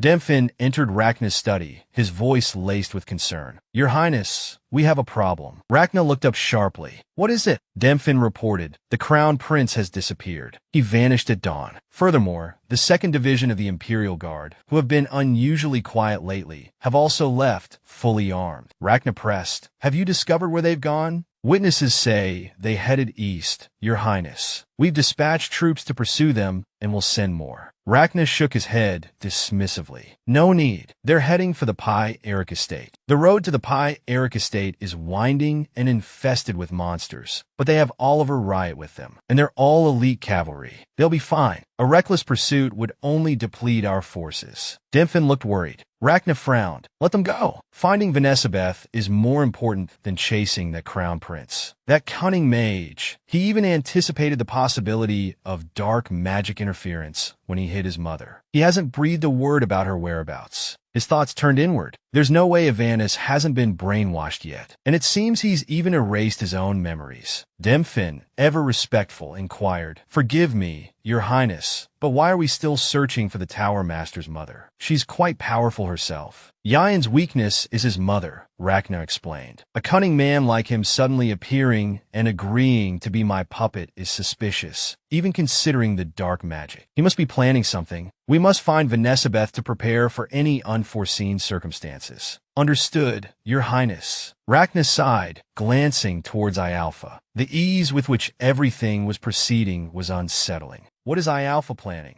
The scene shifted.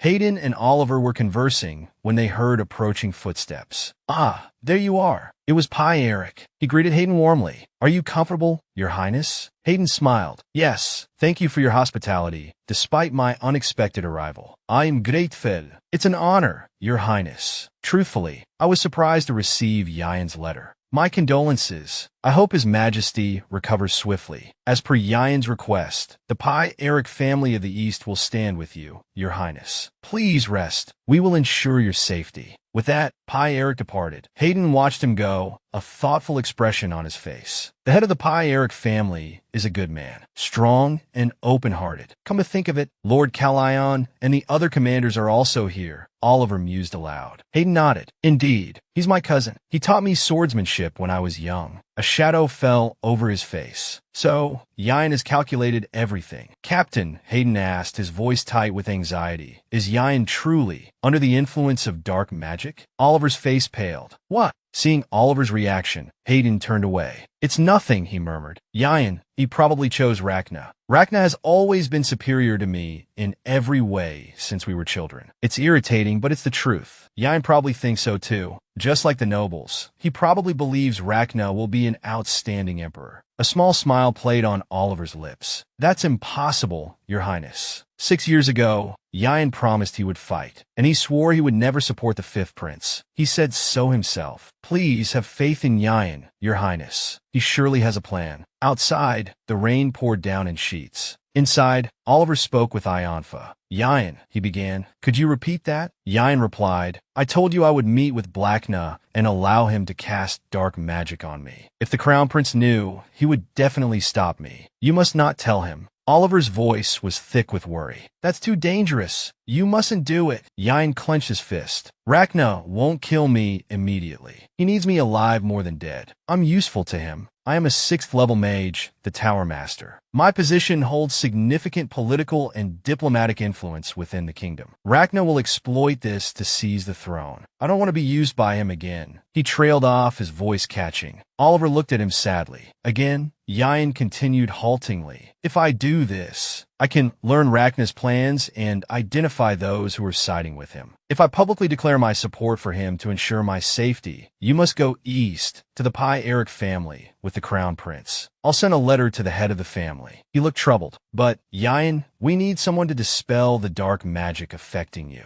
There's no one in the royal family or anywhere else that we can trust anymore. There is still one person, Yayan insisted. Someone Rachna wouldn't expect. A friend we can trust. The scene shifted. Harry sat beside the Emperor's bedside. Looking at her unconscious father, she whispered, Father, Lord Yayan has announced his support for the fifth prince. My brother has also left. Rachna is preparing to seize the throne. Tears welled in her eyes and began to spill down her cheeks. What should I do? Who should I trust? I can't believe that all those gentle gestures were lies. Even now my heart wants to believe him. She sobbed, burying her face in her hands. Father, please wake up. A knock came at the door. Princess, it's Kevin. Harry quickly wiped her tears. Come in, Kevin. She went to the door to greet him. What is it? She asked. Kevin hesitated. Princess, could we speak in private? He led her to a secluded corner. Looking around cautiously, he pulled out a small box. Princess, please take this. Kevin, what is this? He explained. A few days ago, the Tower Master asked me to safeguard this. He instructed me to give it to you.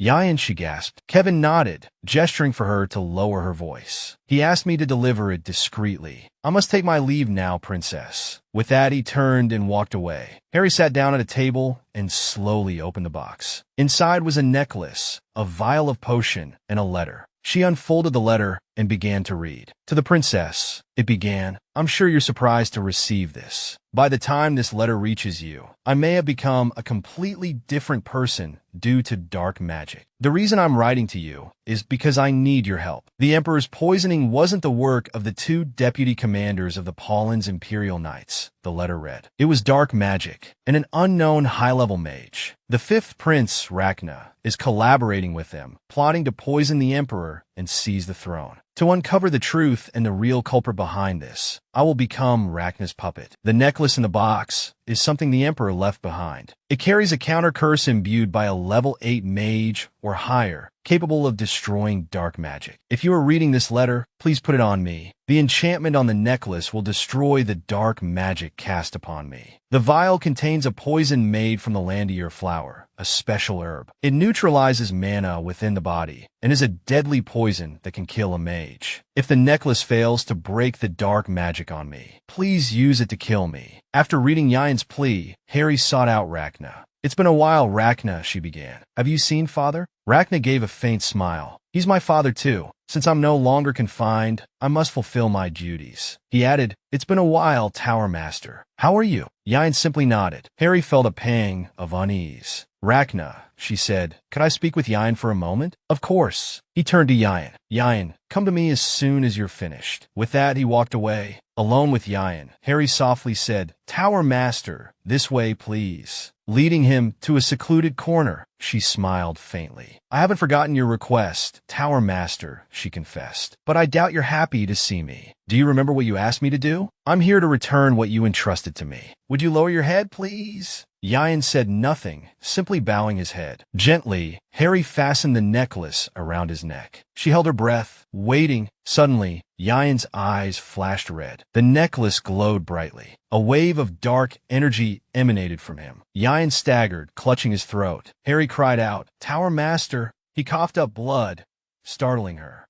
Her hands trembled, tears welling in her eyes. Tower Master, are you all right? Yain, hunched over, struggled to breathe. After a moment, he looked up, his face pale. The dark magic was broken. He whispered, Princess. Harry burst into tears, embracing him. Tower Master. Yain blushed, stammering, Princess. Harry clung to him. How could you do that? How could I ever kill you? Yain seemed bewildered. Oh, that? I thought I had to risk my life for you to believe me. But I'm glad the dark magic was dispelled so easily. I was worried the enchantment on the necklace wouldn't work. Harry stared at him, stunned. Fresh tears streamed down her face. You weren't sure it would work, but you still took that risk. Yain smiled gently. Sometimes risky moves create miracles. That's why I'm still here. He wiped away her tears. Thank you for trusting me, Princess. No, I'm so glad you're back. Wiping her own tears, she helped him to his feet. There's so much I want to ask you. First, she began, did you discover anything? Yain sweated slightly. Princess, he said, the dragon cult's influence is far greater than I imagined. The head of the dragon's decree is the Ivory Tower Master, Helbert Leon. The high-ranking members are powerful nobles. Even Demfin Magic, who served His Majesty for decades as captain of the Royal Knights, is a conspirator. Harry listened, utterly astonished. What? Lord Demfin. Yain continued. The leader of the dragon's decree is known as the Dragon Human. Everyone believed he vanished 300 years ago. He can take human form and easily wield level 8 magic, like a high-level mage. The fifth prince, Rachna, freed the Dragon Human, who was sealed by Michael Greenriver, and conspired with him. Harry couldn't believe her ears. Oh, heavens! Why would Rachna do something so foolish? Yain continued. It seems this has been his plan for a long time. The dragon cult's goal isn't to inherit the royal lineage, but to instigate a war and conquer the territory. The royal palace is now under Rachna's control. So, Princess, the threat to your life is no longer just the poison. Please don't trust anyone and stay by His Majesty's side at all times. Harry's face darkened. What about you, Yain? He quickly reassured her. I'll continue to pretend I'm under the influence of dark magic, staying close to the fifth prince. But why? She asked. I need to find out how Michael Greenriver destroyed the Dragon Human. There are no records of it in the Ivory Tower's library, but perhaps there's something in the royal palace. Yain, there's something I want to show you. Follow me. With that, she turned and walked away, Yain quickly following behind. She led him to a room, opened a box, retrieved a diary from within, and presented it to him. He took it, a question in his eyes. What is this? Harry explained. It's a family heirloom father gave me. It belonged to the first-class royal sorcerer, Michael Greenriver. It's likely a diary kept by his ancestors. Yain looked puzzled. Perhaps. I'm only guessing, she admitted, because no one has been able to break the seal. According to the records, Michael Greenriver was a level 5 mage. But the seal on this diary is much higher level magic. Can you break it? Yain hesitated. I can try. He thought to himself, if I channel my mana into the diary and try to read it. As he began channeling his mana, a green light emanated from him. This is dragon language, Yain murmured, as a hexagon with inscriptions appeared on the diary's surface. He stared at the inscriptions in surprise. And then, the diary opened. Harry beamed. The seal is broken. Yain, please read it. He began to read. It's a record kept by his ancestors, starting after the Dragon-Human War. It mainly commemorates the mages and knights who died for the kingdom. It also outlines the plan to leave the destroyed lands and rebuild the Ivory Tower. There's even research on spellcasting techniques. Suddenly, Yayan's eyes caught the initials FR on the page. He thought, puzzled. Why is father's name here? The diary continued. Effer came to see me tonight. I have a feeling I'll never see him again. I will keep that promise until I die. I have written his last words in this diary, using the dragon language. Suddenly, everything froze. Time stopped. The world faded. Yayan was alone. He looked around in confusion. He glanced at the princess, frozen in place. Everything had stopped at the last words of the diary entry. Time has stopped, Yayan thought. Suddenly, a golden light emanated from the doorway, beckoning him. Without hesitation, he walked towards it. He reached for the handle and opened the door. He stepped into a strange, ethereal dimension. Yayan stared, dumbfounded, at the sight before him. A vast meadow stretched out before him. Yayan saw a mysterious, cloaked figure sitting beneath a large rock. He stared, bewildered, wondering who it could be. Slowly, he approached, his voice tentative. "Excuse me?" The mysterious figure slowly turned. The enigmatic man looked around nervously, his face etched with tension. Yayan stepped closer. "I have a question. Where am I? And who are you?" The man's voice was deep and resonant. "This is the time note, a place outside of space and time." Yayan pondered the mysterious man's words. "Time note?" The man continued. "It's difficult to explain. It defies human understanding. Simply put, Yayan, this place preserves all time from your dimension." Yayan started hearing his name. "You know who I am? Who are you? How do you know my name?" The man hesitated, a cryptic air about him. My identity. Well, humans call me the first sorcerer or the golden dragon." Yayan's eyes widened at the revelation. The golden dragon? A being only spoken of in legends. The one who commands time itself. The first sorcerer, recorded in history as the one who developed magic. He wondered if they were one and the same. The man spoke, his voice thoughtful. "You finding this place means you know Michael. He made a grave mistake. I didn't think he would let that dragon human live. I don't understand why he kept it alive in this dimension. Was it empathy or a form of revenge? Human emotions are incredibly complex, yet so detailed." Yayan interrupted. "Wait, what are you talking about? What's your relationship with Michael Greenriver?" The man smiled faintly. "We are quite close. After all, I'm the one who granted him the power to destroy the dragon humans." Yayan cut him off again. "If what you're saying is true, let me ask you something." His expression was strained. "Why didn't you do it yourself? Why give the power to Michael Greenriver?" The man answered quickly. "Long ago, humanity suffered greatly because of dark magic. The power to conquer all, the power of dragons. Coveting it, a wicked power was created, dark magic. Dark magic, created by the dragon humans, was as greedy as its source. It twisted human souls and disrupted the balance of the world. Disasters followed one after another. However, even after countless people suffered, I couldn't interfere. Dragons do not meddle in the human world, a law that has existed since the creation of this world." His voice grew somber. "But that doesn't mean we could stand idly by. The source of that suffering stemmed from the power of dragons." The man looked off into the distance. "I broke the rule and intervened in human history." Yayan spoke, curiosity lacing his tone. "The first sorcerer. So, to combat dark magic, you passed on magic to humans?" He replied quickly. "That's right, but that wasn't enough. When a great calamity struck, humanity faltered. They needed a hero to lift them back up. So I shared my power with a human." Yayan questioned. "That hero was Michael?" The man frowned, his voice grave. "He was an intelligent and compassionate child. Despite being royalty, he always prioritized humanity over power. Michael dedicated his life to eradicating dark magic. However, a single mistake rendered all his efforts meaningless. Humans are imperfect beings, and I, the one who lost his memories. The price I paid for interfering in the human world. There was no way to resolve this. I hoped I would one day remember my mission. I sealed all remaining time within a human body. No memories remained. I wandered the world, wherever my feet took me. Compared to the vastness of time, it was but a fleeting moment. Yet, every second was vibrant and alive." The man slowly removed his cloak, murmuring, "And so it was when I met her." Yayan's eyes widened as he heard the name the man whispered. "Vanessa." He reminisced fondly. "She was an honest and lovely person. The time I spent with her was the most beautiful period in my long, drawn-out existence. And I was given another gift." The sorcerer's voice choked with emotion. "I miss you, my son." He smiled gently. "My son." "Yayan, however, seemed furious. He gritted his teeth. Please, stop with the meaningless words. My father died a long time ago. The man's voice deepened. Indeed, Adrianus is dead. What remains is a soul without a body, no longer existing. I have been waiting to see you.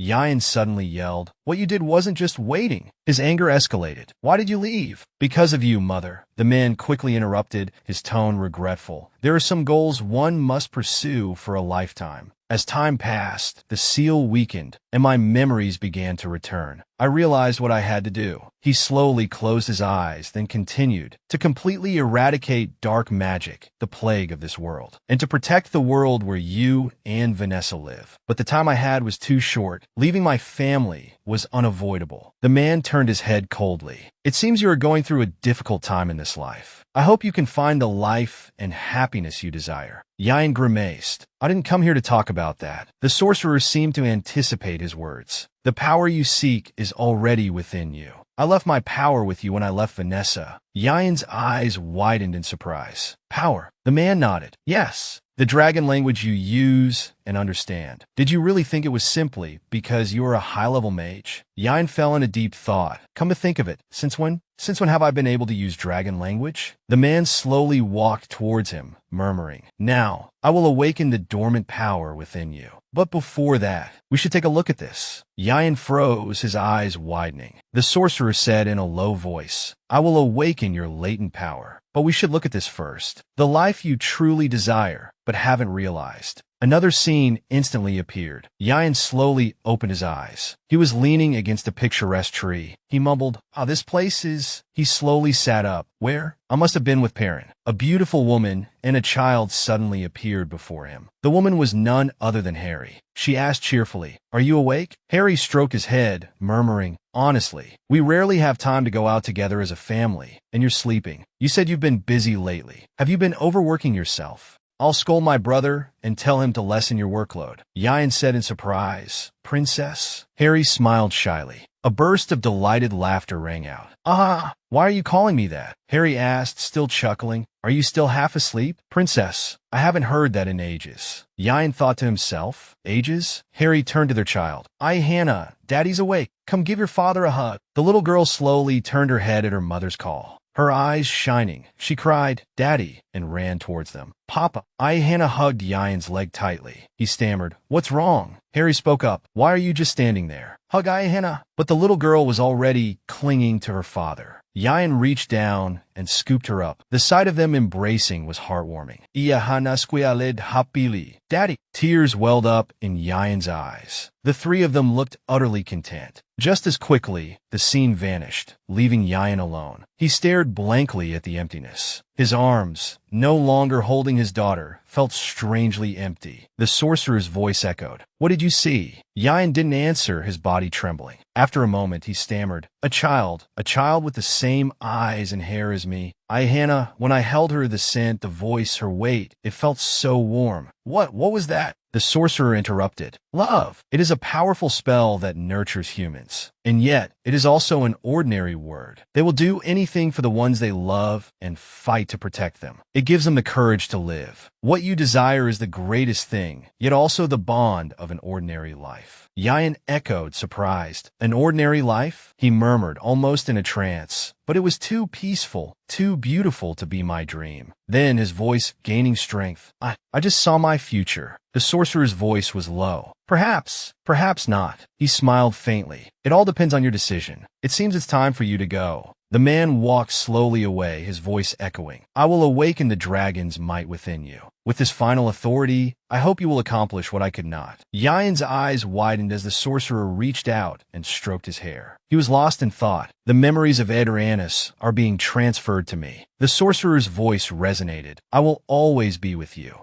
I love you always. Strange images flashed through his mind. Yayan looked around in confusion. Suddenly, the scene shifted. Yayan clutched his chest in pain. Harry stood beside him, her voice filled with concern. Lord Yayan, are you all right? He wondered at the sensation. Rubbing his eyes, he replied, It's nothing. Something got in my eye. But then his eyes widened. Words had appeared on the book. The dragon language has vanished. He turned to Harry. "Princess, do you remember what was written here?" She responded, "What? I don't remember. That page was always blank." He interrupted, "I understand." Harry asked anxiously, "So, have you figured out how to defeat the dragon human?" Yain replied, "I think I have. There's a way." Harry grasped his hand, her face alight. "Really? That's wonderful." Yain blushed. Composing himself, he said, "It seems I need to speak with Rachna. Please stay by your father's side." Harry asked sadly, "I can't help at all?" Yain smiled gently. "Please take care. I'll be fine. After everything is over, I'll return." Harry caught his hand. "You must come back," Yain declared resolutely. "I promise." Just then, a flurry of footsteps echoed from the hallway. A frantic voice cried out, "Yain, are you sure about this?" Even though the war is over and the continent is unified, minor disputes still erupt constantly. Our empire needs a level 8 archmage. The voice continued breathlessly. "There's still so much to do in the ivory tower. Do you really intend to abandon all of it? His Majesty will never allow you to leave." Yain's voice was cold. "Whether he permits it or not, I will leave the capital. I've already made the necessary arrangements for Ronald to succeed me as master of the ivory tower." The other man sputtered indignantly. Yain's voice was low and steady. "The person standing before you is not some level 8 archmage. I'm just a monster." With that, he turned and walked away, his back rigid. A moment later, a door creaked open. A voice called out, "Yain, come in." Aaron, looking dejected, held a piece of parchment in his hand. "I've read your letter."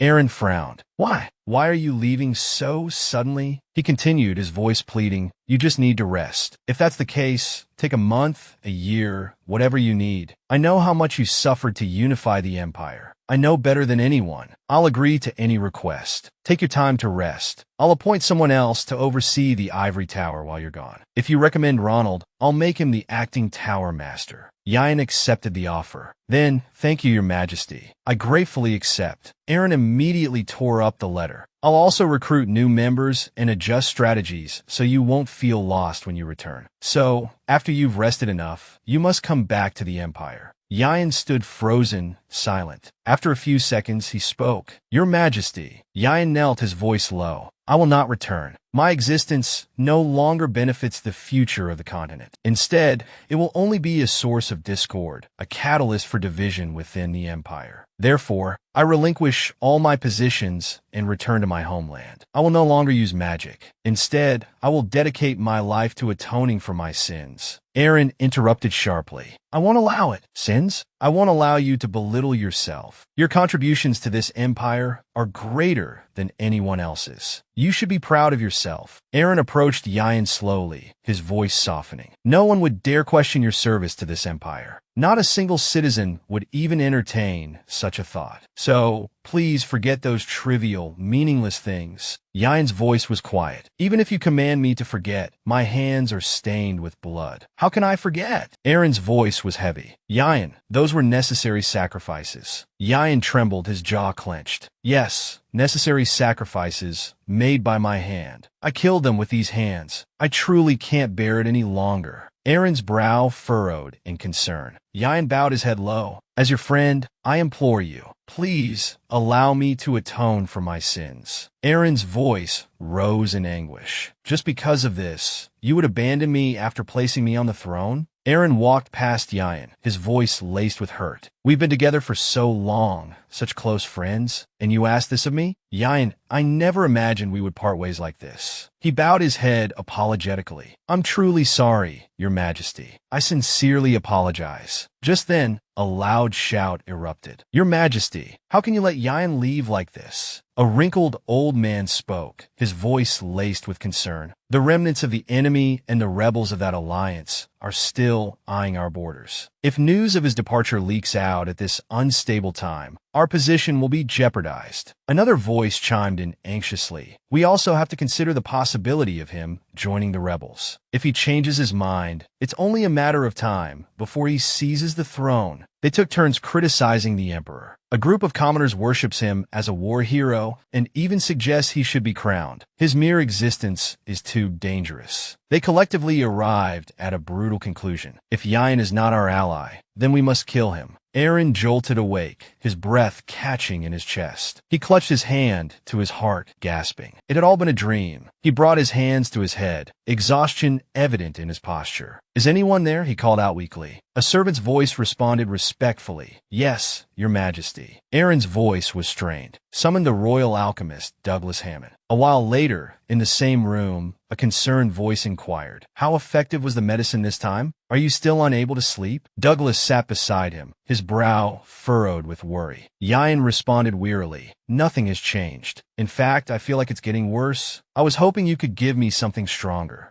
Douglas hesitated, his voice tinged with apprehension. "Your Majesty, that medicine contains addictive herbs. Increasing the dosage further will affect your health, and the medicine only treats the symptoms, not the root cause. It's crucial to address the underlying issue." Aaron looked at him quizzically. "The root cause?" Douglas nodded. "The reason why you can't sleep." Aaron managed a weak laugh. "That's not something I can solve on my own." His voice trembled. "I'm afraid that my longtime friend, after leaving me, might betray me and seize the empire." He continued, pouring out his anxieties. "When he was by my side, I could trust him. But after he left, I realized what a monster he could be." Douglas's voice was low and serious. "If that's the case, then you can only kill that monster." Aaron's eyebrows shot up in alarm. "Are you suggesting I kill my own friend?" Douglas quickly replied, "I truly doubt he's your friend if he causes you this much anxiety, Your Majesty." Aaron ran a hand through his hair, his voice strained. "He's a level 8 archmage. There's no way to kill him. Even if all the mages in the ivory tower attacked him together, they couldn't kill him." He asked desperately, "What should I do?" Douglas's voice was calm. "There is one way to kill him." Aaron stared at him, a flicker of surprise in his eyes. Douglas continued confidently, "I can create a poison that can kill him." Snow began to fall in the deepening twilight. A fire crackled merrily. Yayan sat engrossed in a book by the warm glow of the fire. A knock echoed through the quiet room. He removed his spectacles, a flicker of curiosity in his eyes. Who could that be at this late hour? He rose and opened the door, calling out, "Who is it?" The sight that greeted him made his eyes widen in surprise. It was Aaron. Yayan bowed respectfully. "Your Majesty." Aaron spoke quickly, a hint of melancholy in his voice. "It's been a while, Yayan. May I come in?" Yayan hesitated. "Why are you here, Your Majesty?" Aaron offered a sad smile, holding out a bottle of wine. "Even though you've resigned and retired, we can still meet like this occasionally, can't we? Not as ruler and subject, but as friends." Yayan gestured for him to enter, his voice polite. "You are always welcome, Your Majesty." Moments later, candles flickered to life, casting a warm glow over the room. Yayan took the offered glass, a flicker of curiosity in his eyes. "You don't enjoy alcohol, Your Majesty. Why bring it?" Aaron poured the wine, his voice a low murmur. "A little indulgence now, and then isn't so bad. I find myself suddenly curious about my friend, wondering what he's been up to."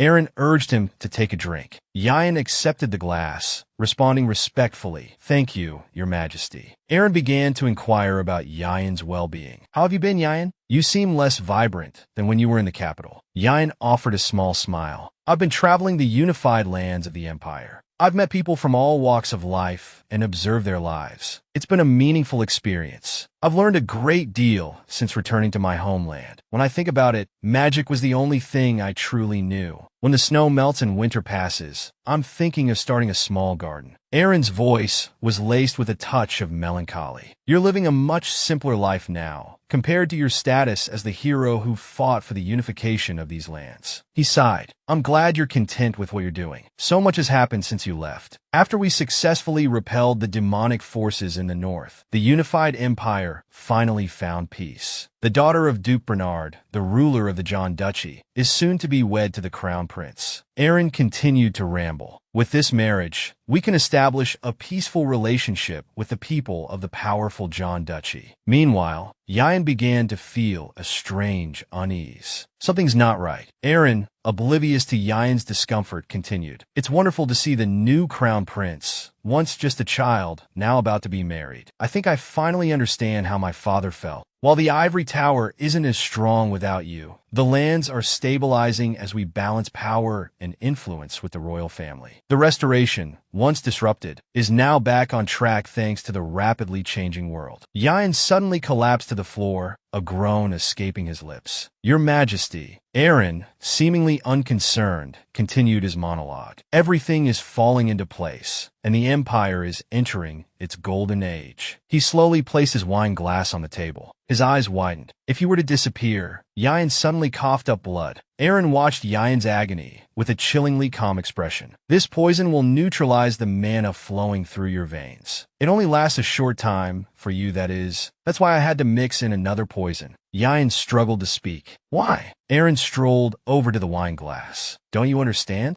It's because your power threatens the burgeoning unified empire. In times of war, that power was a boon. But now, it's unnecessary. That's why you returned to your homeland, to atone for your sins for the rest of your life. Those were your words, but Yayan, you see. Aaron's composure began to crack, a flicker of fear in his eyes. I was afraid of you, he confessed, his voice trembling. Terrified of my longtime friend, a level 8 archmage. If you wanted to, you could seize the empire from me. How could I let such a monster roam free? Yayan stared at him in disbelief, tears welling in his eyes. Aaron continued, his voice devoid of emotion. My longtime friend. Yayan's tears began to fall. Aaron offered a chilling, inhuman smile. Please don't forgive me. Aaron fell silent. An eerie stillness settled over the room. He turned and walked away, leaving Yayan writhing in agony on the floor. Aaron then coldly ordered a soldier, burn it all down. The soldiers mercilessly set fire to the house. Aaron walked away slowly. The house began to be consumed by flames, Yayan still trapped inside. The situation was dire. Aaron glanced back at the inferno with an impassive expression. The flames seemed to reflect in Aaron's cold eyes. Just then, a soldier appeared, reporting, Your Majesty, we will handle the rest. Return to the carriage in 10 days. Despite his outward composure, Aaron was sweating, beads of moisture clinging to his brow. Tears streamed down his face. He choked out, So, this is how we part ways? I truly hate this ending.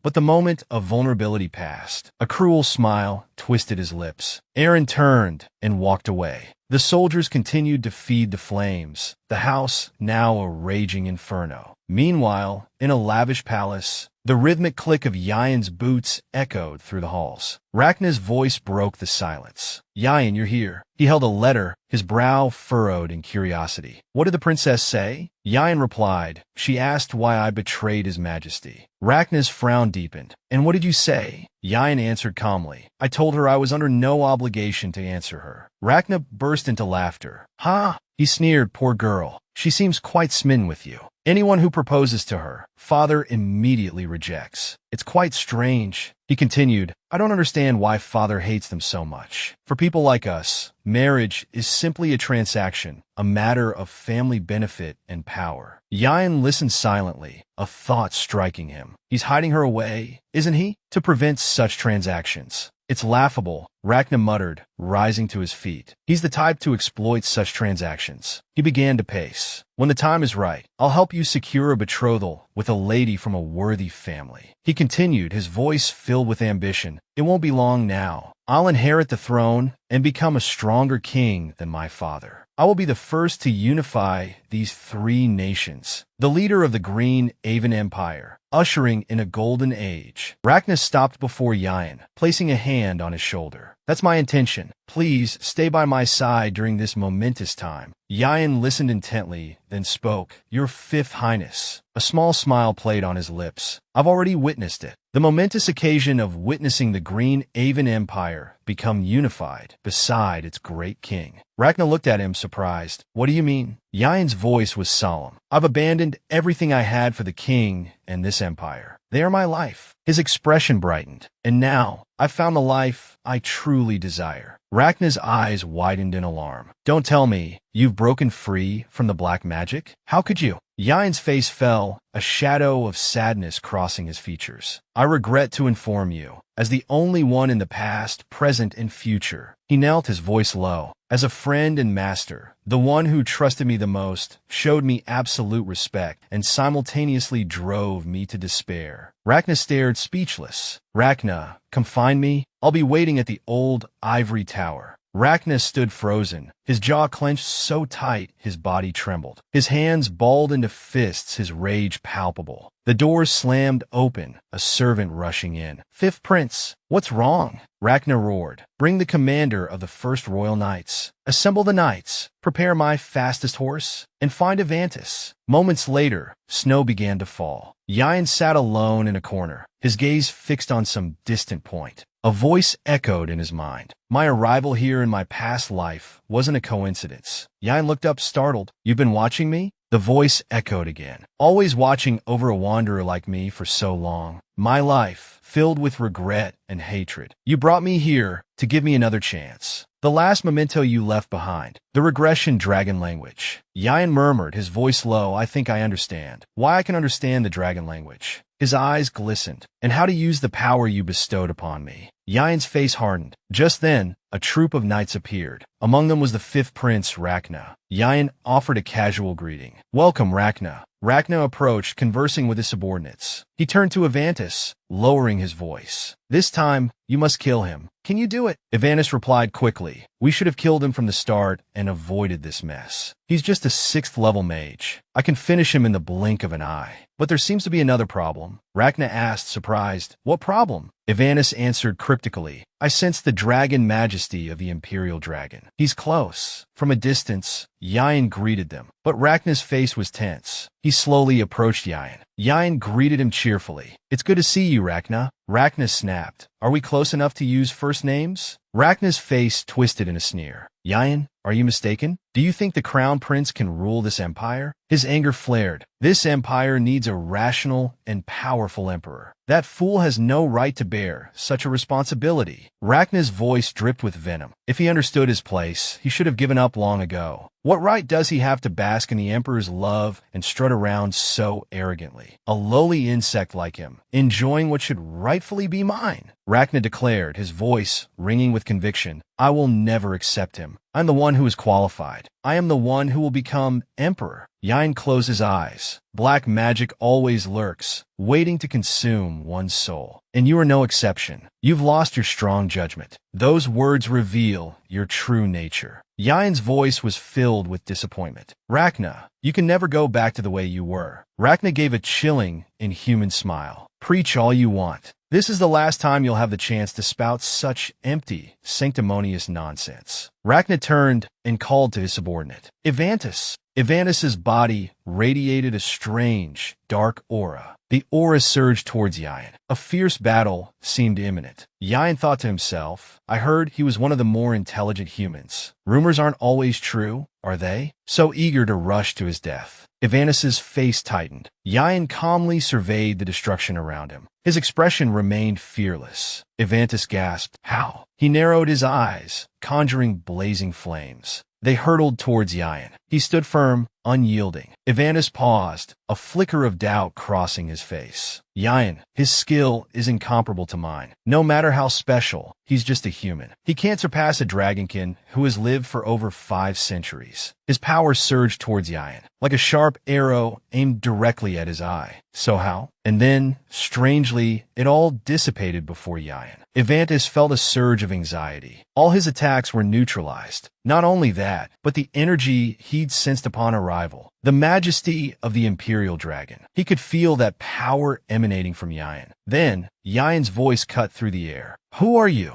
Yain's tone was low and resonant. "Oh, despicable dragonkin. You crave the power and authority of dragons so intensely that you murdered your own ancestors. But now, your kin are gone. You are the last remaining dragonkin. Misto Green Avon bestowed upon you the most agonizing punishment imaginable. Worthlessness, hatred, fury, and suffering. The utter helplessness of being unable to do anything. Living with that humiliation until now. You've done well." Avantis roared in fury. "Shut up!" He clenched his fists, muttering, "I will." Then he screamed, "I will kill you." But Yain calmly replied, "Finally, I will send you to your kin, with the very power you sought your entire life." Avantis's jaw dropped in astonishment. He stammered, "That power? Yayan's voice was cold. Evantus, last descendant of the Dragonkin, kill yourself. Evantus stuttered. What did you say? He crumpled to the ground, strangely subdued. Evantus mumbled, why? He stumbled backward, step by step. How do you possess that power? Yayan's eyes glistened. I remember the first time I met Rachna. Perhaps it was a carefully calculated move, but his approach meant a great deal to me. In that fleeting moment, a voice echoed in his memory. Consider yourself honored. This is the first time His Highness has initiated contact with anyone. He has also promised to provide any available resources to develop your potential, as he holds your talent in high regard. Hobart had cautioned him carefully. Be mindful of your actions and words. Conduct yourself appropriately. The person you are about to meet is the future heir to the throne. They walked towards the door. A servant announced obediently, Your Highness, Tower Master Hobart and the Mage of the Ivory Tower, Yayan, request an audience. Rachna replied, Let them in. The doors swung open. They approached the fifth prince. He greeted them warmly. Welcome, Tower Master and Mage of the Ivory Tower, Yayan. I've heard much about you from the Tower Master. You possess a talent unseen before in the academy, and you've astonished everyone. Yayan bowed his head humbly. I am unworthy of such praise. Rachna smiled gently. He began to confide in him. I heard that your mother passed away from an illness a few days ago. Having lost my own mother, I can understand your feelings somewhat. Though you will still grieve no matter what I say, I wish to express my deepest condolences. Rachna stepped closer. He said softly, Lift your head, Yayan. Rachna began to befriend Yayan. Right now, I am not a prince of the empire. I want to meet you as a person. I want to be your friend. It was a memory.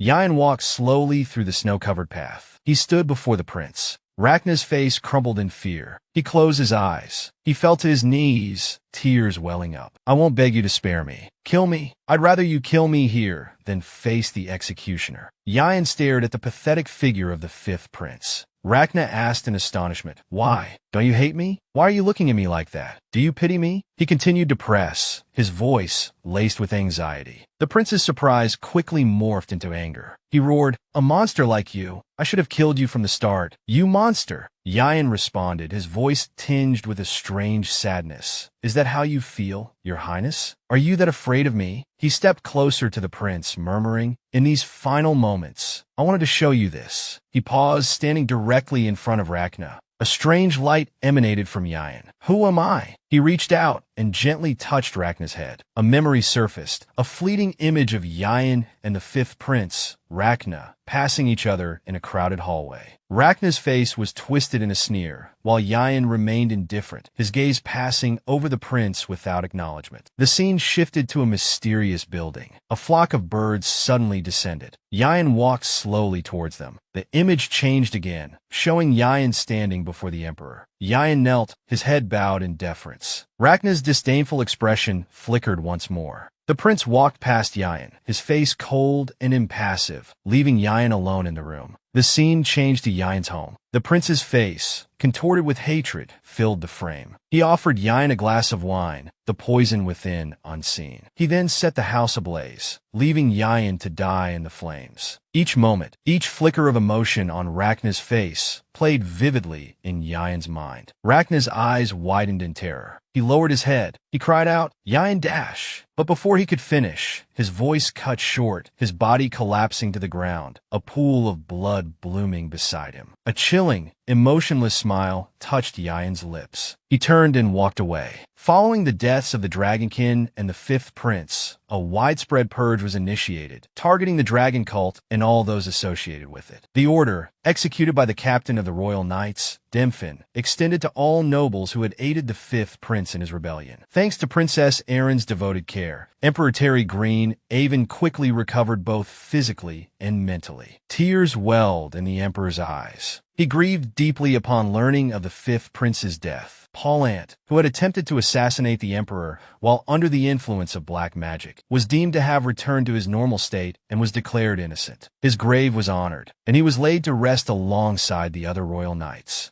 The fifth prince's rebellion, linked to the forbidden use of black magic, was recorded in history as a rare instance of such horrific crimes. Records of the Dragonkin, Evantus, were sealed by royal decree, his existence hidden from the world. Time passed, and the death of the fifth prince princess, Rachna, slowly faded from public memory. My revenge and the journey of this seemingly endless rebellion ended in a lavish palace. Eren sat alone in a secluded room. A voice called out, "Are you all right?" It was Yayan. Eren's face brightened. "Yayan." Eren's expression turned somber. "Actually, I'm worried." Yayan asked gently, "Do you regret your decision?" Eren clenched her hands. "No, I don't. I don't want to hide it anymore. I want to help people with my power." A small smile touched Yayan's lips. He knelt before her, his voice reassuring. "Don't worry, Your Highness. Everything will be all right." Just then, the door opened. A servant entered and bowed low. "Ivory Tower Master, Her Highness requests your presence." Moments later, they walked together into the courtroom. The rhythmic thud of footsteps echoed continuously. The decisive trial to determine the fate of Princess Eren Greenhaven, accused of the illegal practice and use of magic, was about to commence. Surprisingly, Yayan was among the presiding judges. Just before the trial began, he spoke, his voice clear and steady. "Before we begin, there is something I must address." Yayan slowly rose from his seat and began to walk, each step measured and deliberate. He stopped beside Eren and continued, "I have a connection to the charges against Her Highness, and therefore, I cannot preside over this trial. I will defer to Lord Ronan and Kerr to take my place." A murmur rippled through the courtroom. Someone called out, "What do you mean by that, Master Yayan?" Yayan placed a hand on his chest and declared, "I am one of the individuals who taught Her Highness magic." Astonished murmurs filled the room. "Please elaborate," someone requested. Yayan began to explain, "I became aware of Her Highness's magical abilities 6 years ago. Even though I witnessed her using magic with my own eyes, I chose to overlook it, certain that she had her reasons. Years later, I began a secret investigation into the dragon cult. That organization is deeply connected to black magic. I was able to infiltrate quite deeply into the royal court, as a number of nobles in the capital were, in fact, members of the cult. The existence of the dragonkin, Evantus, had become an immense threat. He was a high-level sorcerer, capable of turning the entire empire into a bloodbath if he so desired. Naturally, I had to proceed cautiously to ensure everyone's safety. But my power is limited. There's only so much I can do. I needed help. Someone within the royal palace I could trust. Someone with political power and influence. That is what I proposed to Her Highness. In exchange for teaching her magic and developing her abilities in secret, she would assist me when needed. And so, thanks to her help, I was able to escape the influence of black magic and subsequently find a way to defeat the dragonkin. Further details regarding this matter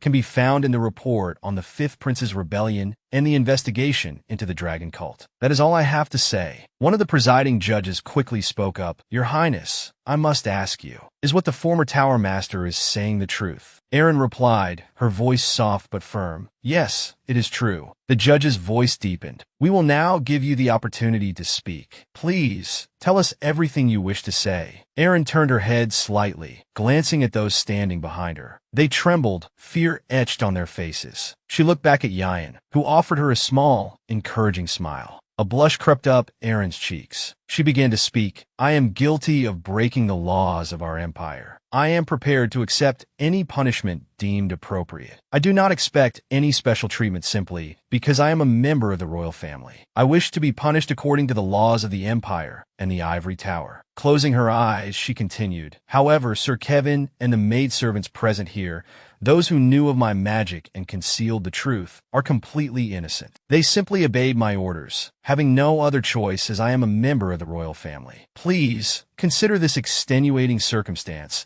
and place the entirety of the blame upon me alone. I implore you, those of the ivory tower." Suddenly, a loud voice interrupted. "No, the princess did nothing wrong." Both Eren and Yayan turned, surprised. The presiding judges were equally startled. The members of the royal family present wore similar expressions of shock. The source of the commotion was Emperor Terry. Yayan rushed to the emperor's side. "Your Majesty, are you all right?" The emperor replied, "I am well. It seems it is not yet my time to die." His voice grew stronger. "I wish to address the mages of the ivory tower. The princess did nothing wrong. She simply followed my orders. When Sir Kevin informed me that the princess was a mage, I ordered them to keep it a secret. I wanted her to live as royalty, not a mage. Even though she later delved deeper into magic, I'm certain I played a significant role in influencing that decision. Everything that happened stemmed from the wrong decisions I made, driven by the love I have for her. Terry humbled himself, pleading, I sincerely beg you all, please lay all the blame upon me and give the princess a chance to become a mage. The presiding judges exchanged worried glances, apprehensive of the emperor's words. One judge finally spoke on their behalf. Normally, we only announce our decision after discussing it with the Tower Master. However, since the former Tower Master is also involved in this matter, I will announce our decision. This trial is to judge the serious crime of illegally teaching magic and training a mage. We acknowledge the first special circumstance, the one who caused Princess Erin Greenhaven to be discreet. The former Tower Master, Haber Yayan, was the servant and right hand of the traitor, Rachna Greenhaven. Therefore, his decision for discretion was justified, and we have confirmed that Her Highness has not yet gained any benefit through the use of magic. Therefore, we cannot conclude that he concealed the truth for his own ambition. Finally, because he was able to reach level 4 in a restricted environment, it is clear that his magical talent is incredibly rare, difficult to find even if one were to scour the entire continent. Therefore, instead of punishment, the Ivory Tower wishes to offer Erin Greenhaven one last chance. We will postpone the punishment for 5 years, and we want you to take responsibility under the title of an Ivory Tower Mage for those 5 years. You will be the first to be dispatched on another transfer mission within the Empire, and you will also be taught everything you couldn't learn at the Academy through private lessons from the Ivory Tower. The significance of this postponement is that what happens during those 5 years and the outcome will determine what punishment you will receive. And so, at this moment, we declare that Erin Greenhaven is no longer a princess of the Empire, but a mage of the Ivory Tower. Yayan stood with his hands clasped behind his back, gazing pensively through the gaps in the window frame. Suddenly, a sound broke the silence. Yayan, hearing it again, turned his head. The sound came from Erin Greenhaven. She stood at attention, smiling gently. Seeing her, Yayan reflexively said, Your Highness. Erin, walking towards Yayan, interrupted. I'm no longer a princess. Just call me Erin. Yayan smiled softly, acquiescing to her request. Erin, are you enjoying life at the Ivory Tower? Erin's face momentarily clouded with sadness. I like it, she replied. At first, everyone was a bit distant, but now they're starting to accept me. Then she continued with gratitude. It's all thanks to you. Without you, I couldn't be a part of the tower. Thank you sincerely. Yayan smiled and said, I'm glad you're all right. Don't mention it. Erin hesitated, as if wanting to say something, but stopping herself. After gathering her courage, she finally spoke. I heard that you want to resign from your position as Tower Master. She anxiously began to blame herself. Is it because of me? Because I asked you to teach me magic, so you... As Erin stammered, Yayan quickly interrupted. No, it has nothing to do with you. He gently placed his hand on a wooden box beside him, continuing, There's just something I need to do. But as long as I'm still a member of the Ivory Tower, I can't do it. He opened the wooden box and continued, So I wanted to meet with you to return this. Inside the wooden box was a neatly folded sea blue cloak. Erin, seeing it, was initially bewildered. This is... Yayan immediately explained, the cloak of Ms. Hel Greenhaven, which the king bestowed upon me. He gently touched the cloak and said, This cloak should rightfully be passed down to a royal mage. I only borrowed it temporarily. Now, it's my responsibility to return it to its rightful owner. Erin was still surprised when he picked up a staff and added, And this is the staff I've used. Gripping the staff firmly, he explained, the Great Origin Staff. It's made of a material rarely found outside the kingdom. It amplifies the effects of mana. It's very light, easy even for a woman to wield. He offered it to Erin. As she took it, a mystical blue light emanated from the staff. Erin, after her initial bewilderment, finally smiled. Seeing her reaction, Yayan asked, Do you like it? Erin replied without hesitation, I love it. Hearing this, he smiled. Yayan's eyes slowly closed as he spoke. And finally, there's something I'd like to request of you. Erin quickly asked, What is it? Yayan continued without hesitation. I'll be leaving the capital soon. This trip will be long, possibly several years. While I'm gone, I ask you to keep an eye on my family. Ensure their safety here in the capital. Aaron was stunned by his sudden words. What? Sadness and regret were evident on her face. You're leaving? Where are you going? Yayan replied, I can't tell you yet, because even I don't know where I'm going. His voice softened as he added, revealing his inner thoughts. There are still many dangers lurking in the world. I'll seek them out, dangers that only I can find and resolve. Aaron's eyes drooped. Regret and reluctance to see him leave filled her. Clutching the staff tightly, she began to tremble. Sir Yayan, she began, I've been able to live the life I wanted. She poured out her heart. With the power I now have, I will dedicate myself to helping those in need. I'll establish funds to help the less fortunate, along with my brother. When father learned of my plans, he was overjoyed. He's willing to support me. She looked up at Yayan and softly said, so. Then she hesitated, seemingly nervous and embarrassed to finish her sentence. But after a moment, Aaron Green-Avon found the courage to confess, I truly wish you could stay by my side. Yayan,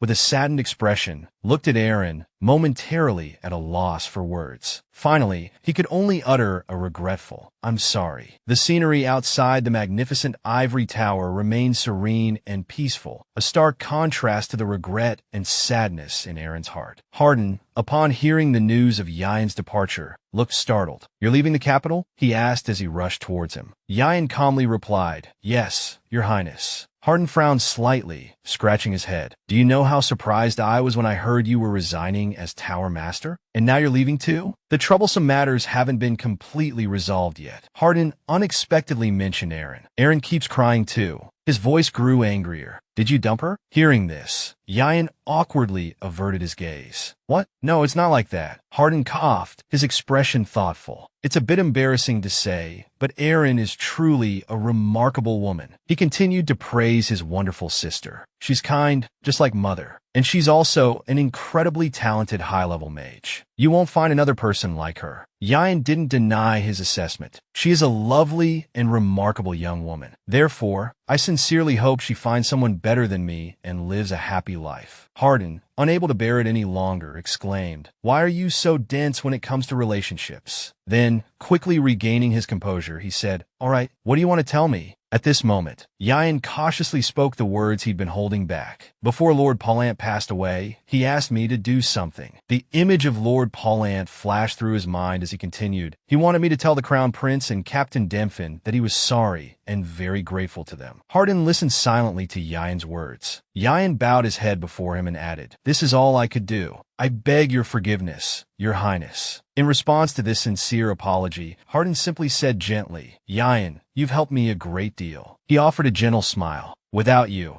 I would still be a useless puppet of a crown prince, constantly belittling myself. As the two locked eyes, Hardin placed a hand on his chest and vowed, From now on, I will definitely try harder. I will definitely become a worthy successor, living up to the expectations of those who have placed their faith in me. Then, Hardin extended his hand towards Yayan and said sincerely, So, after you've finished what you need to do, please come back and help me, Yayan. Hearing this, Yayan replied without hesitation, Of course, Your Highness. Hardin's eyes lit up. Good, he said. Now let's get down to business. Yayan looked bewildered, unsure what he meant by business. Hardin turned his head and called for Captain Demphin. Just then, the captain respectfully presented a sword. Hardin reached out and took it, quickly drawing the blade. He then asked proudly, How's my swordsmanship? I practiced really hard to get this good. Yayan, still bewildered, asked, Your Highness, what do you mean? Hardin gently replied, I bestow upon you this eternal pact as a gift to a friend, a teacher, and a benefactor. As he finished speaking the words royal family, he plunged the tip of the sword into the ground. Yayan looked at him with a touch of emotion in his eyes. Hardin continued, The doors of the royal family will always be open to Archmage Yayan. If you ever need our help, we will give you our full support. He further affirmed, This pact will remain in effect for generations to come between our two families. Hardin bowed his head slightly and swore, Before the sacred emerald, I swear to uphold this pact. Then, with a bashful smile, he He scratched his head. When I was little, I used to see the lords do this. It looked so cool, so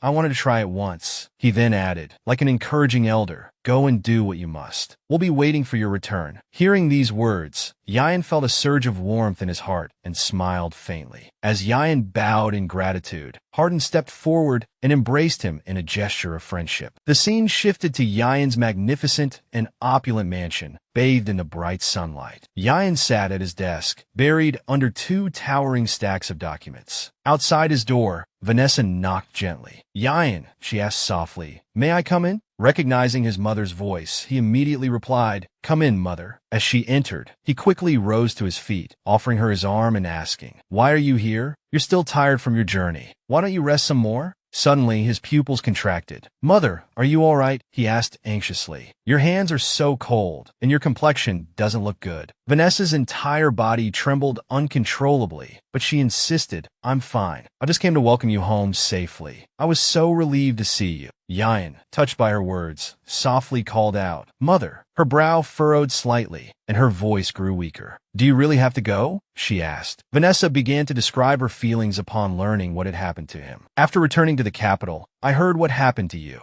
She continued, her voice barely a whisper. I came to say goodbye. I'm so glad. I got to see. Overcome by weakness, she collapsed against Yayan, who cried out in alarm. Mother, he cried, his voice filled with anguish. Vanessa, her strength failing, reached out a trembling hand and grasped his arm, stopping him. Don't, she whispered. I just wanted to see you safe and sound. Remembering that moment, she covered her mouth with her hand, tears streaming down her face. Hearing that, I couldn't breathe, she choked out, her voice thick with emotion. Why did such terrible things have to happen to you? Why did you have to face such a harsh ordeal alone? It's all my fault. My heart felt like it was being torn apart. Yayan finally spoke. Mother, about that, when I was in Morgan's territory, I was so afraid I wouldn't see you again. Vanessa's face was etched with worry and sadness. Yayan, she whispered, if you had made a mistake, if anything had happened to you, I wouldn't be able to live. I don't want to lose my family again. He understood her fear, and his own heart was heavy with anxiety. Yayan gently touched Vanessa's cold hand. Mother, he said, you might not believe this. He paused, looking intently at her. But I met Father.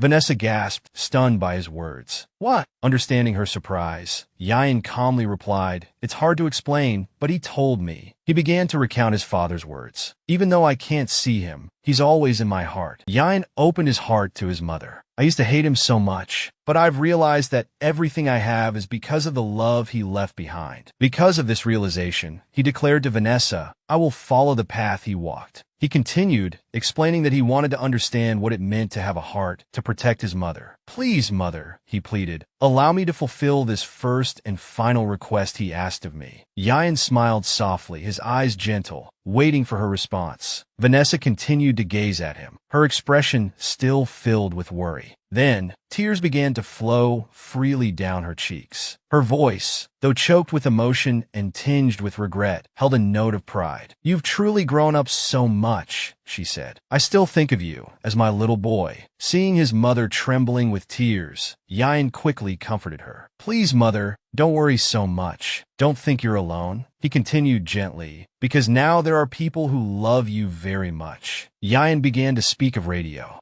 Sir Radio is truly a good man. His heart is like a father's love, something I never experienced. Continuing to express his feelings, Yayan added, with Dao class around, the atmosphere is always bright. He's a smart and kind child who cares about everyone's feelings. Yayan placed his hand on Vanessa's arm and said sincerely, I want you to be happy. The two embraced in a warm hug. Yayan reassured his mother, I will definitely return. The door to Yayan's room remained slightly ajar. Outside, Radio and Dao class leaned against the door. They had apparently overheard the conversation, and their faces were etched with sadness. Dao class couldn't hold back his sobs. The next morning, the sky above the ivory tower was a clear, tranquil blue. In this peaceful setting, Yayan stood beside his horse, preparing to leave. A voice called out from behind him, Are you leaving now? Hearing Radio's question, Yayan replied immediately, Yes, I think I must go now. Radio, concerned, asked, "You're only taking one horse? You remind me of when you left Loy village and the day." He couldn't help but chuckle. "You were a terrible rider back then." Yain could only offer a helpless explanation. "I'm a good rider now. I was just too small back then." He then entrusted Radio with a task. "Please take care of my mother." Radio immediately agreed. "Please don't worry. I swear on my life to protect Madame Vanessa." Just then another voice called out, "Brother Yain."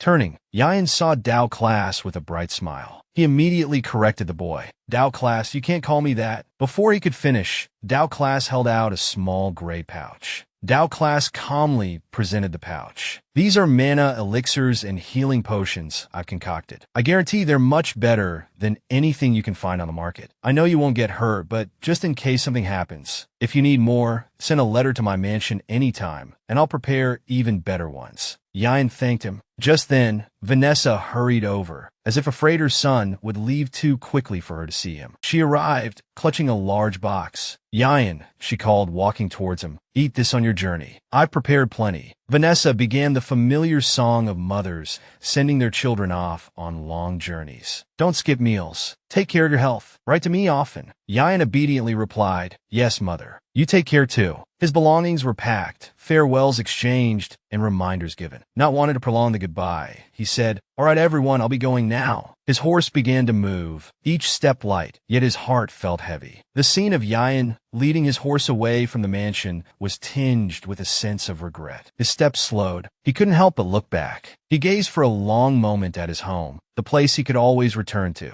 A smile touched Yain's lips. There, his family awaited him. With that smile, he turned and continued forward. Though unsure of his destination, he knew challenges awaited him. Sometime after Yain's departure from the capital, Dao Class sat at a table, penning a letter. "Leader, are you well? So much has happened since you left a year ago. I graduated from the Imperial Alchemy Academy with honors. I've been working on a cure for the incurable disease, a childhood dream of mine. I've been recognized and appointed as a royal alchemist. My father, who researched with me, was also offered the position, but he declined. He said it was due to the pressure, but I think he just didn't want to be far from Mother. They were a bit awkward at first, but they're very happy now. His Majesty hasn't fully recovered from the poisoning 8 years ago. The Crown Prince is currently acting as his representative. The Crown Prince is incredibly capable now, almost unrecognizable. Recently, he signed a peace treaty with Ant and Duke Ron. So, trade is flourishing. The Empire's economy and technology are booming. Erin's 5-year sentence has ended. She's now a recognized high mage of the Ivory Tower. She founded an organization to help those in need and is very popular with the public. She's the leading candidate for the next Tower Master. We're all doing our best and miss you very much. Please come back soon. We're waiting. P.S. Can I call you brother next time we meet? Finishing the letter, he stretched. I miss him so much. I wonder where he is now. A voice called out, "Dao Class, we're ready. Come down quickly." He immediately stood. "Yes, father." A pair of slender legs descended the red-carpeted stairs. Dao Class stared in astonishment, his mouth agape. Before him stood Vanessa, radiant in a green gown. Her vibrant appearance and golden hair prompted him to exclaim, "Mother, you look beautiful today." She smiled gently. "Thank you, Dao Class." But then, a worried expression crossed her face. "But is it all right for me to go with you too?" Radio immediately reassured her. "Of course." The new king personally sent us an invitation and a carriage. Dao Class chimed in, "Exactly. He even arranged VIP seats for us. Of course, we all have to go." Reassured, Vanessa relaxed. The mansion looked much the same as when Yain had left, still luxurious and magnificent. The scene shifted to a place with vast, deep green trees. Olympia, holding a white flower, knelt before Lord Paulin's grave. Just then, one of Olympia's subordinates approached. "Captain," he reminded, "it's time." Olympia nodded. "All right," he replied, rising to his feet. He walked slowly across the vibrant green grass. Lost in thought, he glanced back at the grave, a soft smile gracing his lips. Before finally leaving, he murmured a quiet farewell. "It's good to have you here. I'll return soon. Rest well, Paul." The ivory tower, then and now, remained the same, radiating the opulent grandeur of the imperial family. Erin's attendant gently knocked on the door. "Erin," she called softly, "are you ready?" Erin, clad in formal ceremonial robes, smiled. "I'll be right there." The staff Yain had given her remained at her side, a treasured possession. Her slender hand reached out, gently grasping it. The formal attire, combined with the staff, lent Erin an air of elegance and authority. Even her voice resonated with a regal quality. "Then let's go," she declared, "to my brother's coronation." The royal grounds, where Hardin's coronation would take place, buzzed with activity and anticipation. Everyone present wore elaborate garments, showcasing their power and status. A lively hum of conversation filled the air. Inside the palace, the decorations were breathtaking. Refined, graceful footsteps echoed on the red carpet. King Terry began to speak. "My beloved subjects," he addressed the crowd, standing solemnly before them. He continued, his voice resonating with the gravity of the occasion. "I wish to take this opportunity to relinquish this noble position." Erin smiled as her father finished speaking. "To my son," he declared, "Crown Prince Hardin Greenriver Terry Greenriver." The king added, "Traditionally, this transition would occur upon my death. However, after careful consideration, I believe this is the best course of action for the empire." He believed this decision would allow the empire to continue to flourish, ensuring prosperity for all under the new king. As the doors slowly began to open, Terry addressed his people. "Citizens of Green River," he announced, "greet your new king." The opening doors revealed Hardin, now the center of attention. His face held the maturity of a man, no longer bearing the boyish features of his youth. He wore regal robes, his entire being exuding the bearing of a true monarch. Even his steps were strong and purposeful, hinting at the decisive leader he was destined to become. He walked steadily forward towards Terry, stopping before his father. He knelt on one knee, bowing his head in a gesture of respect and gratitude. Before his son and the people of Green River, Terry declared, "I am proud of you." Hardin replied, "I will do my utmost to make you proud." Satisfied with his son's response, Terry nodded. He then reached for the crown presented by an attendant. Gently, he placed it upon Hardin's head. "In this moment," he began, as Hardin rose, standing tall and regal with the crown upon his head, Terry proclaimed, "I declare Crown Prince Hardin Greenriver, King of Green River." The assembled crowd erupted in applause. "Long live the king," they cheered. Amidst the joyous celebration, a cloaked figure, their face obscured, raised their hands, seemingly casting a spell. As the citizens of Green River continued their cheers, "Long live the king! Congratulations! May the gods bless you." The figure conjured a shower of flower petals. Rose-colored petals rained down upon Hardin at the moment of his coronation, a truly magical sight. Hardin's surprise was evident on his face. Murmurs rippled through the crowd. "What's happening? Why are there flower petals?" Erin reached out, catching a petal in her hand. "There's magic in these," she realized, looking up with a flicker of hope in her eyes. "Could it be?" Just then, a voice emerged from the cloaked figure. "Congratulations on your ascension, your majesty." Hardin's attention snapped to the figure. A smile spread across his face, his eyes alight with joy. "Yayan," he exclaimed. The coronation hall, bustling moments before, had thinned considerably. Hardin, finally able to drop his formal composure, let a wide, boyish grin spread across his face as he opened his arms. "You came," he breathed, relief and joy evident in his tone. Tears of happiness welled in his eyes. Unable to contain his excitement, Hardin rushed towards Yayan, embracing him tightly. "I missed you, Yayan," he confessed, his voice thick with emotion. "I missed you so much." Yayan, observing Hardin's unrestrained display of affection, chuckled softly. "You haven't changed a bit," he remarked. Hardin, placing a hand on his chest, bowed his head slightly. "Congratulations on your coronation, your majesty." Yayan's sudden return took his family completely by surprise. Vanessa gasped, her face etched with astonishment. "Yayan," she cried, rushing towards him. The atmosphere crackled with warmth and emotion. Vanessa embraced Yayan tightly, tears streaming down her face. "Oh my goodness! Why didn't you contact us? Are you all right? Have you been eating well? Do you know how much we missed you?"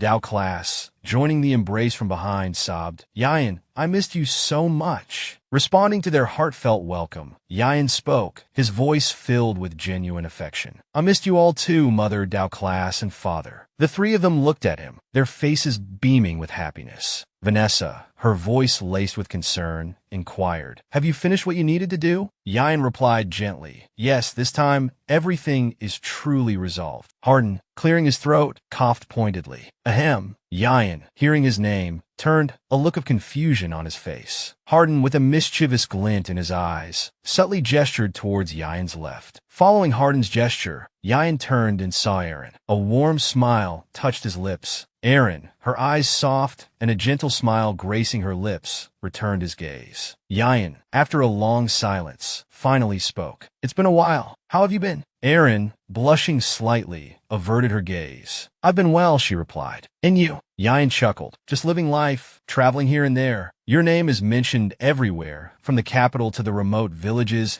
and even the distant borderlands." He continued, "Everyone tells stories of a righteous person who cared for the commoners and orphans within the ivory tower. You've done truly remarkable work." Aaron, flustered by the praise, responded modestly, "It's not that amazing." Their brief conversation ended, and an awkward silence descended. Neither knew what to say next. Aaron, her cheeks flushed, bowed her head slightly. "I should take my leave," she stammered. "I hope you enjoy the festivities, Master Yayan." Before Yayan could react, Aaron turned and walked away, her face still flushed. Yayan watched her go, a wistful expression on his face, unsure of what to do. Hardin suddenly appeared behind him, a serious look on his face. "You seem disappointed," Hardin observed. Startled, Yayan turned to him, quickly denying it. "What? No, not at all." Hardin, with a knowing look, continued, "Aaron isn't married yet, you know." Hardin pressed on, a playful glint in his eyes. "Despite receiving countless proposals, she's refused them all, saying she's waiting for someone." He paused, feigning contemplation. "I wonder who she's been waiting for these past 8 years. His words struck a chord with Yayan, a melancholic shadow falling over his features.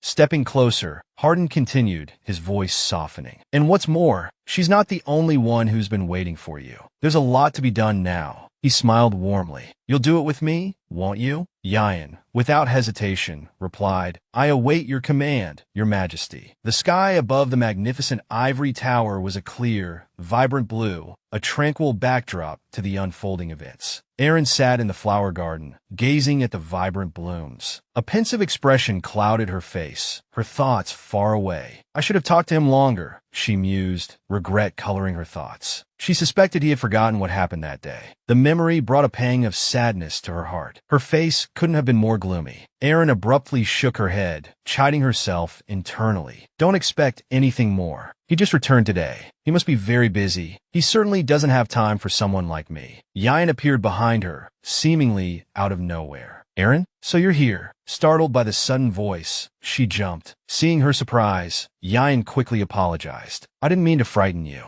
I'm sorry." Aaron slowly stood up, forcing a smile. "It's all right. What are you doing here?" Yayan replied, "I came here after greeting the mages of the ivory tower. They said I might find you here." Outwardly, she maintained her composure, but inwardly, she felt a strange mix of emotions. "They said I'd be here?" Looking around the garden, Yayan couldn't help but admire it. The ivory tower's garden has become so beautiful. "When I was here, it was just a patch of weeds," Aaron explained. "After becoming a full-fledged mage, I started planting here. I thought it would be wonderful if this place could become a peaceful resting spot for the mages." Yayan smiled, praising her idea. "That's a wonderful thought." Then, he made a request. "Would you mind showing me around the garden?" Aaron readily agreed. "Of course." As they strolled through the garden, Yayan recounted a part of his long journey. "Although landier flowers are rare in Green River, I was surprised to see them treated like weeds in Koot. There are people who suffer because they can't obtain those flowers." Looking at Aaron, he continued, "I heard there was a lake that shimmered like gold in the western duchy of John, so I visited. When I arrived, it looked like an ordinary lake. But the moment the sun began to rise, it truly reflected a golden light. It was a magnificent sight, a moment I'll never forget." Aaron seemed less enthralled by his story, her gaze fixed on the ground. "You had a wonderful journey," she said, forcing a smile. "A lake reflecting golden light. It sounds magnificent. I hope to see it someday." Hearing this, Yayan fell into a thoughtful silence. Then, without missing a beat, he said, "I can take you there." While Aaron was still bewildered, Yain added. Or anywhere you want. He extended his hand towards her. Just take my hand, he continued, his voice filled with tenderness. The golden lake, the spirit forest, the scorching desert, or the vast ocean. I've been all over the world, but the first thing I think of when I arrive somewhere is you, Aaron. Finally, the emotions he had suppressed for years poured out. I wondered what expression you would have if you were standing next to me at that moment. Then one day, thinking about you became an agony. Mustering all his courage, Yain confessed, and I realized what this feeling is. After I finished everything I had to do, the first person I thought of was still you. Aaron stood motionless, listening to Yain's heartfelt confession. Finishing his words, he knelt on one knee, now in a position to propose. Will you be my companion for life? He pleaded. Please allow me to be by your side for the rest of my life. Aaron was flustered, seemingly hesitant. Her face flushed crimson, her eyes filled with a hint of sadness. Then, she asked tentatively, You won't leave again, will you?